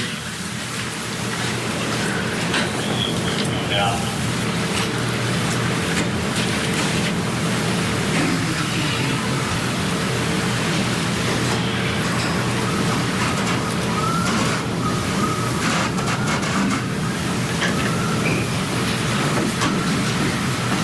All rise, jury entering.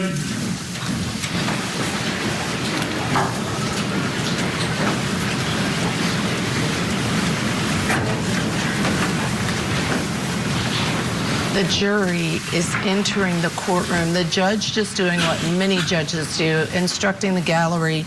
Composure is required. If you do not think you can go do that, then please go out into the hallway. The jury coming in, having announced they have a jury verdict. I'm still surprised, Kelly. I think we're comparing Will the defendant and the deliberating evidence. jurors remain standing. All others, please be seated. Your Honor, may I inquire? Yes. Members of the jury, have you read plenty of verdicts? Yes. May I have the verdict slip, please?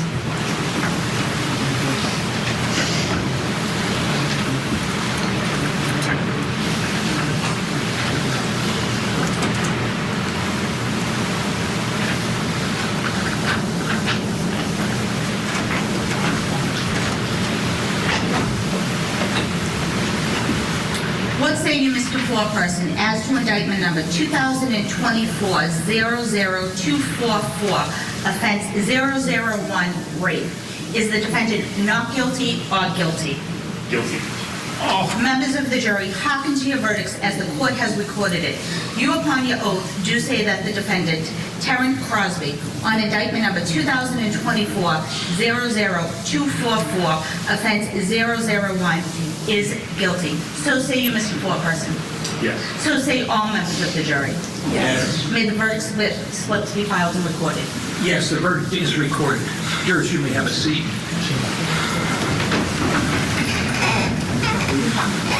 Jurors, thank you for your attention and conscientiousness throughout this trial. I thank the alternate jurors as well as the deliberating jurors.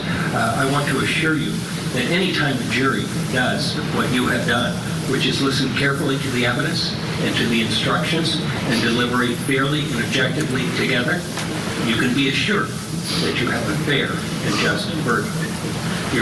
Your jury service is now concluded. You're officially excused. I will be in your jury room in 2 or 3 minutes for an informal session for anyone who wants to participate, where I can receive any comments and answer any questions that you might have. Thank you.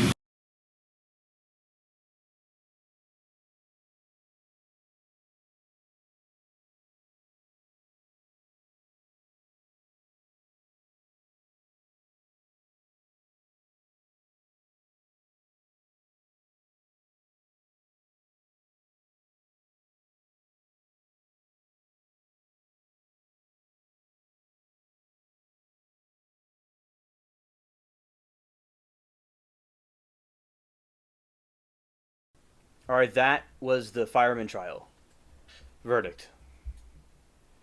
Okay, and when we did our review on one thing about this other individual, want to see real quick with the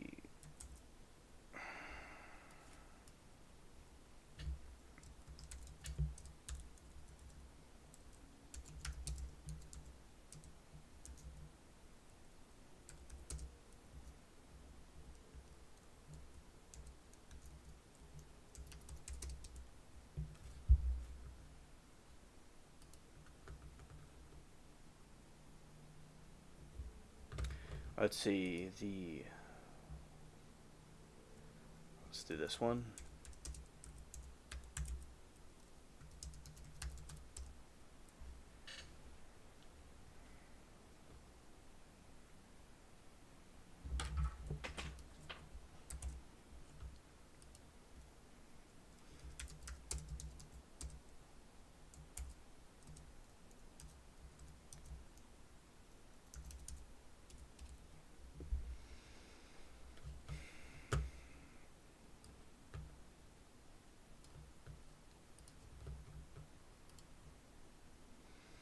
Details about the specific occupation of Matthew, who is on the trial for homicide in Waukesha, Wisconsin, are not publicly available. His personal information has not been widely reported by news outlets covering the trial.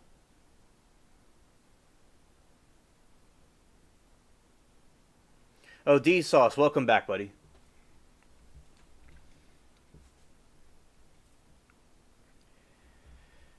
Wondered if you got lost. I'm glad that you didn't get lost and came back. All right. Matthew shared by the other individuals with different professions. He was a game designer at Counterplay Games. He was an attorney in California, a carpenter in Wisconsin, creative director in USA, an accounting professional in Milwaukee, Wisconsin.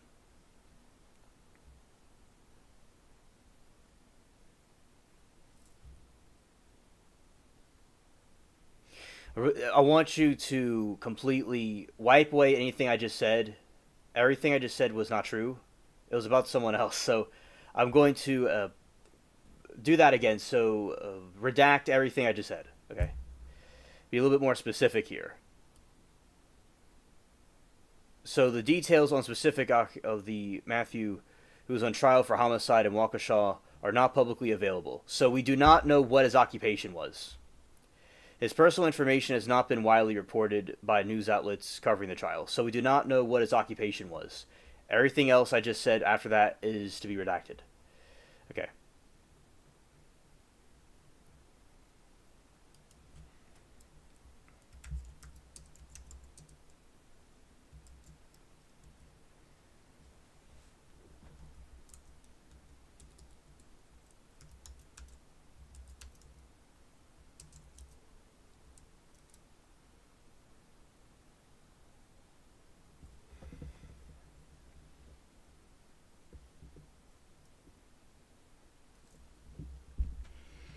According to reports from her family and news outlets, Stephanie was mother of one and a caring and loving person with a sense of humor.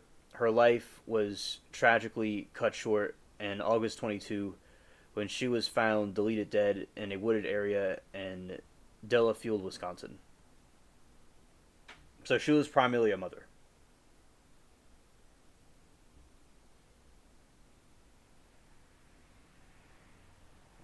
Okay. So that's a review about the new trial coming up at some point. I mean, hopefully soon. But sometimes things can be delayed. All right. If everyone's okay with it, we'll continue with the closing arguments in the Tellus trial. Okay. Here we go. All 12 of you think that this was a willful, deliberate, and premeditated murder. Do all 12 of you find that it was perpetrated by means of lying in wait? Do all 12 of you agree that it was perpetrated in the course of abuse of an older person? If you find all of those, then you mark those boxes. If you are in disagreement, say only 3 of you think it was willful, deliberate, and premeditated, or some combination, you have to take a vote to decide if all of you believe that it's first-degree murder under some theory. And if it is, you mark that last box and say, we don't find unanimously under any of those 3 theories, but all of us agree, 12 of us agree that it's some form of first-degree murder. The law tells you, although your verdict must be unanimous as to charge, you do not have to agree on a theory of guilt or liability. So if all 12 of you agree one form of first-degree murder, then you mark that last box. But it's the state's position that all 3 of those theories, willful, deliberate, premeditated, lying in wait, and elder abuse, clearly apply in this case. And really, Mr. Tellus isn't disagreeing that this is a case of first-degree murder. He's just saying that it was a Compass Realty assassin who did it. Now here we see Mr. Tellus leaving his house at about 9:12 a.m. And it's the state's theory, of course, that at that point he's left his house and his cell phone is sitting back at his house on Spanish Steps. The state's theory is that Mr. Tellus leaves his residence, leaves the phone at the residence, and is proceeding to Mr. Garriman's residence. And as we've discussed, the Yukon is seen at Rock Springs at about 10:26 a.m. Here's 2 different images of it. Meanwhile, Mr. Tellus's cell phone, which is sitting back at Spanish Steps, is getting some incoming messages. There's an incoming and unanswered message at about 9:44 a.m. about a work case. There's an incoming and unanswered message at about 10:16 about another case at his work. There's an incoming unanswered message from his wife saying, "Where are you?" at 10:36 a.m. Now you'd think, given that some of the allegations in the articles, this might be one he'd answer pretty quickly. There's an unanswered incoming call from his wife at 10:43 a.m. that doesn't get answered by him. And there's another incoming call that occurs at 11:16 a.m.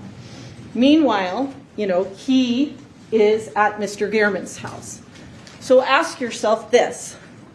If this was really a Compass Realty assassin who was committing the murder at Bronze Circle, how would that individual know that Mr. Tellus, with his phone at his house, wouldn't have answered a call, or wouldn't have gotten in another text string, or wouldn't have made a call himself?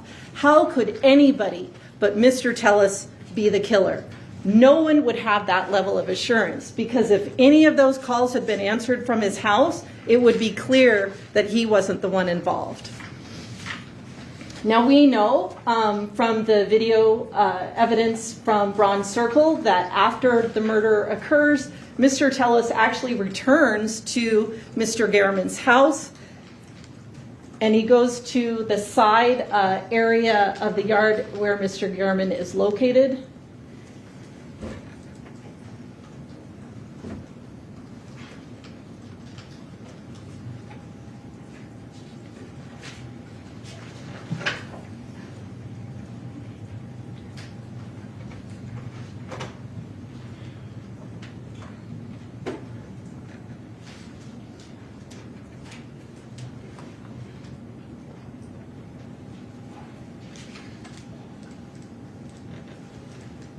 and then he returns back to the Yukon.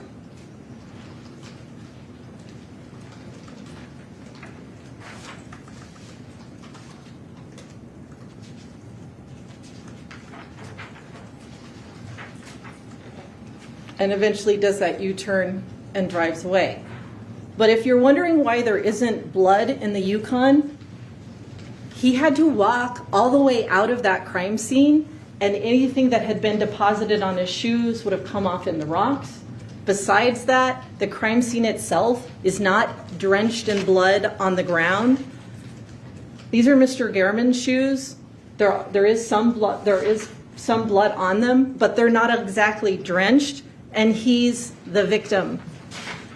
So after Mr. Tellis leaves Bronze Circle for the second time, he goes east, he goes on Wintergreen, he goes on Washington, he goes on Rampart, he goes on Apple, and he goes back to his neighborhood at 11:51, and then he leaves again to go to Planet Fitness at about 12:03.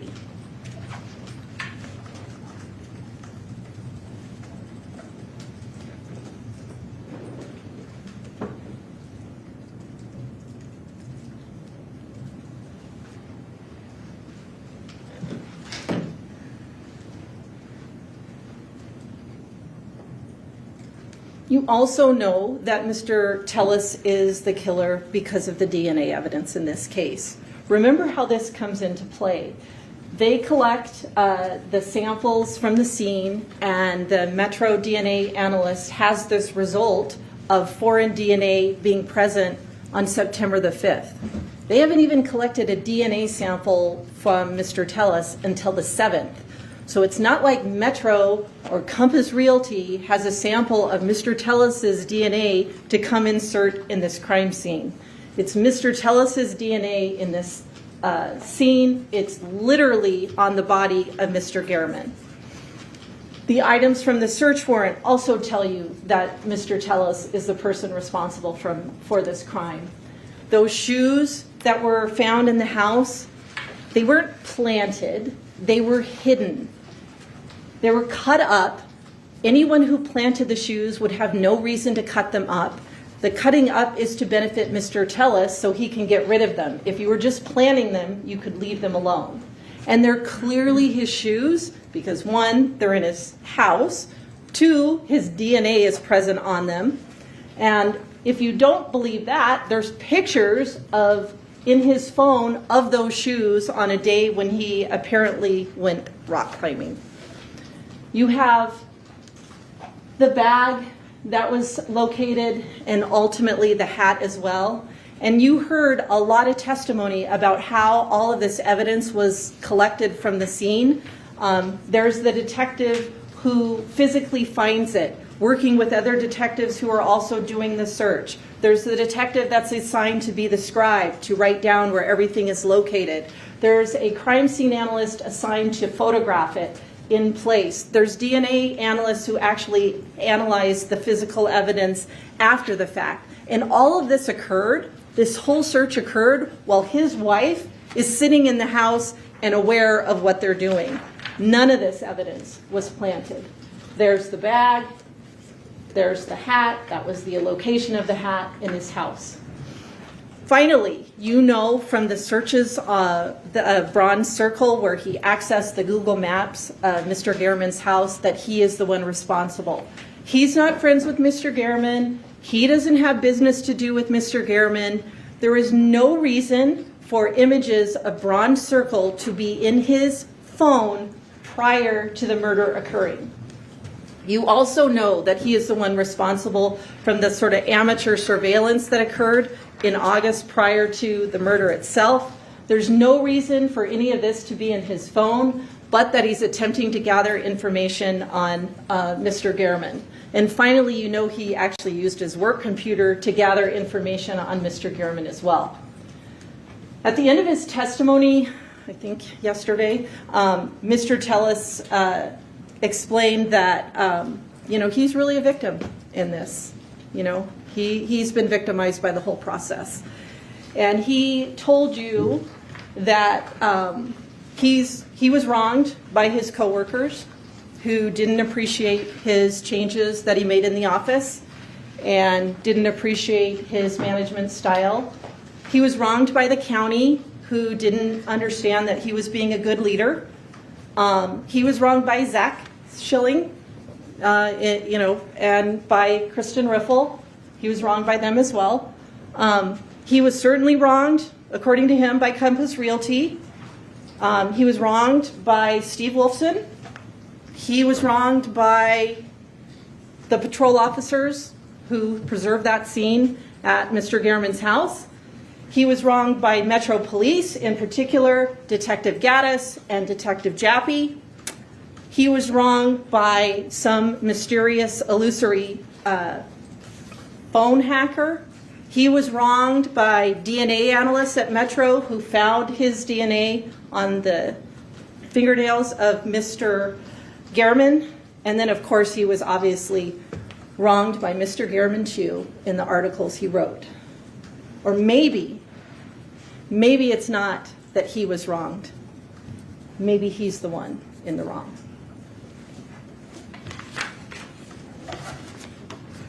Thank you very much. At this time, we're going to take a 10-minute recess. During this recess, you're admonished not to discuss or communicate with anyone, including your fellow jurors, in any way regarding the case or its merits, either by voice, phone, email, text, internet, or other means of communication or social media, or read, watch, or listen to any news or media accounts or commentary, do research, consult dictionaries, the internet, or reference materials, do any investigation, test a theory, recreate any aspect of the case, or in any other way investigate or learn about the case on your own, or form or express any opinion regarding the case until it's finally submitted to you. We'll be in recess for 10 minutes. Thank you.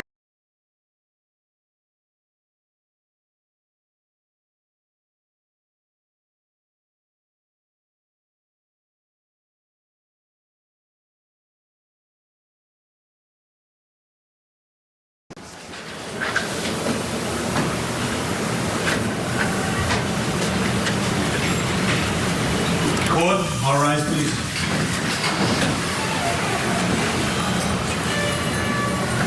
This honorable court is back in session. Please be seated and thank you. The jury has informed us that they have a verdict, so the court officers are arranging for the jurors to be brought to the courtroom. As you know, as I know the court officers informed you, composure is required for all of these proceedings involving the verdict. If you think for some reason in the audience you cannot maintain your composure, now is the time to wait in the hallway. We're ready for the jury, please. Thank you, Your Honor.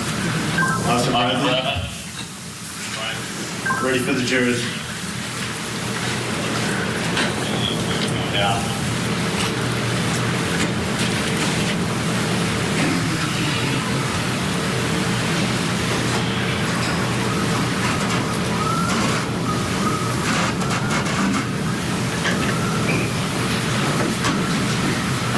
All rise, jury entered.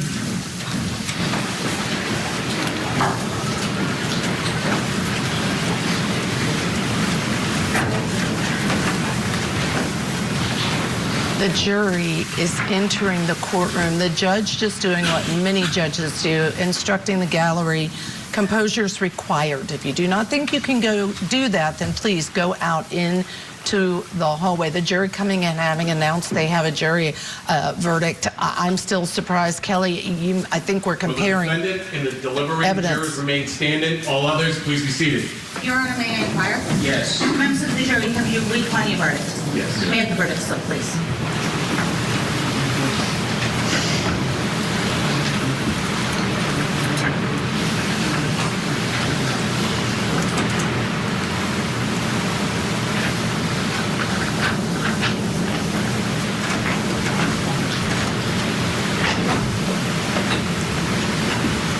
What say you, Mr. Foreperson, as to indictment number 2024-00244, offense 001, rape? Is the defendant not guilty or guilty? Guilty. Members of the jury, hearken to your verdicts as the court has recorded it. You, upon your oath, do say that the defendant, Terrence Crosby, on indictment number 2024-00244, offense 001, is guilty. So say you, Mr. Foreperson. Yes. So say all members of the jury. Yes. May the verdict slips be filed and recorded. Yes, the verdict is recorded. Jurors, you may have a seat.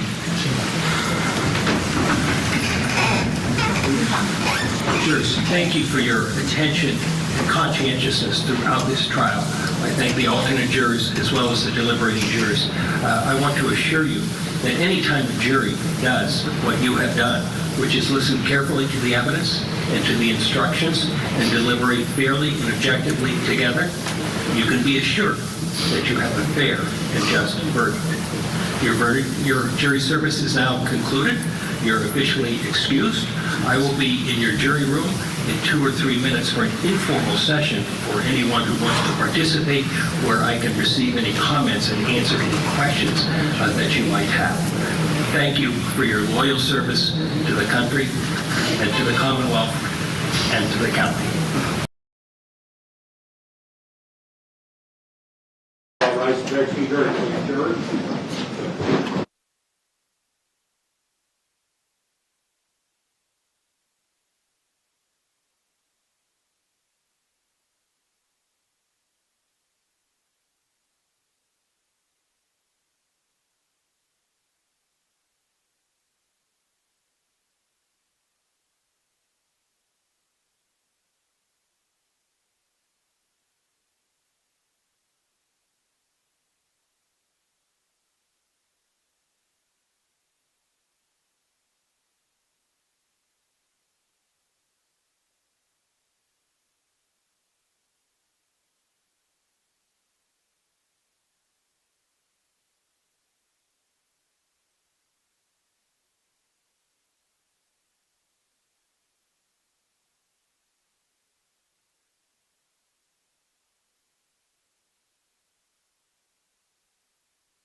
Proof beyond a reasonable doubt. It's the highest standard in this country. It's not presumption, preponderance of the evidence. It's not clear and convincing. It's proof beyond a reasonable doubt. This concept was borrowed from the Old English common law. Our founding fathers thought that it'd be better to let 10 guilty men go free than to wrongfully convict an innocent person. Additionally, I would submit to you that it reflects the reality that very few people have the resources, the means, the wherewithal to prove their innocence. You know, you heard testimony by narrative by the defendant, Mr. Tellis. Generally, you don't discuss a person being in custody, but he testified truthfully from the stand concerning his incarceration. He had testified that he'd been in custody for 2 years and that he wanted to tell you his story. Jury instruction numbers 27 discusses a witness's manner upon the stand. You and you alone are to judge every witness's credibility. In jury instruction number 3, it states that you are to apply the law to the facts. As we had stated at the beginning of this trial, you are the sole judges of the facts in this case. We had asked you at the beginning if you would keep an open mind, and we're certain that you have. This case is not about who called the most witnesses. The state did. This case is not about who had the most exhibits presented to you. The state did. We had asked you that at the close of evidence and at the end of this trial, if we were to sit at counsel table with Mr. Tellis and not ask a single question, not discuss a single document, not to submit a single document, if you had a doubt, and if it were a reasonable one, he'd be entitled to a verdict of not guilty. Let's talk for a minute what the state hasn't proven. And again, there is no burden whatsoever on that man. Jeff German DNA wasn't anywhere but at the scene of the crime. And this is significant because we heard a very able explanation of the state's evidence from their point of view. There was no blood or DNA evidence concerning Mr. German in Mr. Tellis's home, in or on his vehicles, in or on his clothing. None of that would implicate Mr. Tellis. There had been discussion on the state's closing wherein there was blood everywhere in the, in the Bronze Circle address. Obviously, it was a stabbing. You can see through the exhibits that you will have with you in the jury room, there was blood everywhere, on the bushes, on the bird dish. Nowhere in Mr. Tellis's vehicle do we find blood. You recall the testimony, blood presumptive negative, on both doors on the driver's side, the seat belt, the brake pedal, the gas pedal, the mat, nothing. There was no blood on his person, clothing, anything else. You didn't hear from any witnesses concerning any personal knowledge to contradict Mr. Tellis's version of the events for September 2nd. There was not a positive identification of the subject vehicle or Mr. Tellis at the scene. There's no evidence whatsoever of any gloves being recovered. And you've seen, and it's fairly clear from the video evidence that you've been presented, that assailant was wearing gloves. There was no recovery of a murder weapon. That vest with the reflective strips, you didn't see that. And the pants, we had pants that were recovered. You saw the blue pants. Obviously, that didn't bear any evidence to implicate Mr. Tellis. And I would submit to you that the facts and common sense would dictate that had he been the murderer, there'd be evidence of it on these articles, on that getup that person was wearing on September 2nd. This is a point that I would urge you to consider, because I would submit to you that's crucial in determining whether the state, and again, it's the state alone that bears the burden, has proven their case against Mr. Tellis. There's no surveillance or eyewitness testimony showing that Tellis left his house that day headed to Mr. German's home.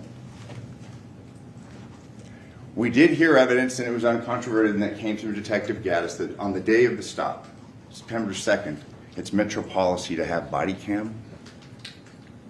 The officers that stopped him in relation to the warrant that was obtained with Mr. Jappy's, Detective Jappy's participation, it was issued at 2 a.m. on the 7th. The officers that stopped Mr. Tellis, the officers that detained Mr. Tellis, didn't have the body cam on, and that was requested multiple times. Ultimately, there was an order from Her Honor on July 18th of 2023, and after that order. And you recall going through the CAM, the reports, the CAD reports, there was intervention, but again, that key piece of evidence was overwritten, it was destroyed. Again, is that indication of some wide-ranging conspiracy? And I'm not going to stand before you today and necessarily argue that there was. But what that shows is that Metro makes mistakes. Metro officers, Metro detectives are human. You think of the old proverbial idea of police officers, they're brass buttons, blue uniforms. They're human beings underneath their titles, underneath their uniforms, and they're just like all of us. They make mistakes. That shows you that mistakes are made on behalf of Metro. And the Las Vegas Metropolitan Police Department is not infallible. Let's talk about Robert Tellis's blood, or the lack thereof, at the scene of the murder. You had seen some pretty good videos capturing that person leaving Jeff German's house after the stabbing. I would submit to you that it's the state's argument that Mr. Tellis cut himself through that incident. You heard his testimony. You are the sole judges of the facts concerning that.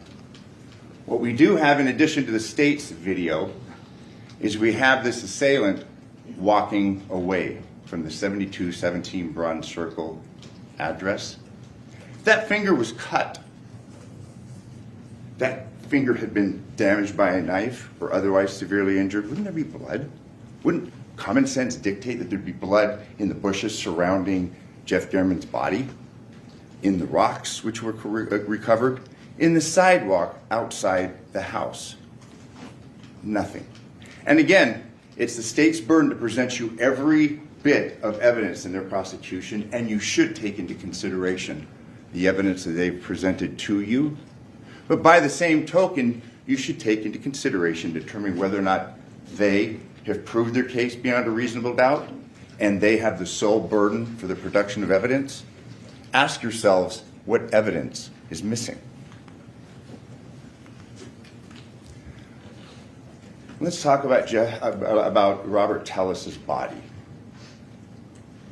in relation to a struggle that the state would have you believe occurred between these two gentlemen. Recall the evidence that we had brought in during their presentation of evidence, and I believe a number of these pictures came through Detective Gaddis, and there's a lot. It's defense exhibits B through V. This is just kind of a capture of these photos, and there's a lot of them to evidence that there were no injuries to his body. Neck, front, and there's more, and we could stand here and click through each and every one, but we're not going to. You can look at them. You can ask yourselves, well, if there was this struggle, where are the markings? Where's the bruising? Where are the scratches? Defense exhibits B through V will demonstrate that there were no such injuries. Let's talk about the cell phone usage on 9/2/2022. You know, the state would have you believe that Mr. Tellis's lack of responses to junk messages mean that he was occupied with murder. And through analyst Aguero, you heard, and you had the opportunity to see through the course of this gentleman's testimony, it was uncontroverted.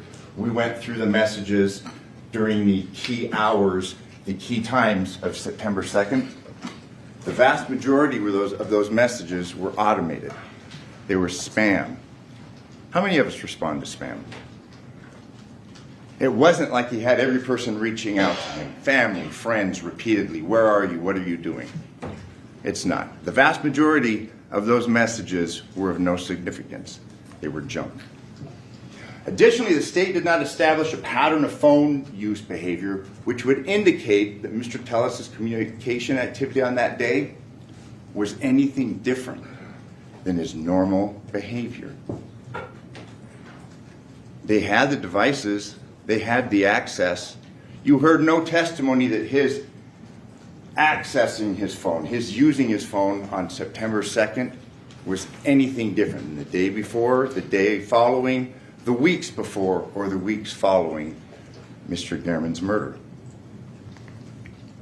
And let's talk about the deleted messages. You recall that was quite a big point that was underscored and argued through the course of testimony, and it was actually through Mr. Aguero, our expert, the issue concerning this deleted message. And you recall then we had the subsequent witnesses in the state's rebuttal that came forward with and it was through Mr. Tellis's testimony. Do you remember the watch, the Apple Watch? Then there was questions asked, what about the other device that presumably these messages were being received on? We didn't get the benefit, and again, it's their burden to compare the Apple Watch with the Pixel phone. We didn't have that. But what we did hear from that detective is that he couldn't say one way or the other. Do you remember that question, where are you? Obviously, if someone's home, they can speak with one another.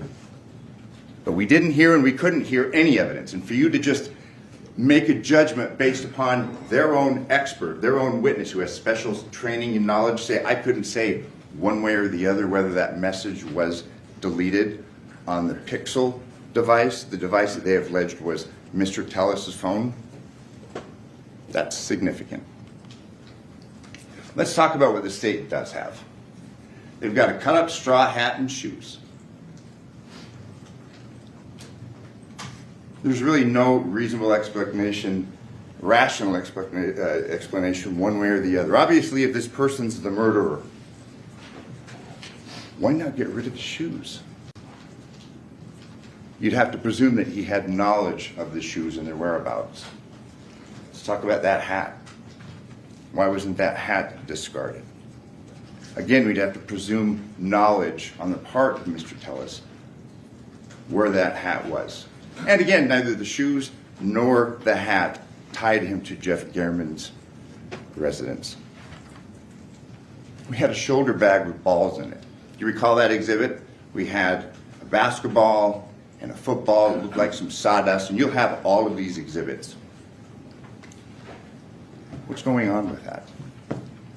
I guess you're to use your common sense, which is one of the latter instructions, and assume that this bag is somehow implicated in the murder of Jeff German. And then it winds up in a storage area in the family home with a basketball and a football and what I would submit to you looks like sawdust in the middle of it. The image artifacts from the cache of Robert Tellis's phone, as well as the vehicle and the address inquiries on Mr. Tellis's work computer, it was fairly clear through the course of the testimony that that work computer had access to the Google account that would presumably be accessed by his Pixel phone. If one has password to that, one can have access to the devices. Matt Havaness said that he could not say the date of the cached images on the files of Mr. Tellis's Google Pixel phone. We were shown a calendar. We were to draw inferences. We don't know specifically who accessed, who searched for those images, and we don't know when they were created. And I would submit to you that that's significant, and the state should explain that to you. On Defense Exhibit 03, Robert Tellis's user accounts on Dell Omnipex located the public administrator's office. Again, this is the report. You have it. This is Mr. Aguero's summation of his analysis. Again, it shows that this Google account, where these damaging photos and images are shown, it's the same. It's the same account. It can be uploaded, accessed by both the cell phone and the work computer. Obviously, we know what was going on from the testimony of multiple witnesses, what was going on at the public administrator's office and the turmoil. I would submit that's something that you should consider and determine what the facts are and what the state has proven beyond a reasonable doubt. There is a positive DNA hit for Mr. Tellis related to Jeff German's fingernails. And you recall at the beginning of the state's presentation last week, you heard from the crime scene analysts, and I would submit to you that it was fairly clear that there was a little less than an airtight investigation because, after all, police officers, detectives, crime scene analysts make mistakes. Reference to the lab techs, Ms. Brown and Ms. Koljenovich, they were trainees at the time that they did this DNA collection and the processing for presumptive negative or presumptive positive blood evidence. This is significant. It was Claire Manning. She had testified, she was young, blonde.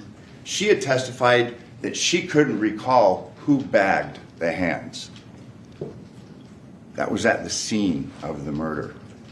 You never heard testimony as to who initially bagged the hands of Jeff German's body.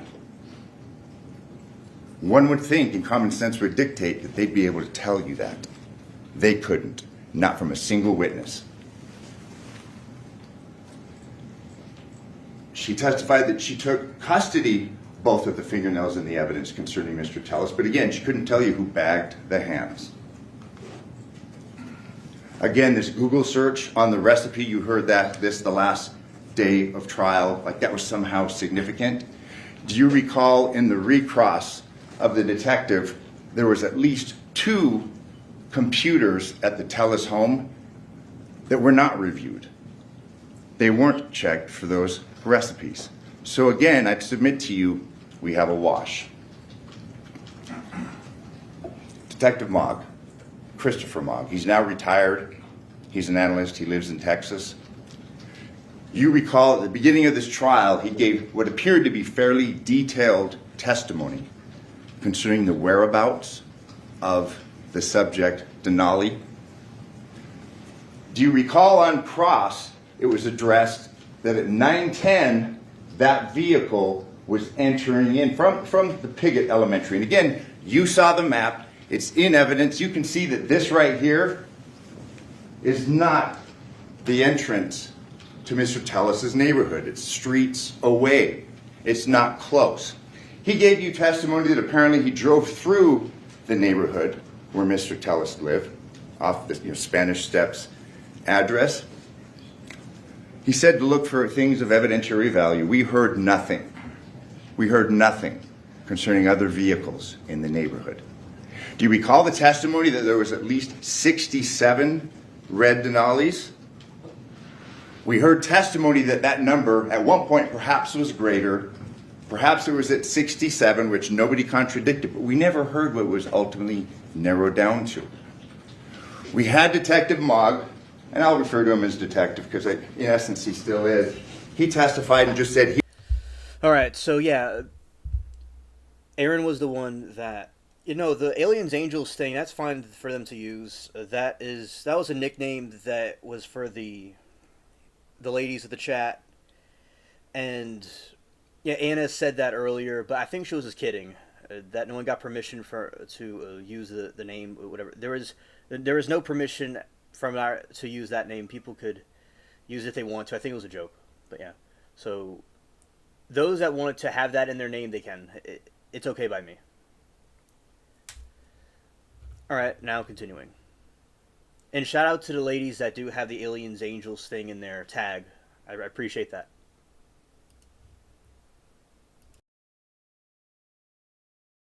he was sure that it was that man's Denali, period. Do you recall the testimony that was shown concerning, and I would submit to you because you are the sole judges of the facts, that there was something peculiar about this Denali, something in the right-hand window area, that plastic stripping. You have the photos. Please look at them. We are given testimony based upon his analysis. We have at the same part near Piggott Elementary, we have this vehicle leaving at 9:12:32. But what's significant about the 9:10, where we see it entering the neighborhood or the area, again, it's not Mr. Tellis' specific neighborhood, we're not told where it was before that, who was driving it. What's important, and I want to back up, is at 9:10, we have this vehicle entering the area. And you have to ask yourself, what's occurring between 9:10 and 9:12? If we're to take the state, based upon the evidence that they have presented, what went on during that 2 minutes and a few seconds? We don't know. Did it even make it to the Tellis' house or some other neighbor, other house in the area? But as to the 9:10, it's important because it's the state's theory, and we heard it argued that Mr. Tellis left his phone. Well, we have, and this is Defense Exhibit A3, we have that phone receiving messages. Look at the times all throughout the morning. We have that phone receiving messages 7:44, 7:45, 8:47. You can see, and this will be given to you. It's close to the cell tower next to Mr. Tellis's home. So then you have to ask, well, where was this vehicle? And I'd asked him specifically, did you follow this vehicle? Did you see this vehicle prior to the 9:10 time taken from Piggott? He didn't. But we can see, based upon the evidence that was provided to you by the defense expert, that phone is in the area all that time. It's in the Spanish Steps area. So obviously the argument, and I would submit to you, common sense would dictate, well, if that is going to Mr. Tellis's home and it's not arriving in that area until 9:10, why do we have all of these other pings at all of these other times close to the home, if not at the home? He laid out very specific detail, and he had talked about this approximately 5.3 mile trek that he wants you to believe was Mr. Tellis's vehicle, and that vehicle was occupied by Mr. Tellis. His video analysis takes 2 hours. It covers 2 hours and 39 minutes.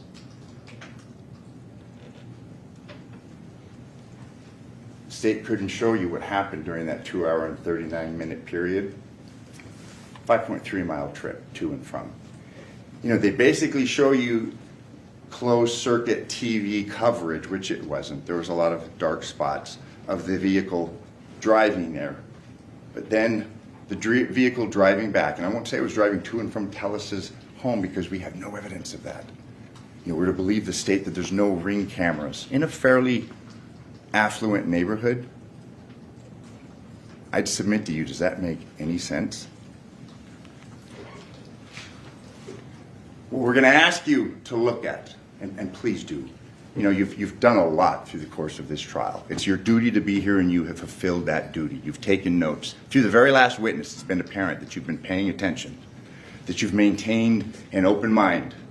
You know, oftentimes we suffer, especially law enforcement, from what's called confirmation bias. You reach a judgment, sometimes early on in the case, and then you work backwards to confirm what the judgment that you've arrived at the beginning should be at the end. And I would submit to you that that's what happened. This was the 1405 wintergreen. As you recall, there was an issue concerning the timing. This was channel 3, all right? This is State's Exhibit 372. You have that. You'll be given a laptop. Look at this. This was an image that was not part of his presentation to you at his testimony and during his testimony. This laptop has the ability to pause. It has the ability to zoom. Watch this.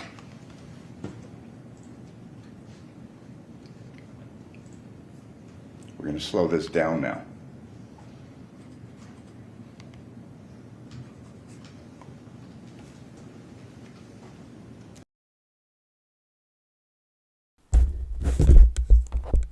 Yeah, with Anna, she was being sarcastic. She wasn't being serious about it.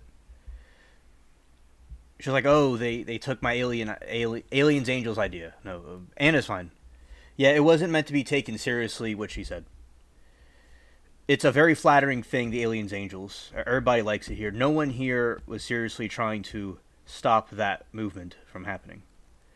Right, and by the way, that is Tellis in a vehicle that was trying to murder Gurman, by the way.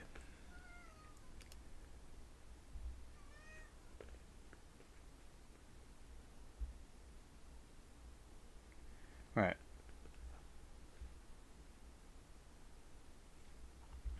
If anything, I would be the copyright holder of it technically, and I give you all permission to use it. Yeah, so it's a nickname from the spaceship. Yeah, it wasn't meant to be taken seriously.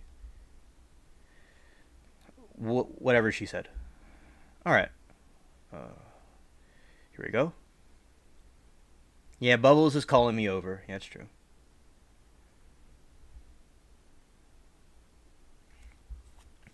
No, it was technically, I think it was BK's idea or both of them. I don't really remember exactly who it was. Oh, it was on the other trial earlier. Oh, okay.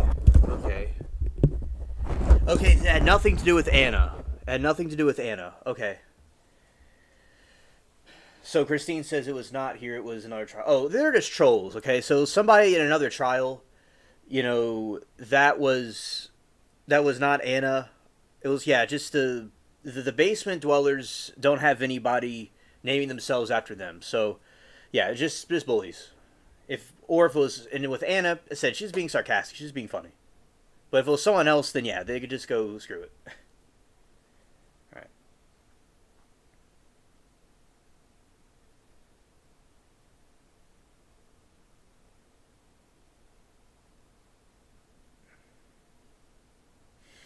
right.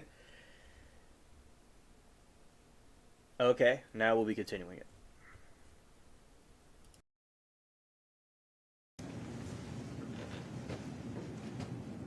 You have this evidence. It wasn't part of his presentation, but it's been provided to you. Look at the profile. What's that look like on the top of the head? I'd submit to you that looks like hair. We've seen Mr. Tellis. He gave testimony from the witness stand. Does that profile match the profile in that vehicle? I mean, it's no secret. The man's bald. Look at the face. Look at the eyes. I'd submit to you that those look like glasses. And again, this is part of the evidence collected by the state. It's been presented to you. It wasn't addressed during their case in chief, and it wasn't explained by Detective Cliff Mogg. I'd submit to you, look at that image. There's hair. There's glasses. Now, the state in rebuttal, and we'll address the significance of that, they have the opportunity to come and address what I've presented to you, but that's undeniable. What I'm going to show you next is the image on channel 2. That's the same video coverage, but now it has the vehicle coming from a different direction.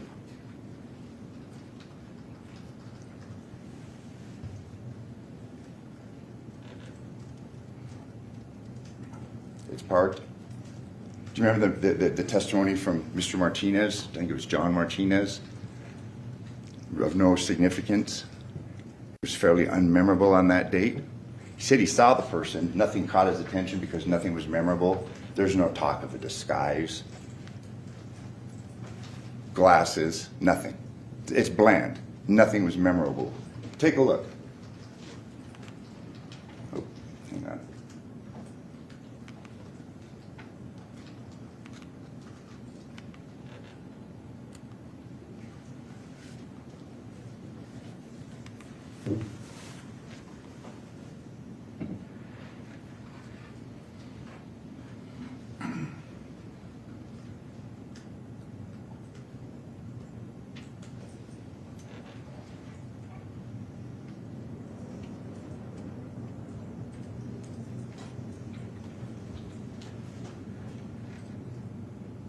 That's Mr. Martinez that I discussed.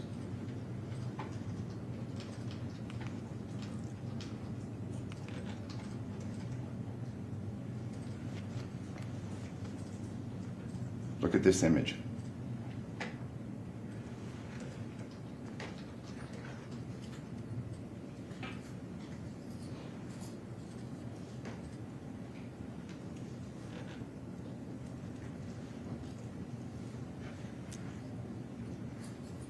Look at the profile. It's hair. We have two captures from two different angles. The profile does not match the profile of Mr. Tellis. And they're consistent. It's not open to dispute.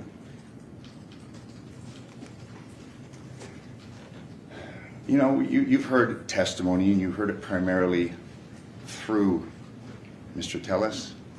You heard it from Nicole Lofton.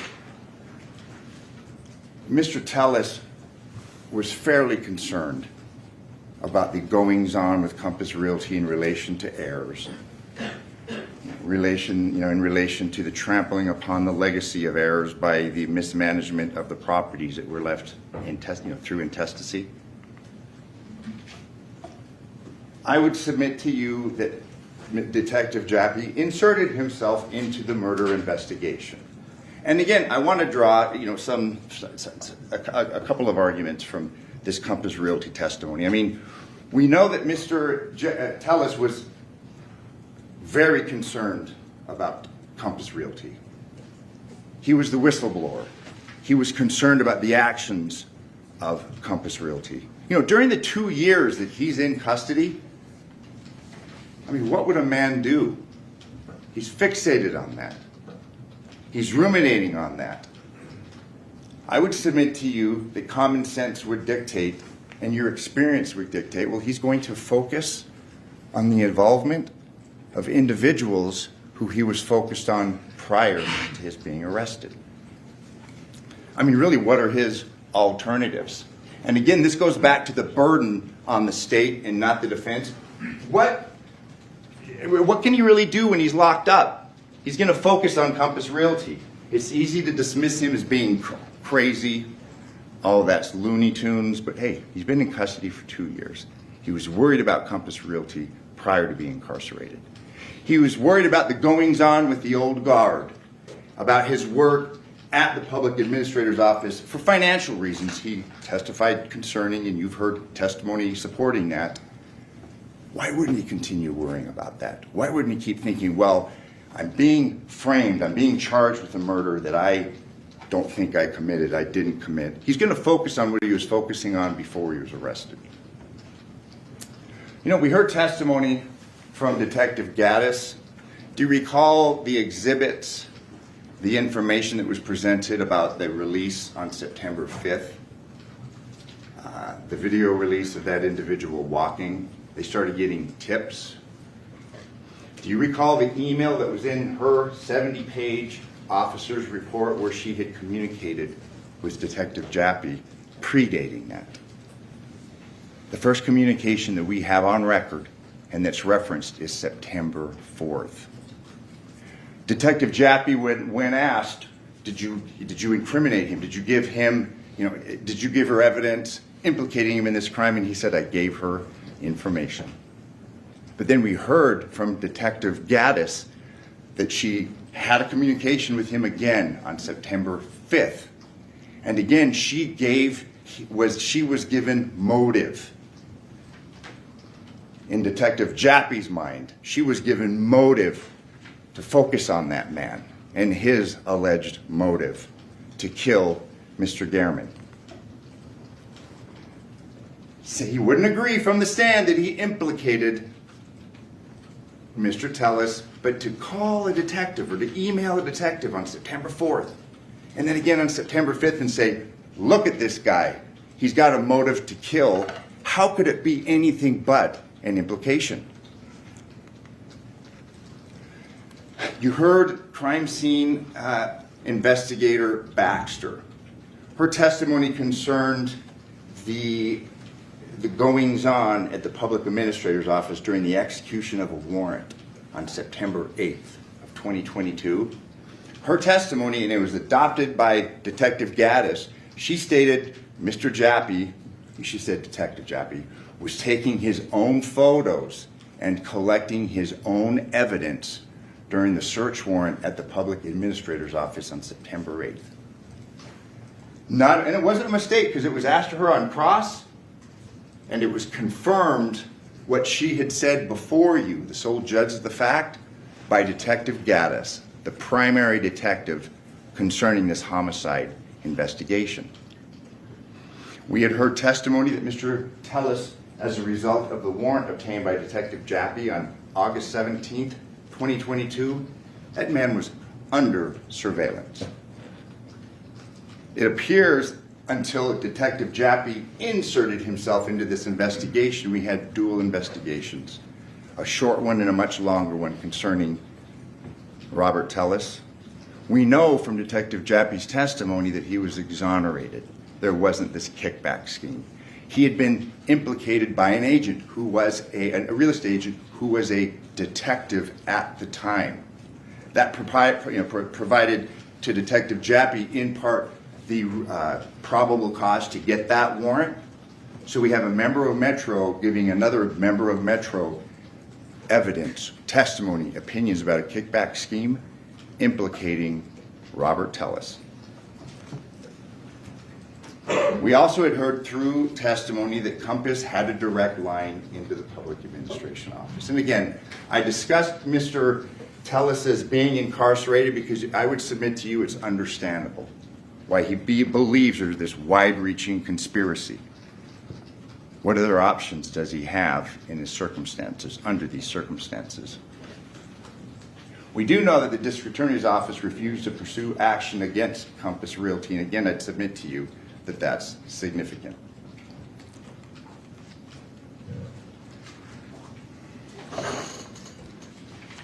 You know, the purpose of closing argument is for counsel to stand before you and highlight the evidence that's been presented to you. I'm not going to stand here and go through every witness, discuss every piece of evidence and all the testimony, because you have been here. You have been attentive and you are fulfilling your duties. You're being good jurors.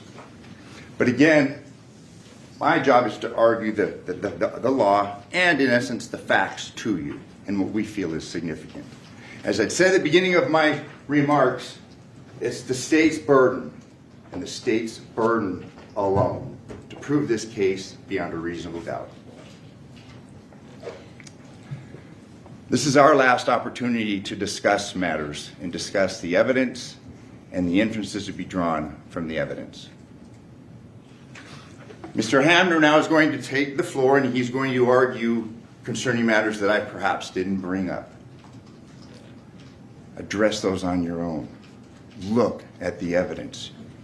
You've got over 36 exhibits that were marked and admitted through the defense in this case. Watch the videos. Look at the drive concerning those images of that gentleman with hair, which Mr. Tellis does not have.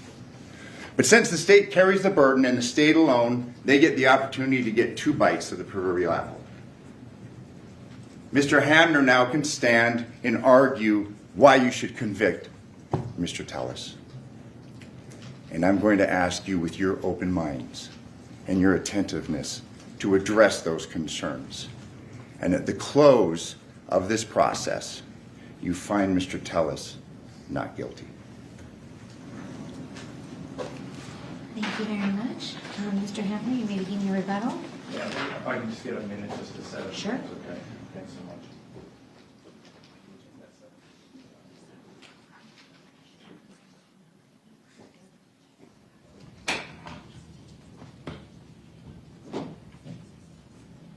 Can you take your view of that? Absolutely.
I will do that too.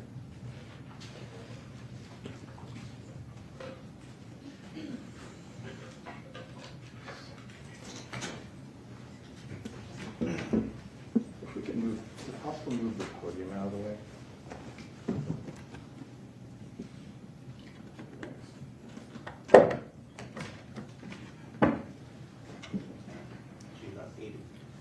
I'm not going to be including that. Thank you.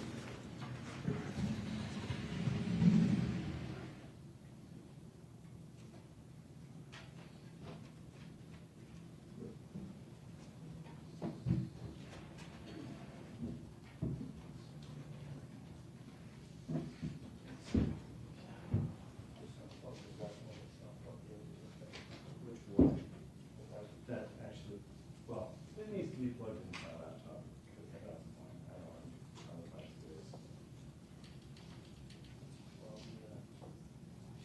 Does that flow on?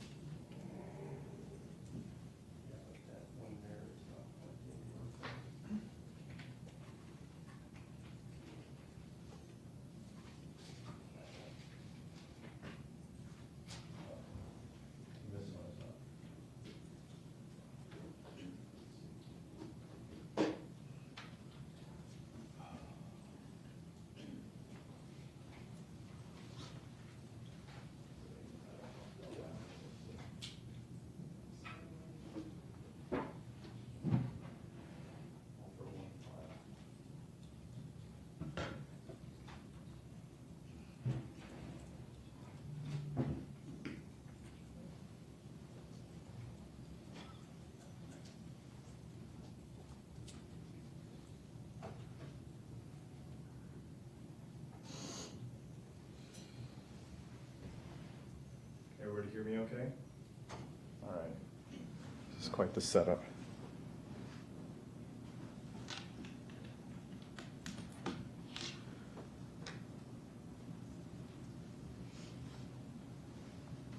Okay. May I proceed? All right. Well, it's been 2 weeks. You guys have heard a lot of evidence. We thank you for your patience, and I will try to be as brief as I can. But as you've seen, with witness after witness after witness, the evidence is absolutely clear. The defendant murdered Jeff Gehrman. He murdered him because Jeff's writing destroyed his career. It destroyed his reputation. It threatened probably his marriage, exposed things that even he admitted he did not want the public to know. And he did it because Jeff wasn't done writing. He was informed on August 8th that a records request was being made by Mr. Gehrman long after he had lost the race, well into his lame duck remaining administration as a PA. And he learns that Jeff wants to write more. And when he learns about the subject of it, it's not about him and Alicia. It's not about him and Rita. It's not about anybody except him and Roberta. And what you see unfolds over the course of a month. We learn from his phone expert that he shut off all location data, even though that phone, as we learn from his expert, 13 years of location data magically disappears for the month of August. Why? Because of the August 8th email. He's over it. He's building a reconnaissance case. He starts to go on to Google Maps. He starts doing surveillance at Popeyes. He's using the power of his office and their computer software to find private details about Jeff, so it can culminate in murdering him. And that's what he does.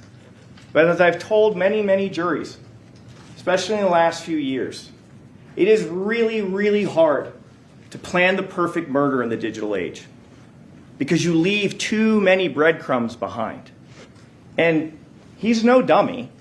He's actually quite smart. He is thoughtful. But you will see during this rebuttal, there are mistakes that he makes. And there are things that he simply cannot account for, that when a police starts to look into an investigation and deploys the tools that the police have at their disposal, it uncovers the inconsistencies. It uncovers his mistakes. But I gotta start with what he got up and told us about, the alleged conspiracy.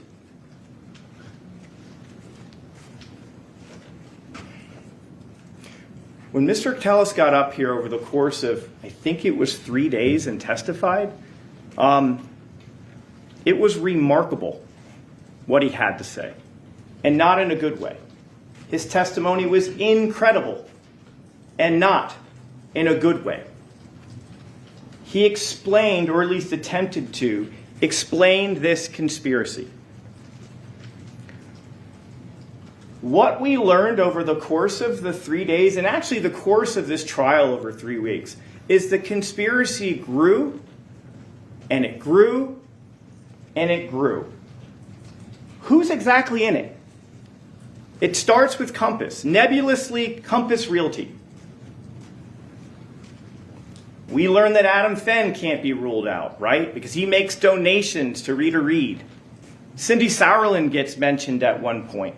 In some of those briefings, you'll see her name is mentioned. She's a source of consternation for the defendant. It expands to the old guard, as they coin that phrase. Rita Reid, Alicia Goodwin are all part of this, right? The conspiracy, and let's remember, it's a conspiracy to murder Jeff Gehrman. We then learn it expands to Derek Jappy. He's in on it as well. When he testified, he's not really able to link up why Derek Jappy would want to help Rita Reid or Alicia Goodwin or Compass Realty or Adam Fenn or Cindy Sauerland. That testimony is lacking. A lot of times when I pressed him, and I pressed him, and I'm going to explain to you one of the reasons why I cross-examined him so hard. When you stand on the stand under oath and you make allegations about businesses in our community, government service workers, and the police department, we deserve answers. I genuinely wanted to know, how is all this connecting? Explain it to me. And respectfully, Mr. Tellis absolutely failed in doing so. It didn't make sense. And that is one of your instructions, which is to use your common sense. It's got to make sense. And it actually has to link up with evidence. But a lot of times, the most common answer I would get back from Mr. Tellis was simply, well, no, I never saw Jappy take a bribe, but I think that. It was a lot of times it's like, that's just my gut feeling. That's my opinion. That's not evidence. That is not evidence. But yet, it was Mr. Tellis' answer for almost everything when it came to this conspiracy. But let's continue. It stretches out to include Cliff Mogg, Justine Gaddis, the entire DNA lab. He said there were also patrol officers in it. I asked him which patrol. I don't know which ones. And then it literally culminates with Steve Wolfson, like the DA. It culminated with him. He can't quite link it up, but he threw that name out there. And here's the thing that struck me when I took over this case. I would submit to most people, probably before ever hearing about this case, had no idea what a public administrator was. He is not a U.S. senator. He is not a governor. He is not a congressperson.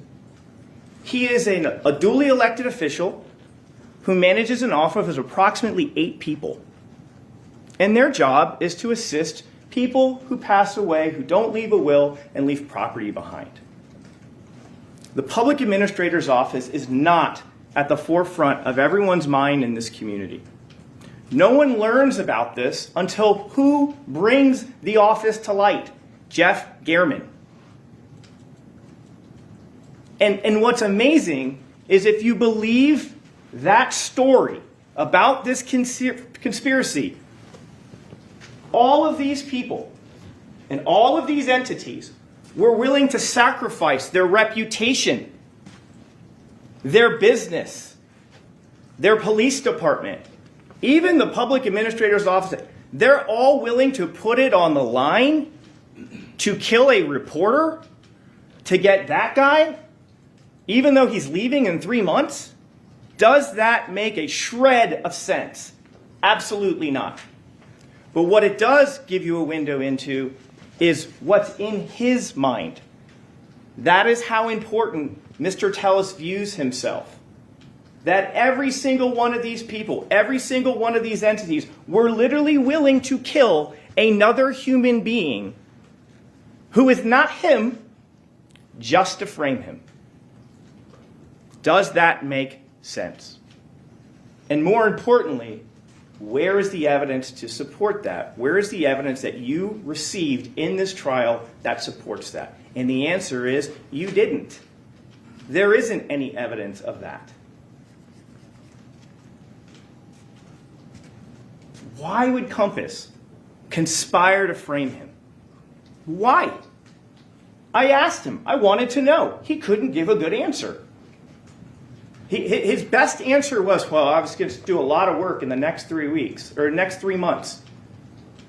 Has anyone ever heard of any sort of legal filings, lawsuits getting settled up in a brief, tidy 3 months? That's not a thing. That didn't happen. That doesn't happen. There was no need to frame him because they already succeeded getting him voted out of office. And all they had to do was donate a whopping, I guess, 15 grand at best to get him out of office. They didn't need to kill him. He was on his way out the door. He is a lame duck. And lame ducks don't matter. What incentive does Metro have in this conspiracy with a real estate company to frame a lame duck? That's an even bigger one. Why would they do that? What did we hear that would show us that Compass is like, hey, guess what? Hey, Metro Homicide, we need you to join us to go frame this outgoing politician. I mean, we killed the reporter. That's not important. But I want you to join us in this, and let's go frame this guy. And all of Metro's like, sign me up. Sounds great. Does that make any sense? Absolutely not. It makes no sense. And it's not supported by the evidence. And again, if Compass is literally willing to kill, why not just kill him? Just kill him. Why does Jeff have to suffer? It makes no sense. And it gets even worse. Well, before we get to that, here's the thing. When we go back, when you think about the Compass question, right? Isn't Compass in cahoots with Rita Reid and Alicia Goodwin, right? They're funding Alicia Goodwin, right? Or no, Rita Reid. They're funding her campaign against them. And who do they get to help write the story? Jeff Gehrman. Like, why would they kill the guy who wrote the stories that got this guy out of office? Why would Compass do that? That doesn't make sense.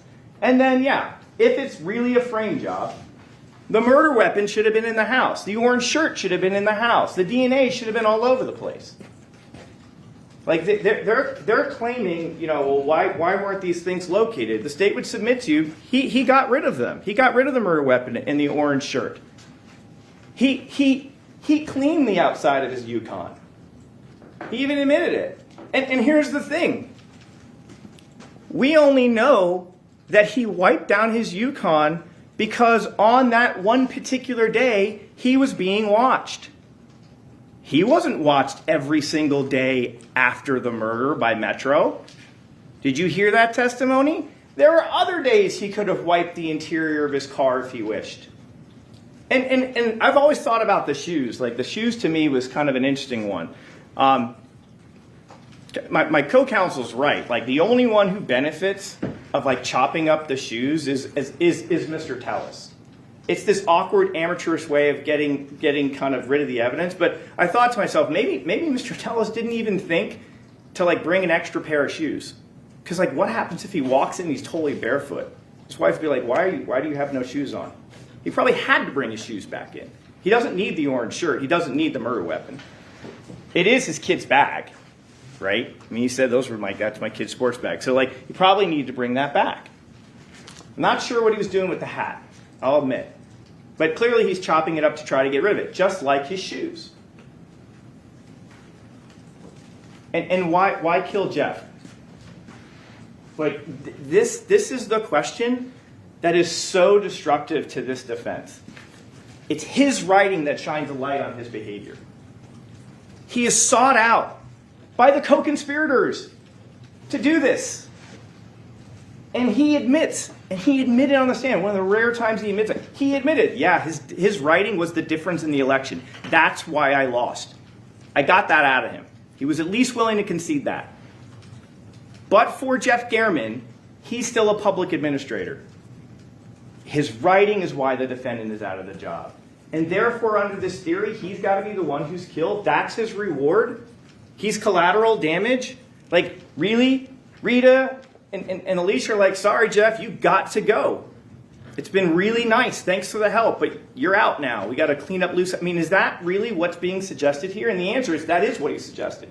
But it defies common sense, and it's not supported by the evidence. And here's the other thing. Jeff's putting together a fifth article. And now, what we can tell from the records request, it's just about Roberta and him. It's the salacious stuff. So who in this realm, if you think about everyone in the conspiracy, and you think about Mr. Tellis, who is the one that wouldn't want another article written about him engaging in an affair? You think Derek Jappy cares? Cliff Mogg? Adam Fenn? No. It's him. He's the only one that would have a stake in making sure that article never got written. No one in the conspiracy would want to prevent that coming out. Especially not the Rita Reeds and the Alicia Goodwins. If they want that exposed, I mean, they went to have that exposed. They wouldn't want that being not put out. And I'm sure Compass Realty wouldn't either. I'm sure they would wanted him discredited. Like, another article would in theory be great. They wouldn't have killed him. And then we have his walk. Like, he's got a little hitch in his getup, where he kind of leans to this one side. You can kind of see it. There's something that is about his little walk. And look, you don't have to take my word for it. You can evaluate whether you think what Zach and Christy had to say about it. They've hung out with him. They've walked with him. They thought, and think about how they saw it. They were like, man, they kind of knew the background between Gehrman and Tellis, and they were like, wouldn't that be funny if that was him? He's got those same goofy gray shoes. Like, that was the thing. Like, they noticed the shoes, which I think is really interesting, you know? But they don't act on it at first. But it's only when they see the Yukon that they kind of flip out and they're like, well, we probably should call on this. The only other person who came and said that wasn't him is Nicole. And listen, you'll have all of Nicole's text. The state would submit to you that, look, there is no doubt she has a kinship to Mr. Tellis. You can see it in the text messages. You can see it. You can go read through them. The state would submit she has a bias. And, like, she cares about him. And I think he was probably good to her in the office, which is understandable. But, look, you can judge it on your own. You can judge the testimony of those other people. You can make that call for yourself. But I would submit to you, when you look at this, think about all the other evidence in the case. Think about all the other evidence. The motive, the physical things found in his house, his DNA underneath the nails. When looking at this and being like, is that him? And the state would submit to you, when you put all that together and you watch this video, absolutely, it's him. Professional killer versus amateur killer. Mr. Tellis would like you to believe that this was an assassin with combat training. The state would submit to you, you don't need combat training to stab people. You don't have to go to knife school. You don't have to do that. If you're angry enough, you can stab people pretty good. If you got enough hate in your heart, you can really go at people.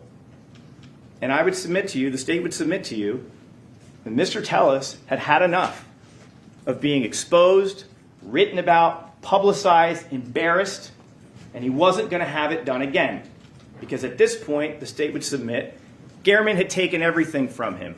Everything. Everything that he worked for. He worked his way up through law school. He got himself elected, and this guy took it all from him. And so he wanted to take something from Jeff, and that was his life. Professional assassins don't use their personal vehicles. They don't use their personal phones or work computers to conduct reconnaissance. They don't wear attention-grabbing outfits. They don't flee the scene and then double back to pull right up to a murder scene to look for possibly dropped evidence. And they don't leave items of clothing or apparel they use in the murder inside their own house. Professionals don't do that.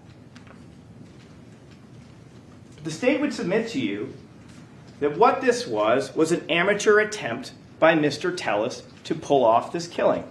But here's the thing. It is thoughtful. It is deliberate. He really did a thoughtful job about it. I give him credit. I give him credit. But in the world of the digital age, we leave behind too many breadcrumbs. And when you're not a professional and you are an amateur, you tend to make mistakes. And that's what he did. For example, really smart idea. He knew about IDI Core. Hey, I've got a really easy way to look up personal identifying information on people. I'll use my work computer. But what does he not realize? That we can, as the police, download the computer and literally see your keystrokes. How could he have known that? He wouldn't. It's an oversight. It's a mistake. It's a slip. And it's evidence that we collect against him. What else? He does the Google Maps surveillance. Really clever. What an easy way. You don't even have to go to the neighborhood. Just pull it up on your Google Maps. He does the Popeye surveillance. He takes the photos off his work computer, right? But he forgets to delete his cache files. And let's just make this clear once and for all. Matt Hovanetz told us what? He said that these are not created photos. They would say created in a date and a time and you'd have it. Those don't exist on the phone. I wonder why that is. Why do you think there aren't all those images? Forget the Google Maps surveillance, right? That's just, those are probably images that the program pulls up. Sometimes it's referred to as tiling. But like the Popeyes photos, which are coming from the phone, and the one from the work computer, why don't we have any created photos? The state would submit to you that Mr. Tellis, being the smart guy that he is, the techie, as he describes himself, deleted them out of his photo album. But the problem is, he didn't delete his cache. And we learned from Matt Hovanetz that the caching of photos is what happens. The example that we heard was, say you want to send an email, and the computer will shrink down the actual image to get down data size lower so it can go out. He didn't delete the cache. He deleted the actual photo, but not the cache. And so those dates tell us that essentially in the month of October, he is doing all of these things. He tried to get rid of it. He couldn't get rid of all of it because he's an amateur. He conducts reconnaissance in August, but doesn't realize that the police are going to acquire the 8.8 email about the public records request. Right? Like, did he really? Maybe he probably didn't realize that we would go to the PA's office and say, hey, we want what communications are out there, and we get the email. Now we understand the significance of why these things are all happening in August, because we get the email. He didn't account for that. Here's another thing. He shut off all his location services in August, but doesn't realize it's going to stick out like a sore thumb during a location services analysis. And here's the crazy part. His expert gave it to us. His expert said, I have 13 years of location data on this phone, but for the month of August, it's a 0. It's a bagel. Why? Why that month? Because it's right. It's when he's planning the killing. He knows he's going to those spots. He doesn't want to be tracked. He's no dummy. He's smart. But the problem is that is an electronic breadcrumb. An entire month, no location data at all for anywhere that he traveled. That was the testimony of his witness. And he didn't claim that that information was hacked or compromised. What else? He decides to wear gray Nikes, but forgets to delete the shoes off his phone. And then he fails to get rid of the shoes in time by the time the cops do the search at his house. Maybe life just kind of gets in the way, right? He's maybe doing it late at night when the kids are asleep, and his wife's, doing a little, I don't know where he's planning on sprinkling the bits of the shoe, but like clearly he wants to do that to shrink it, and maybe it's harder to find. Like he's putting it in a place that only he would find it, like underneath the recliner. And like he can't account for like the one random photo where like his murdering shoes are right there when he's out rock climbing. Like he can't plan for that. And all the hundreds or thousands of images are there. He can't plan for that. creates the disguise of the construction worker, but doesn't account potentially for an interaction. And then again, he leaves his phone at home, which is smart, right? So we don't see the movement of the phone kind of going with the Yukon, right? But the problem is that when you go radio silence for like 5 hours and you start ignoring your wife's calls and texts, that's a problem. And then, great example. He gets up here and he tells us the whole story about the chicken fried rice. He was so happy to share that story. I was making my daughter lunch because she doesn't eat the school lunches, and I cut the tip off and I started bleeding, so I went and got the super glue and I cut it and it got blood. And so that's why the DNA, that's the one time he was fine with DNA. But like, he doesn't realize that all we have to do is start checking it. Is there a Google recipe for chicken fried rice on your phone? And there wasn't. Because that's what he said he was doing. He didn't just say I was making a meal, he specified how he was doing it. He was like using a recipe, and that's the most logical place you would do it. People are not bringing their desktop computers and putting it in their kitchen when they're cooking fried rice. Like, that's not how that's going down. Like, he was, if that their story was true, and we would submit it as not, because it's not there in the phone, he probably would have sat there with his phone on the counter, hit the YouTube or the Google recipe, and then he's working. So it should be there. But it's not. Because that was something used to explain why in the world would my DNA be on the scissors. Again, another example. He goes to great lengths to park down the street. And then it all goes down the drain when he leaves because he realizes, oh, I probably forgot something. So he wheels back and parks right in front of the house. That's a huge mistake. It's an amateur mistake. Here's another one, and I just noticed it while watching it. He left the garage door open. If you watch the video after he does the killing and walks away, the garage door is totally open. And then when he drives back and he gets out, he has 2 opportunities to close the door. What did we learn about what prompts the neighbors to worry about Jeff? It's the garage door. The hitman, the assassin shuts that garage door. But not an amateur, like Mr. Tellis, because in the panic of the moment, he's just like, I gotta get out of here as quickly as possible. It's a slip. It's a small slip, but it's reflective of who we're dealing with.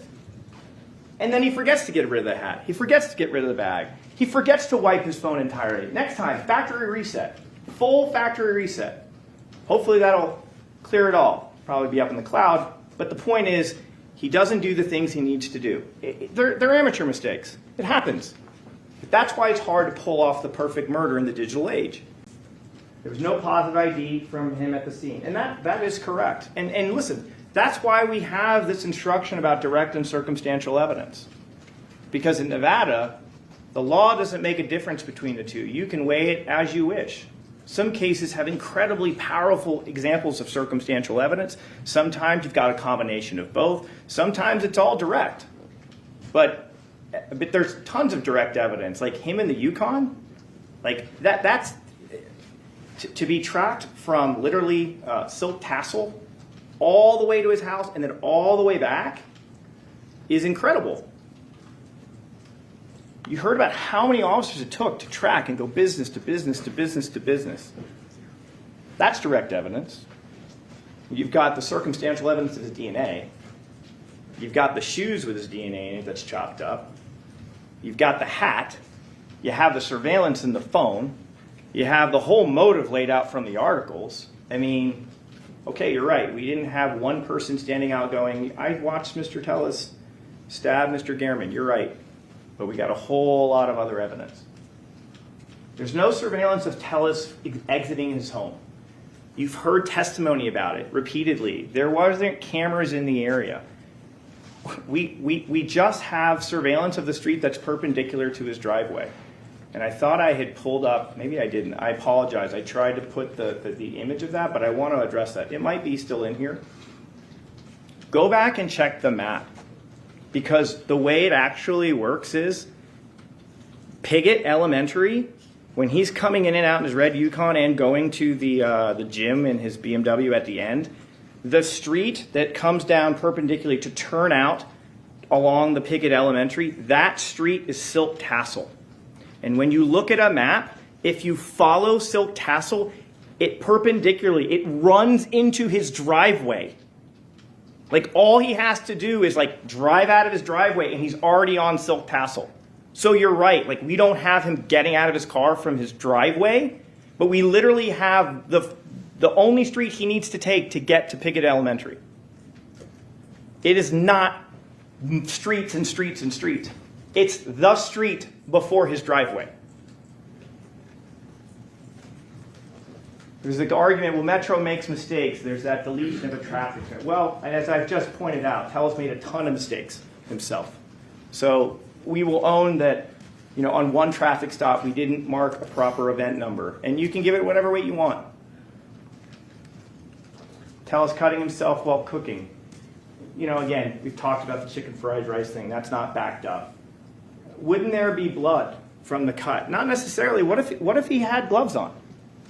And he's kind of cutting his tip. It may not be pouring everywhere. And again, look at that scene. The majority of the blood of Mr. Gehrman is actually just kind of pooling from where he's resting. It's not splattered all over the house walls. It's not that type of scene. I mean, Gehrman's shoes are such a good example of that. Like, he's the guy who gets killed. He's the one stabbed 11 times, and his shoes are relatively clean. And he's not doing a lot of walking. A lack of responses to junk messages. That's true, but there are work messages he's not responding to, and his wife is reaching out to him, and he ain't responding for hours. That's a problem. That's a problem for him. Especially, go look at, when you're not in the murder window, go look at the communications. So like when his daughter reaches out to him in the morning, he responds like that. No issue. Like at 3 o'clock or so, or 2:30, when Tonya, his ex-wife, responds with a question about the kids, he responds immediately. And what did he tell us on the stand? What did he tell us on the stand about being at Summerlin Area Command? What was his big worry? My family doesn't know where I am. I was so worried about being detained there because I couldn't reach out to my family, because that was the most important thing. And what do we know on the day of the murder in the murder window? His wife wants to know where he is, and he's not telling her. That is significant, because his pattern is, when you look outside the murder window, he promptly responds to family members about family matters. But he goes silent with his wife when he's literally in Mr. Gehrman's neighborhood. And another thing, remember his face when I showed him the Apple photo for the first time? If anybody remembers, store that one away. Because he was very comfortable on direct talking about the timeline. And he had his story all lined up. And when I showed him the photo, the message that wasn't there, that face really changed. And you can weigh that when evaluating his credibility and his responsibility for this. And then there was the argument about DFL analyst Hovanec couldn't say one way or another if it was deleted. Well, you're right. He's like, I can't definitively say it. What he does say is, I can see from the photos the message is there. I can see in the timeline it's not there. Sometimes there are situations where people delete things deliberately and it's marked as deleted, so it'll appear in an extraction report. But sometimes people delete messages and it's not. But he can't definitively say for certain. So I would submit this to you, ladies and gentlemen. Look at all the surrounding evidence in the case. And then you can reach a conclusion about this. Because, ladies and gentlemen, circumstantial evidence is a chain of facts that lead you ultimately to a conclusion. It's like connecting the dots. And so if you're wondering about this, look at the phone evidence. Look at the motive. Look at the physical evidence in his house. Look at the timeline of when he's gone. Look at when the Yukon is where it is in relation to just nothing is going out on his phone. And then you decide, you can make a call about whether, and his manner on the stand, listen to him testify, and then you can decide whether he actually deleted that message. And I'm going to get to the significance of why maybe that message was deleted in a bit. And again, claims Hovanec couldn't tell you the cache date on the phone. The state would submit, and you can check your notes, that's not his testimony. He never said, I can't tell you the cache date. He said, I couldn't tell you the creation date. He said the cache date is something different. That's what the report is showing me. That's the last time this image interacted with the phone. So that's the time that those smaller images are interacting with those phones, all those dates in August. Not bagging the hands. And that was an argument being made. Like, no one could tell us exactly who. So I would say, what means what? Has there been testimony that the DNA evidence was compromised? There was no evidence of that. What is being asked of you? You're being asked to speculate. And you have an instruction on reasonable doubt. And reasonable doubt must be actual, not mere possibility or speculation. Speculation doesn't get you there. It's improper to speculate. Ah, here it is. I knew I didn't forget it. Colin was streets away from his home. That's not correct. That's his house. This is the road. When you're watching that Yukon come in and out, and his BMW coming out, this is what you're seeing. So you're right. We didn't get any homes in this area with camera footage. But we got about 5 miles worth other than that. There was an argument, does it make any sense that there aren't any other cameras in the neighborhood? And my response would be, did you see Mog's presentation?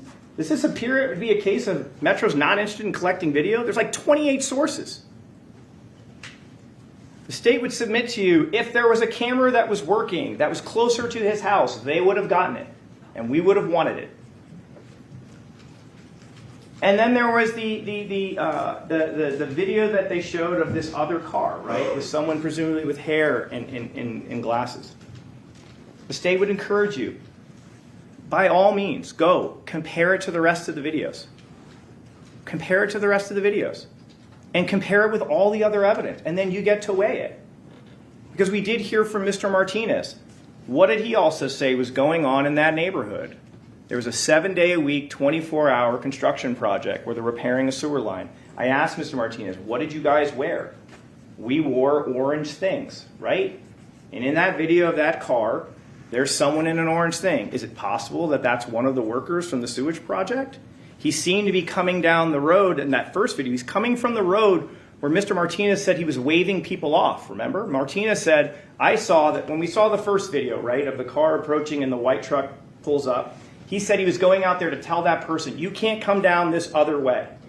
And the video that the defense shows you shows a car coming from that other way. And if we marry the testimony of Mr. Martinez, the state would submit that's the construction area. In all likelihood, that's just another worker. But you get to weigh it.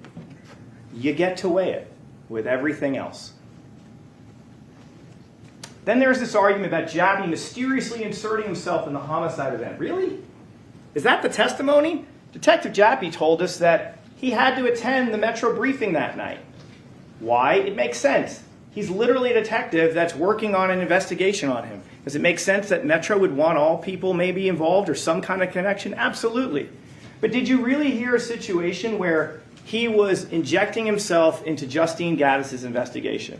The answer is no. Detective Gaddis talked about contacting him from time to time, and when contacted, he either met the person or responded, but there really isn't any evidence of him interfering with an investigation. And then here's the other thing. There's testimony from a CSA saying he was taking his own photos and collecting his own evidence. What is the significance of this? We do know from Detective Jappy, he is conducting 2 investigations at that time for Compass and Telus. It goes on until January of 2023. So is it possible he is collecting information tying to one of those? It's possible. But the better question is this. What evidence do we have that Jappy's presence being there compromised any CSA's collection of the information they needed to get? Did you hear a CSA say, like, he didn't let me pick up that computer that I needed to take? He didn't let me take Roberta's computer. Did you hear anything like that? That he was some sort of... Okay, Joyce, good night to you. Thank you for coming. Obstacle from the CSAs doing their work in the PA's office? The answer is no. So what is the point of bringing this up? It is an it is an argument or a suggestion asking you to speculate, because there isn't any evidence that he interfered with their collecting of evidence at the PA's office. It's not there. And then the DA didn't pursue charges, and I would submit that was significant. That's what he said. Respectfully, the defense doesn't expound upon the significance. He just said it was significant, but doesn't expound why. Why is that significant? He never explains it. It just stops. And the state would submit to you the testimony of Derek Chappie is really significant, because Mr. Tellis would have you believe that like he's being framed by Derek Chappie and his complaints about Compass are not being taken seriously, and he got up on the stand and Derek Chappie told you the exact opposite. He exonerated Mr. Tellis from what he was hearing from Reader Reed and people in the PA. He exonerated him. But he's supposed to be the head co-conspirator for Metro. Why would he exonerate him? And then he did go to the DA's office and said, I think we should pursue charges against Compass, and was told, listen, due to this loophole, it's not going to work. Like, you have inconsistent information about what these people are notified or not. And the court records do show that, Cindy Sauerland is identifying, when they want to file on this case or, notify next kin. Like, there's records that match up. So even it's just like, it's literally the exact opposite of what Mr. Tellis wanted to have uncovered by Chappie. And like, he didn't, if he really was out to get him, like, he should have just stopped when the arrest was made and we could be done. But that's not what he does. So I want to get to the defendant's testimony. There's a credibility instruction. You were instructed that you need to consider witnesses, and since he testified, he's a witness, consider his manner upon the stand. Think about what his fears, motives, interests, or feelings are, and the reasonableness of his statements, and the strength and weaknesses of his recollections. And then here's the kicker. Under Nevada law, if you believe a witness has lied about any material fact in the case, you may disregard the entire testimony of that witness or any portion of their testimony, which is not proved by other evidence. The state would submit to you that arguably, Mr. Tellis' testimony, he might have been our best witness. Based on his manner on the stand, based on the things that he said, he spent 2.5 hours on that first day, and almost 80% of it is talking about things he did in the public administrator's office. It's not about the actual murder or what he's doing on that day. He just wanted to regale you with all of his achievements as a public administrator and how he fought against people standing in his way. And the state would submit to you, as my co-counsel told you in opening statements, that's not what this case is about. It's not about whether he was a good manager or not. It's not about if he had an inappropriate relationship. This is about whether or not he had a motive to kill Jeff Garriman, and did he in fact do it? And he did. Think about his difference in how he spoke to you on direct on a narrative versus trying to answer my questions. How many times did I have to repeat, sir, my question is this, bring you back to my question. Sir, I didn't ask you why. I asked you a yes or no. Think about that for a second. And think about this. What are his fears and motivations in this point in time when he sits on that chair and he's talking to you? And we're going to get to something about that I think is very significant. And it's right here. He took the stand and he admitted on cross-examination that he lied during his May 11th, 2022 interview with Jeff Garriman. I asked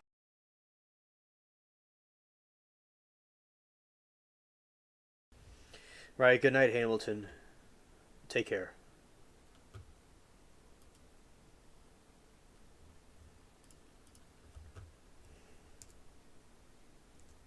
him, what was it the part that you were untruthful about? And he said it was about my relationship with Roberto.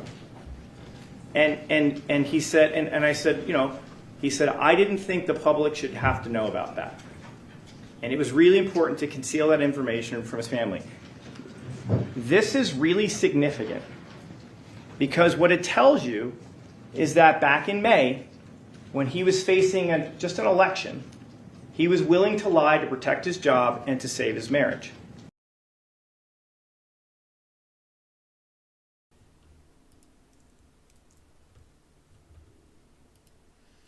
Okay, good night, Moki.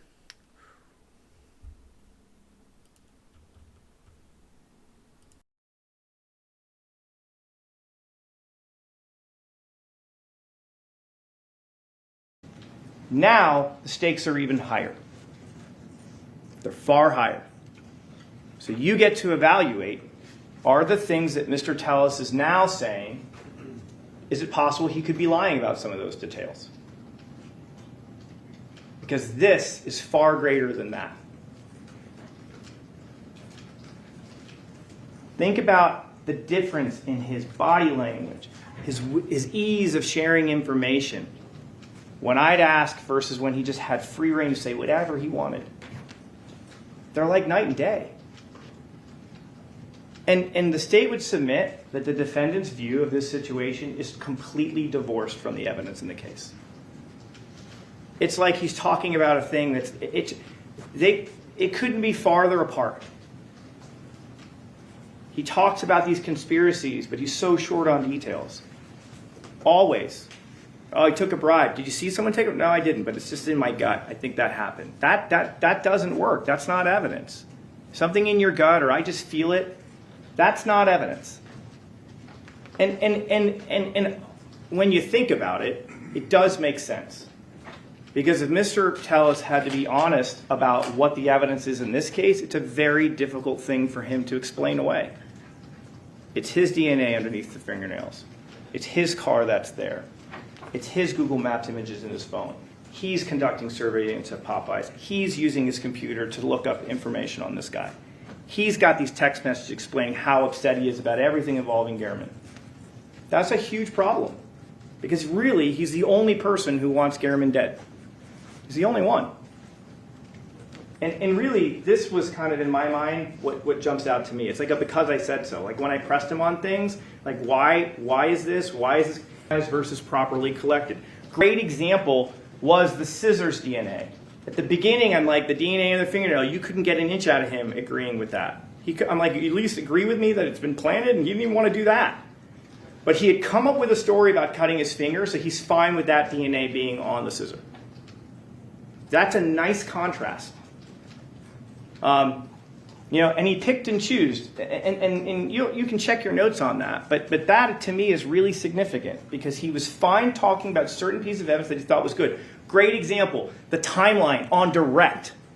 He's happy to tell you his narrative on direct because he forgets about the where are you.